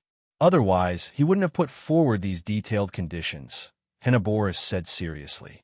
"He also told me that other than the amount of compensation that can be negotiated, the other conditions cannot be changed. Of course, I don't think Sir Eckerdon can decide on such an important matter, but I hope that the Senate of Carthage can confirm this matter as soon as possible. Otherwise, as time drags on, our conditions will not only be limited to these." Eckerdon was shocked. However, as Henneborus said, he couldn't decide on any of the conditions proposed by Dionia.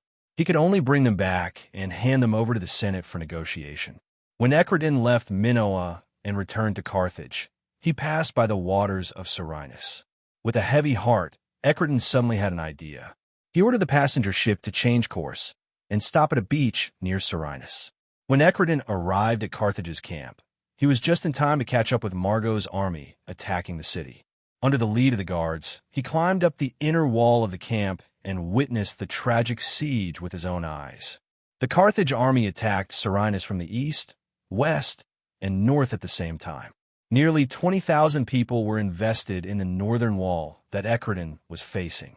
Countless light infantry climbed the high earthen hills and used arrows and javelins to suppress the defenders at the top of the wall. There were also Balearic catapults on the inner wall to throw lead pellets at Serenus. The troops responsible for the main attack were divided into 3 parts. One part was the Namibian soldiers. Under the leadership of the Iberian army officers, they carried sacks filled with soil and rushed to the front to fill the trenches under the city. The second wave of attacking troops were the Phoenician infantry. They carried ladders, siege carts, siege towers, and other large siege equipment. They rushed to the city like a tide and attacked. The third wave of troops were the Phoenician infantry that Margot trusted. They rested behind the inner wall and waited for the siege to reach its climax.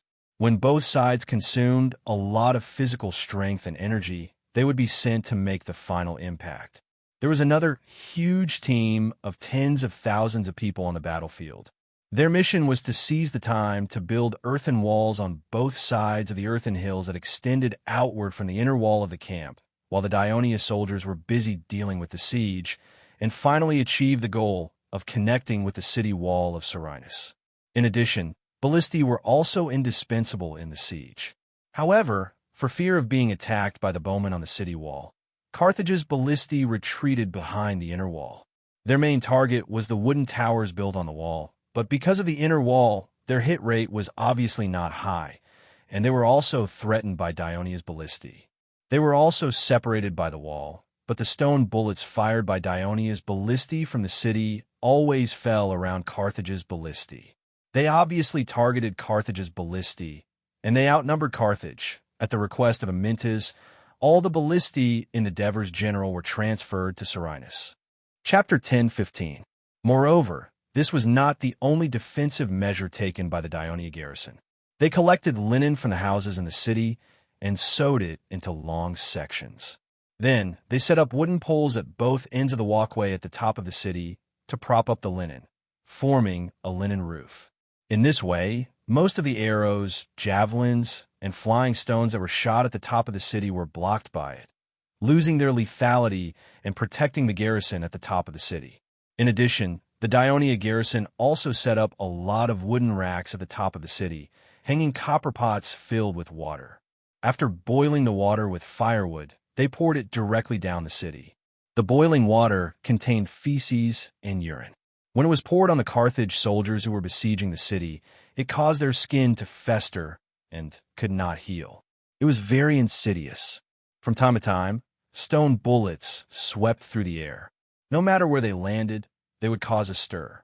Arrows and flying stones continued to crisscross in the air, like dark clouds shrouding the city.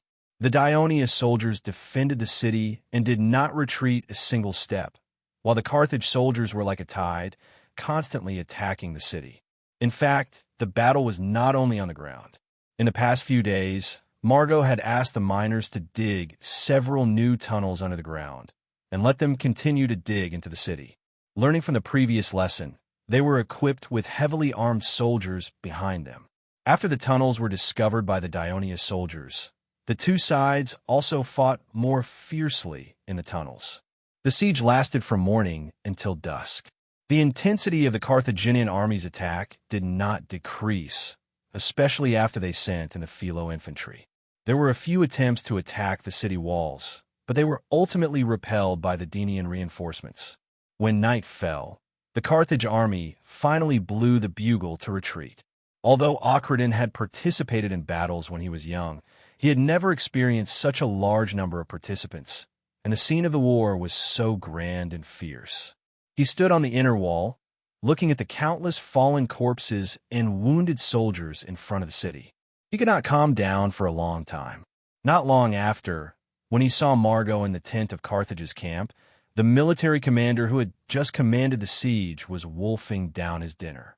Margot's eyes suddenly became sharp when he saw Ocradin. He put down the bread in his hand and asked straightforwardly, "Ocradin, how did the negotiation go?" Ocradin was not surprised that Margot knew about the negotiations, because as the head of the Magonid family, someone would take the risk to come to Sicily to report to him everything that had happened in the Senate. He was surprised that Margot did not seem to be angry at the Senate for peace talks. But when he thought about it carefully, he understood. Lilibo had fallen, the sea route was cut off, and the food supply for the 100,000 troops had become even more difficult. Even Margot, who had always been tough, had to bow down in the face of reality. For Ocradin, he was happy to see this happen. It meant that there were things that could be discussed. One of the conditions put forward by the Dionia to reach a peace agreement is that the army led by you, Lord Margot, surrender to them. Ocherton said word by word. Margot's eyes suddenly became sharp, but then he restrained the light and said with certainty, "The Senate will never agree to such ridiculous conditions." Not only this, the Dionia also asked Carthage to cede Corsica, Sardinia, and the entire island of Sicily. Ocherton continued in a serious tone. "Dionia wants to destroy me, Carthage." There was a little flame burning in Margot's eyes, but his expression became dignified. "It seems that the Dionia doesn't want to negotiate at all." "I don't think so," Ocherton said slowly. Just like the conditions given by the Senate, the Dionia gave such harsh conditions at the beginning of the talks. They're just asking for a sky-high price. Of course, we can continue to bargain with them, but now our record is too bad, so I can't get a good bargaining chip. Margot raised his head and looked straight at Ocherton. Ocherton calmly met Margot's sharp eyes. His face was covered with frost, and he said in a cold tone, "Is there a problem with what I said? If it weren't for you leading the army back from the east in defeat, and losing Palermo's and Lille in succession, which led to the whole war situation becoming so bad, the Senate would not have chosen to negotiate with us in such a humiliating manner. When did I suffer a defeat in the east?" Margot slammed his palm on the table angrily. The bowls and jars on the table clanked, and the food spilled all over the floor. "I led the army to retreat from the east, but that was because of the lack of food supply.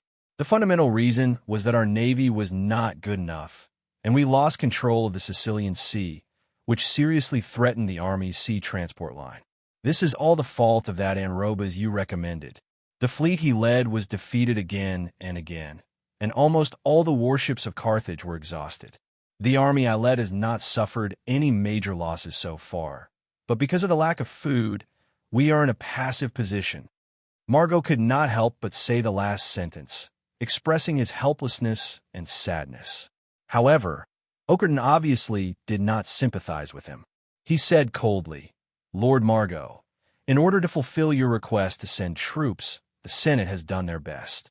They have almost used up all the young and strong citizens of Carthage and the Phoenician allies to gather an army of 100,000 for you. For this reason, there is a gap in Africana's defense, and we can't resist the Dionysian fleet's attack.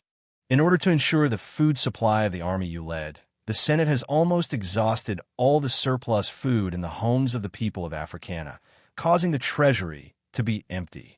Jataiji has made such a great sacrifice and effort, not to let you be satisfied with the fact that the army did not suffer any major losses, and only to blame the failure of the war on the navy. Even if you win a few more battles and put pressure on the people of Dionia, Dionia will not dare to send their navy to attack the land of Africana. Even now, during the peace talks, they will not put forward such harsh conditions." Margot was speechless for a moment.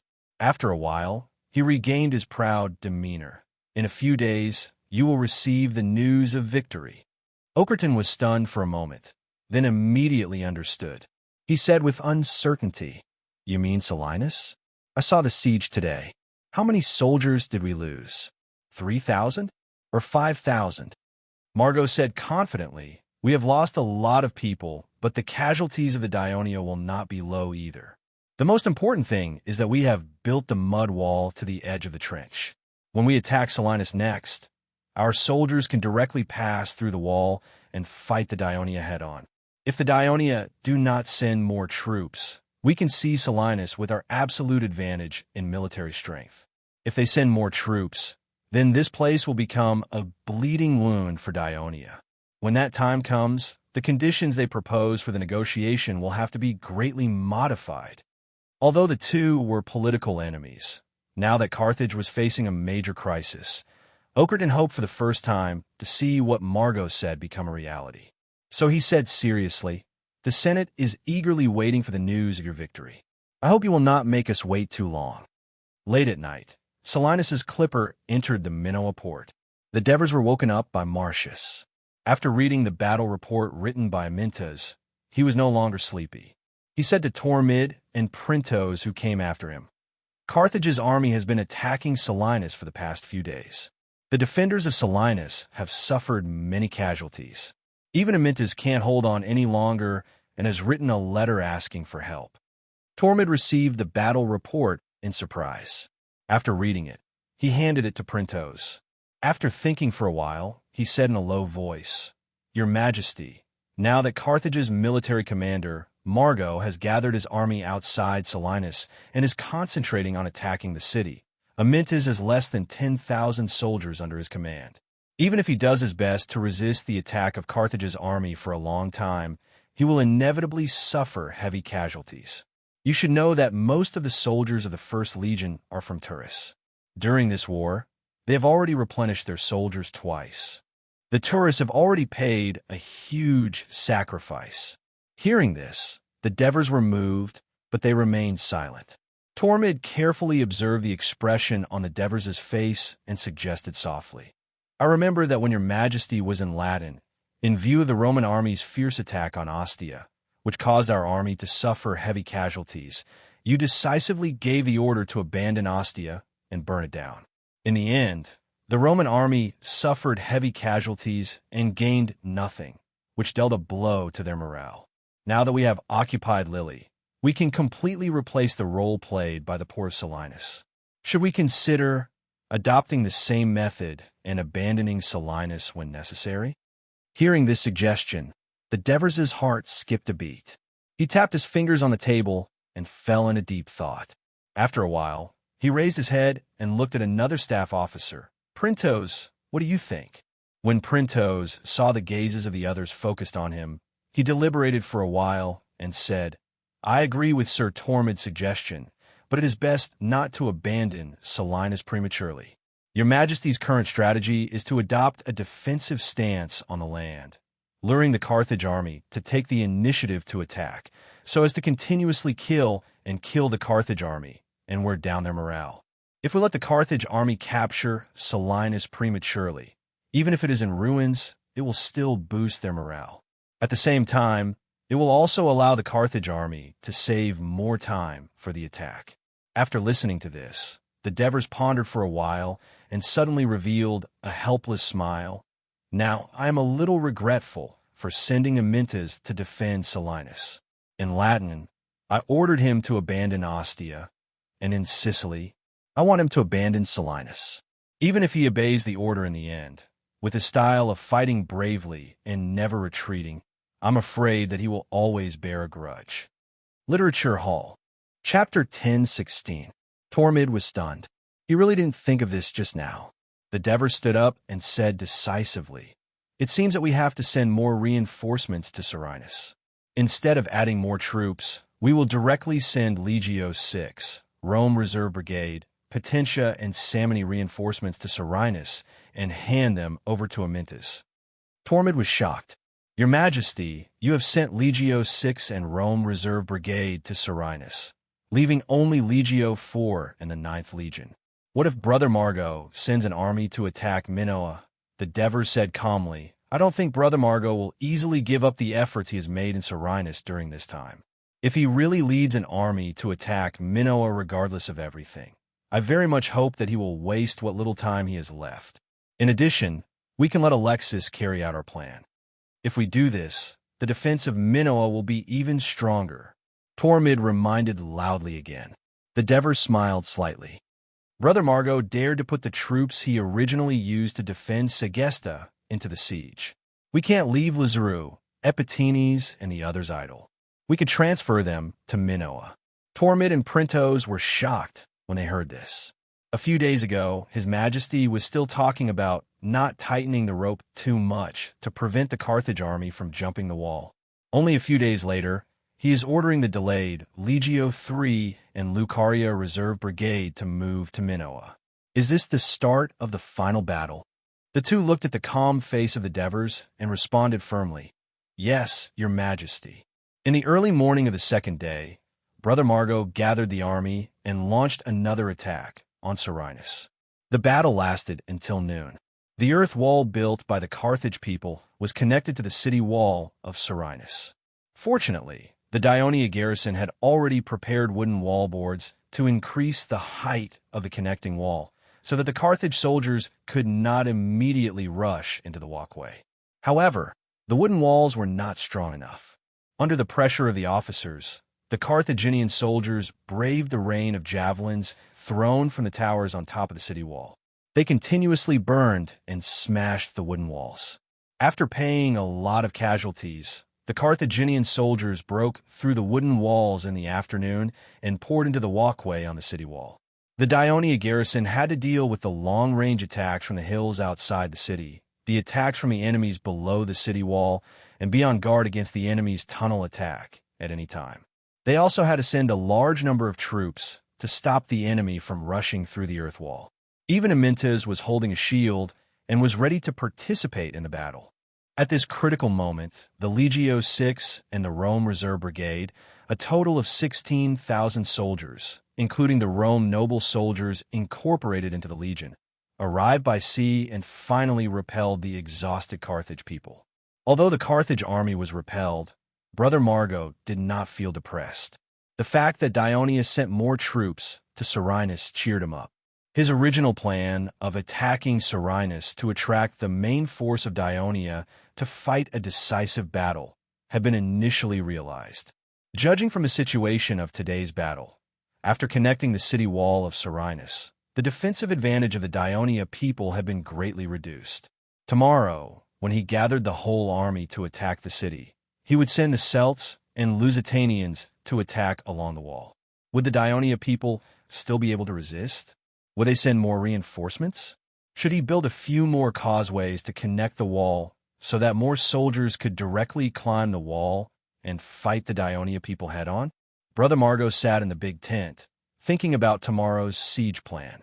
At this time, the adjutant came into the tent and reported to him, "Lord Margot, there's news from Segesta. The Daionia people have raided the territory of the Secans. The Secans' army and the 3,000 Namibian soldiers stationed there have been defeated." Brother Margot frowned and asked, "When did this happen?" "This afternoon."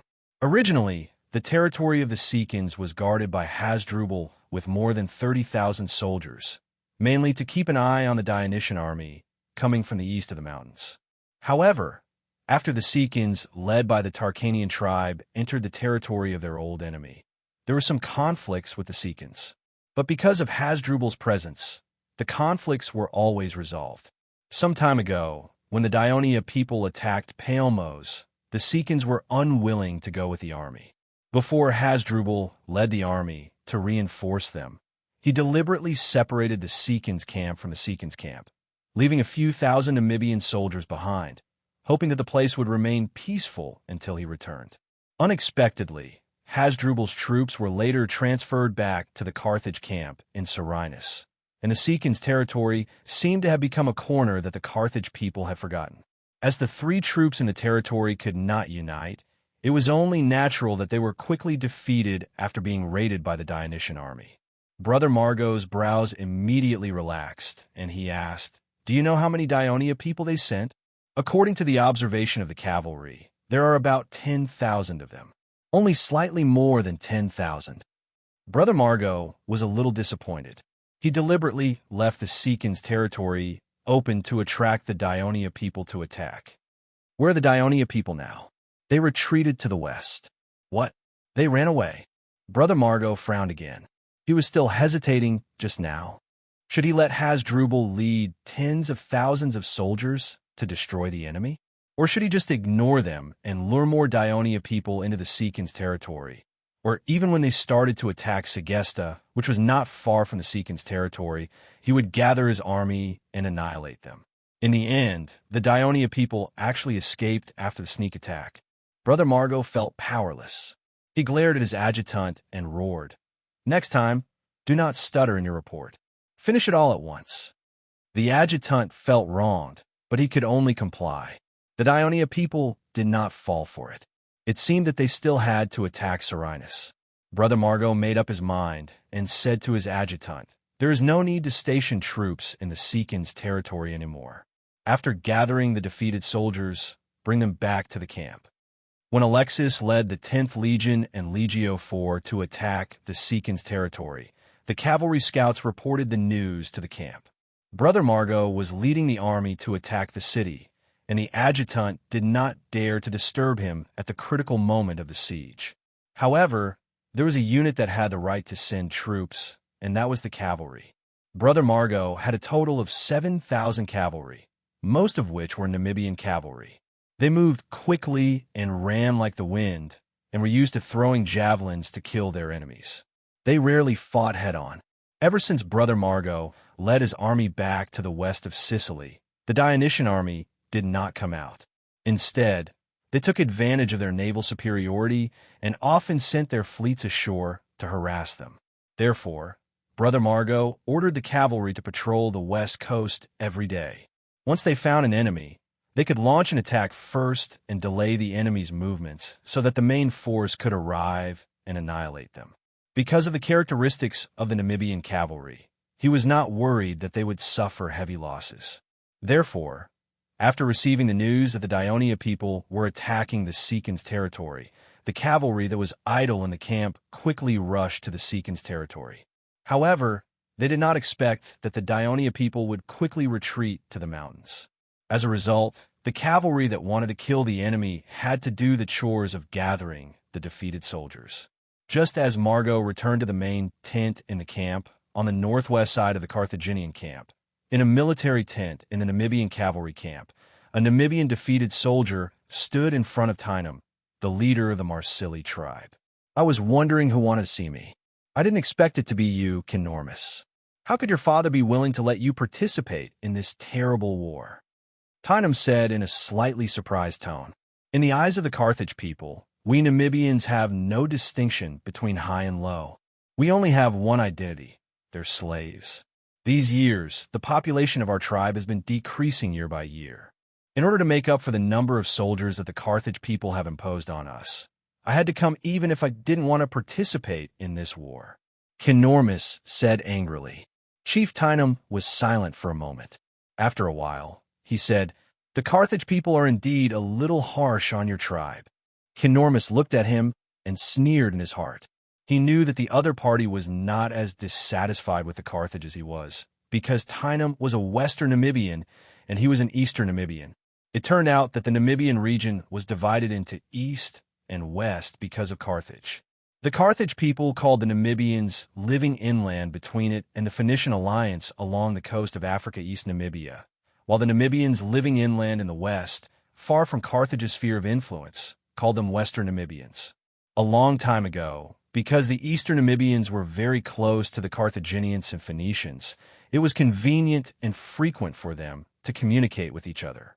Not only was there frequent trade, but under the influence of the Carthaginian culture, the tribes in Eastern Namibia had gradually changed from the original nomadic lifestyle to a semi-agricultural, semi-pastoral lifestyle. Due to the abundance of food and materials, Eastern Namibia had a large population. The Western Namibians, on the other hand, had always been nomadic. Not only did they lack food, but they also had a small population. Due to competition for grazing land, there were frequent battles between the tribes. Sometimes, due to climate change, reduced grazing land, and lack of food, they could only ask for food aid from the Eastern Namibians. It was for this reason that the Maasai tribe was familiar with Kinormus tribe. However, starting from 20 years ago, the Carthage people were no longer satisfied with their territory being limited to the coast. They coveted the vast land inland and began to gradually change their previous strategy towards the Namibians. They continued to use provocative, divisive, and alienating tactics against the various tribes in eastern Namibia. They also began to use force to conquer from north to south. This kind of military conquest reached its peak after Hanno came to power. As for the Western Namibians, Carthage adopted a policy of bribery and enticement. They provided the tribes with cheap food and hired their tribesmen as auxiliary cavalry to participate in Carthage's wars. They even deliberately propagated the conflict between the Eastern and Western Namibians among the Western Namibians, because in the past, the Eastern Namibians were rich while the Western Namibians were poor, and the Western Namibians often turned to the Eastern Namibians for help. The Easterners often treated the Westerners with arrogance and disdain. They also allowed the Eastern Namibians to participate in the war to conquer the Eastern Namibians. Therefore, even though they were of the same race, it was not surprising that Tynum would have such a mentality. Chapter 10:17. Instead of complaining, he said, "Leader Tynum, now that the Carthage's Lily has been occupied, the Carthage's food supply route to Sicily has been cut off. It won't be long before the soldiers in the entire camp will face the threat of starvation. What do you think about this?" Tynum blinked and showed a nonchalant expression. Lily has been occupied, but the Carthage can still transport food to Mazara. Moreover, they will take down Selinus and recapture Lily, so there's no need to worry too much. "Leader Tynum said with a sneer, "the Carthage can recapture Selinus and Lily. You overestimate the ability of the Carthage. Just to take down a small town of Paragonia, the Carthage spent a lot of time, and how many people died in battle? You've been in Sicily for so long. You should be well aware of the strength of the Daionia when it comes to defending their cities. Yet you still have such delusions and think that the Carthage dares to transport food to Mazara. Don't you know that the Daonian navy is stronger? Not only did they completely defeat the Carthage navy, but I heard that they also occupied Corsica and Sardinia, which are ruled by the Carthage. They even landed in Africa and burned several of Carthage's allies. Where did you hear all this?" Tynum's expression changed drastically as he asked sternly. Margot had strict control over the army. All the war reports were only known to him, Pamerka, and a few other high-ranking generals. Furthermore, the entire army was confined to Sicily, and it was difficult for them to receive news from the outside world. It was even more impossible for a foreign cavalry unit like Tynum to have their own sources of information, so they were very unfamiliar with the development of the entire war. Tynum took a deep breath, and his expression became secretive. He whispered, "I did participate in this war, but I did not fight with Margot. Instead, I followed Moniadno. You may have heard that he led his army to attack Minoa and suffered a crushing defeat. At that time, I was captured by the Daionia." Tynum's eyes widened. "You surrendered to the Daionia?" Kynomus made a shushing gesture and whispered, "No, the king of Daionia doesn't want us to surrender, but to be an ally of the Namibians. He wants to help us get rid of the oppression of the Carthage people, restore our independence, and take back our land."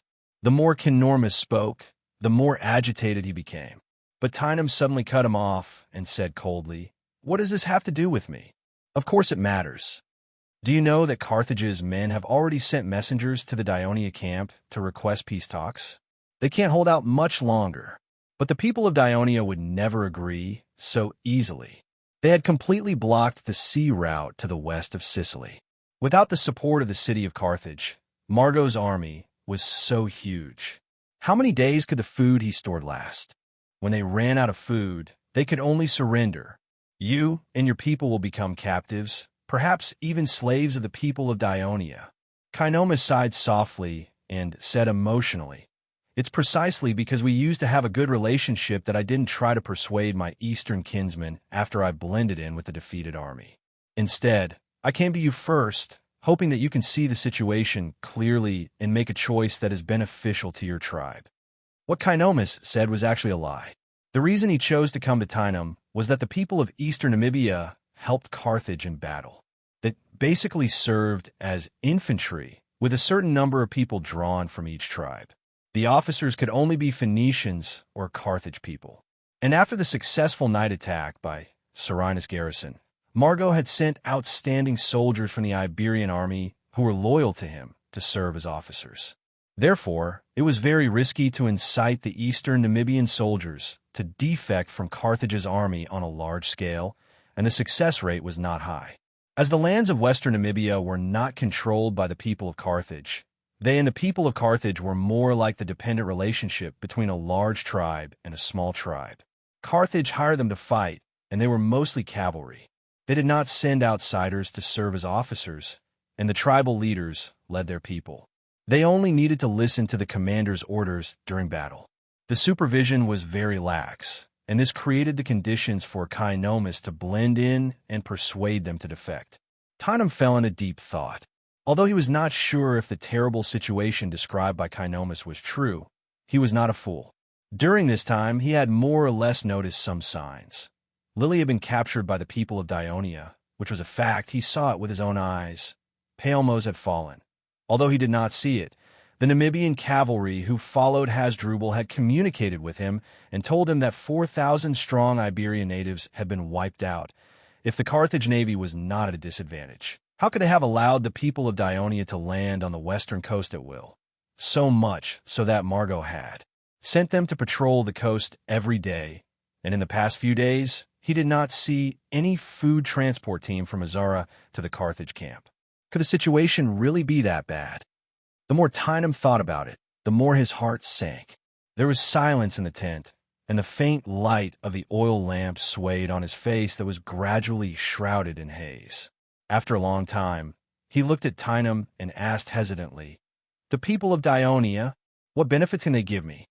Kynomus was overjoyed and hurriedly said, "Whatever Carthage can give you, the people of Dionia can also give you, and it will only be better.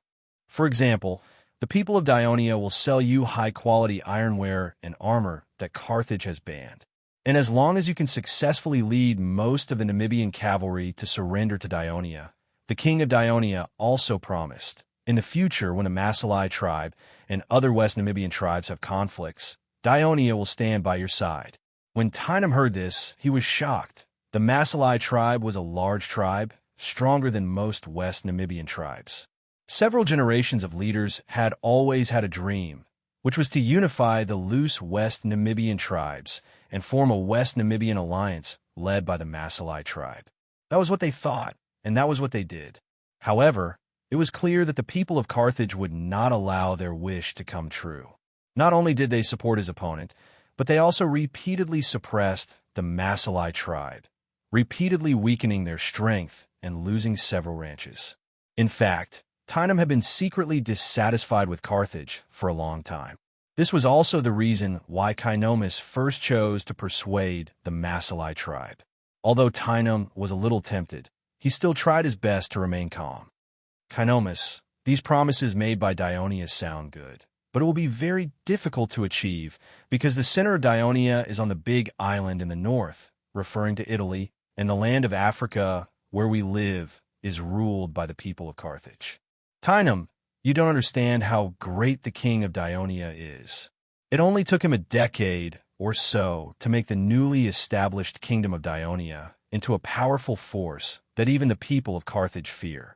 He has promised me that when Margot's army is destroyed, he will let the Dionysian army land in Africa and help us East Namibians. By then, whether Carthage can still exist is a question, and I'm afraid they will be dreaming if they want to meddle in our affairs." Tynum was a little disapproving. Of course, he would not have high hopes for Dionia like Kynomus did. After all, Carthage's hegemony in Africa had lasted for 100 years. Even if they suffered defeat in this war, he did not think that things would change so quickly. However, the promise made by the people of Dionia was indeed tempting. He thought about it for a long time and decided not to agree for the time being, but he would not reject Kynomus's request either. Instead, he would carefully observe the development of the situation before making a decision. For this reason, he even forced Kynomus to stay in his army to prevent him from coming into contact with others. On the second day, Carthage's army launched another attack on the city of Serenus. This time, Amyntas did not deploy too many soldiers on the city walls. Instead, he used the city walls to resist for a while. After repelling an attack by Carthage's men, he took advantage of the short gap before the next wave of attack to decisively give the order to retreat. Carthage's army successfully occupied the city walls. Their morale was boosted, and they blindly attacked the city in an attempt to take the whole city in one go. Soon, they suffered from the various traps laid by the Dionia soldiers in the city, and were finally stopped in front of a wide trench. Behind the trench was another towering city wall. Countless Dionia soldiers suddenly appeared on the seemingly empty city wall and launched a fierce attack on the enemy below. Carthage's soldiers were disorganized in the process of breaking into the city. They lacked a general to command them, gathered in front of the trench, and did not carry any siege equipment. Suddenly, they were violently attacked by a rain of arrows and javelins. It was chaos. Amyntas decisively gave the order to counterattack.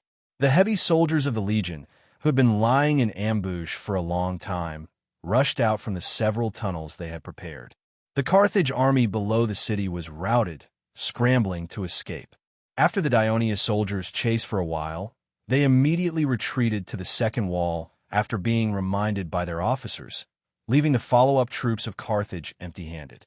When Margot, who was at the rear, heard that there was another wall behind the city wall, he immediately thought of Paragonia's encounter. He hurriedly ordered all the troops in the city to retreat immediately and sent scouts into the block between the two walls to carefully investigate whether there were a large number of combustible items buried. Chapter 10:18. On this day, although the Carthage army occupied the outer walls of Serenus, they failed to capture the entire city.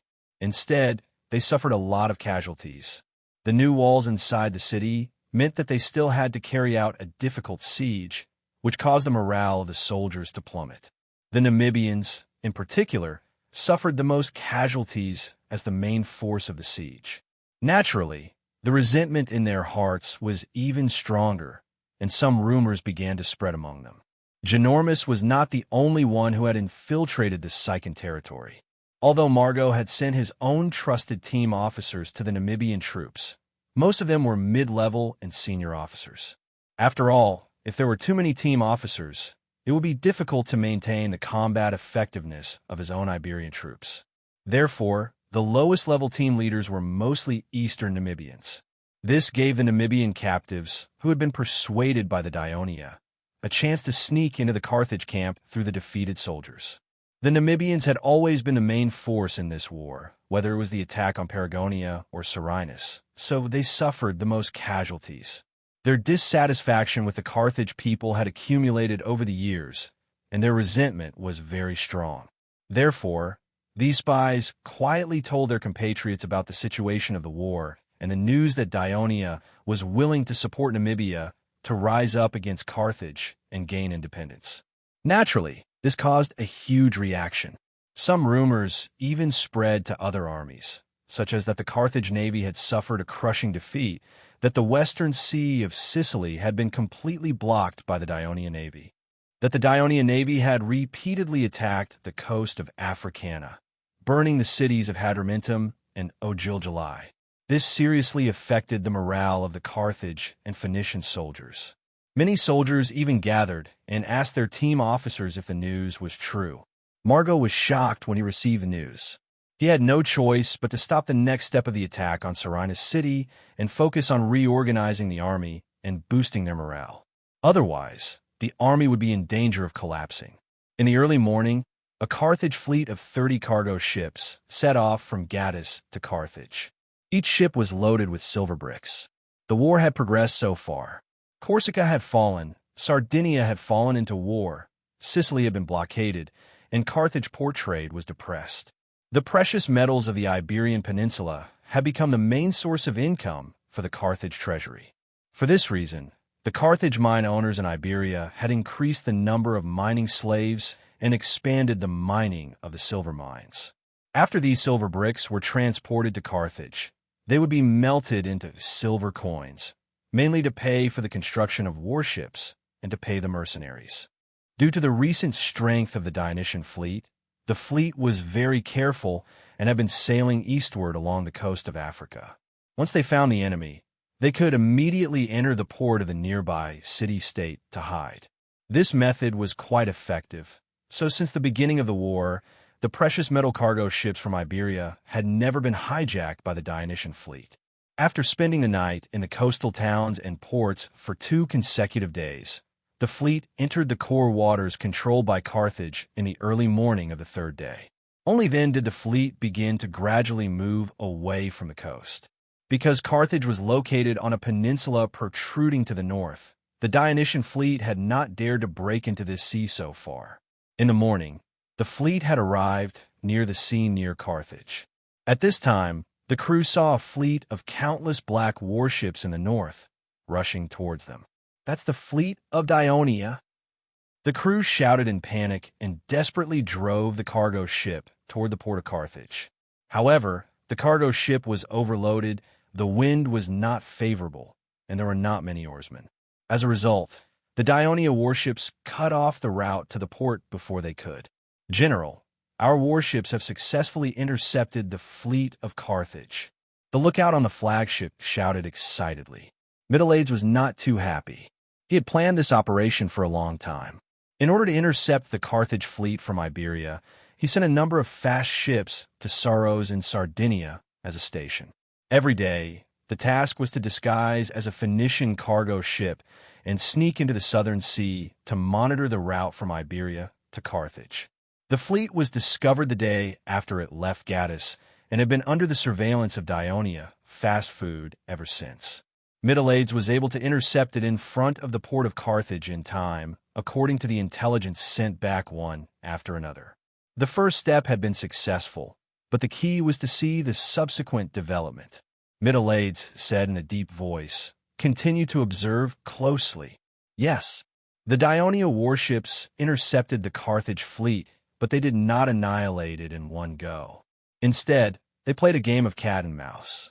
They did not use the bronze ram at the bow of the ship, but used the hull of the ship to clamp the oars of the cargo ship. The crew on the deck even specially prepared rope hooks in an attempt to seize the cargo ship when the two ships approached each other. It seemed that they were ready to capture the cargo ship and bring it back to the base. After all, 20 ships of silver bricks was a huge fortune, but it took a long time. As the location of the incident was not far from the port, not only did the sentries on the breakwater of the port of Carthage see it clearly, but even the other Carthage and Phoenician cargo ships that entered the port saw this terrible scene and scrambled to hide in the port. Therefore, when the sentries quickly reported the situation to the port officials, and the port officials immediately reported it to the Senate of Carthage, the news of the Dionysian fleet attack had quickly spread in the port and the city. Some time ago, the people of Carthage were clearly afraid of the Dionia fleet when they burned the Phoenician allies in Africa several times. Now that these terrifying enemies had actually attacked Carthage, the people were even more terrified. For a moment, the rumor that the Dionia are going to attack Carthage spread like wildfire. When the elders of Carthage received the news from the port, they were greatly shocked. They did not expect the Dionysian fleet to be so bold as to come to Carthage port and cause trouble. This was something that had never happened since the founding of Carthage. In addition, they immediately received the news that there was a riot in the city. At this time, whether it was Hanno, Cuba, or Esseruba, no one had any differences of opinion. They quickly reached a consensus. Order Morbar to lead the Carthage fleet to attack immediately, repel the rampant Dionysian fleet, protect the wealth of Carthage, and give the people confidence. Ever since the Senate ordered the Carthage fleet to strengthen the defense of the Africa coast of the city and its allies, the Navy commander Morbar had no choice but to not lead the fleet to the western waters of Sicily. Instead, he stayed at the Carthage military port and sent many fast ships to patrol the east and west coasts with Carthage as the center. Because Ogilgili city had been burned, the patrol area was further expanded. Once he discovered the enemy, he would lead the fleet to attack. Then he would be able to arrive in time and even defeat the Dionysian fleet that had sent the infantry of the fleet ashore to loot. Morbar's plan was good, but ever since the two attacks, the Dionysian fleet had not appeared on the coast of Africa again. Today, when he received the news that the Dionysian fleet had attacked the fleet from Iberia in front of Carthage port, he was not as angry as his subordinates. Instead, he fell into deep thought. This was because ever since he became the Navy commander, he had been avoiding direct battles with the enemy, because the Dionysian navy had a greater advantage. Now that the Dionysian fleet had come directly to his door, it was obvious that they wanted to force the Carthage fleet to fight them. Many of his subordinates asked him to fight, saying, "The number of warships of the Dionysian fleet in front of the port is less than our Carthage fleet. Moreover, we are fighting in front of our own territory. It is entirely possible for us to completely defeat them, and thus reverse some of our decline." But Morbar still had some concerns, so he did not make a decision. But what he did not expect was that the attack of the Dionysian fleet had already caused a huge uproar among the people of Carthage. More than 100 elders, led by Hanno, Cuba, and Esseruba, personally came to the military port to hand over the resolution passed by the Senate to him. Naturally, Morbar could no longer decline, but he already had a battle plan in advance. After giving out military orders, he quickly led more than 100 warships that had already slid into the military port from the dry dock and were ready to go. They sailed out of the port one after another, and the elders also boarded the walls of the breakwater, ready to watch this naval battle that was of utmost importance to Carthage. As soon as the first Carthage warships sailed out of the port, the Dionia clippers that were ordered to monitor the port immediately signaled with flag signals. The warships of the first squadron of the Third Fleet of Dionia, which was responsible for intercepting the Iberian fleet, no longer played around with the enemy. Instead, they began to attack ruthlessly. As a result, the hulls of the cargo ships were quickly smashed, and the shining silver bricks sank into the sea along with the broken cargo ships.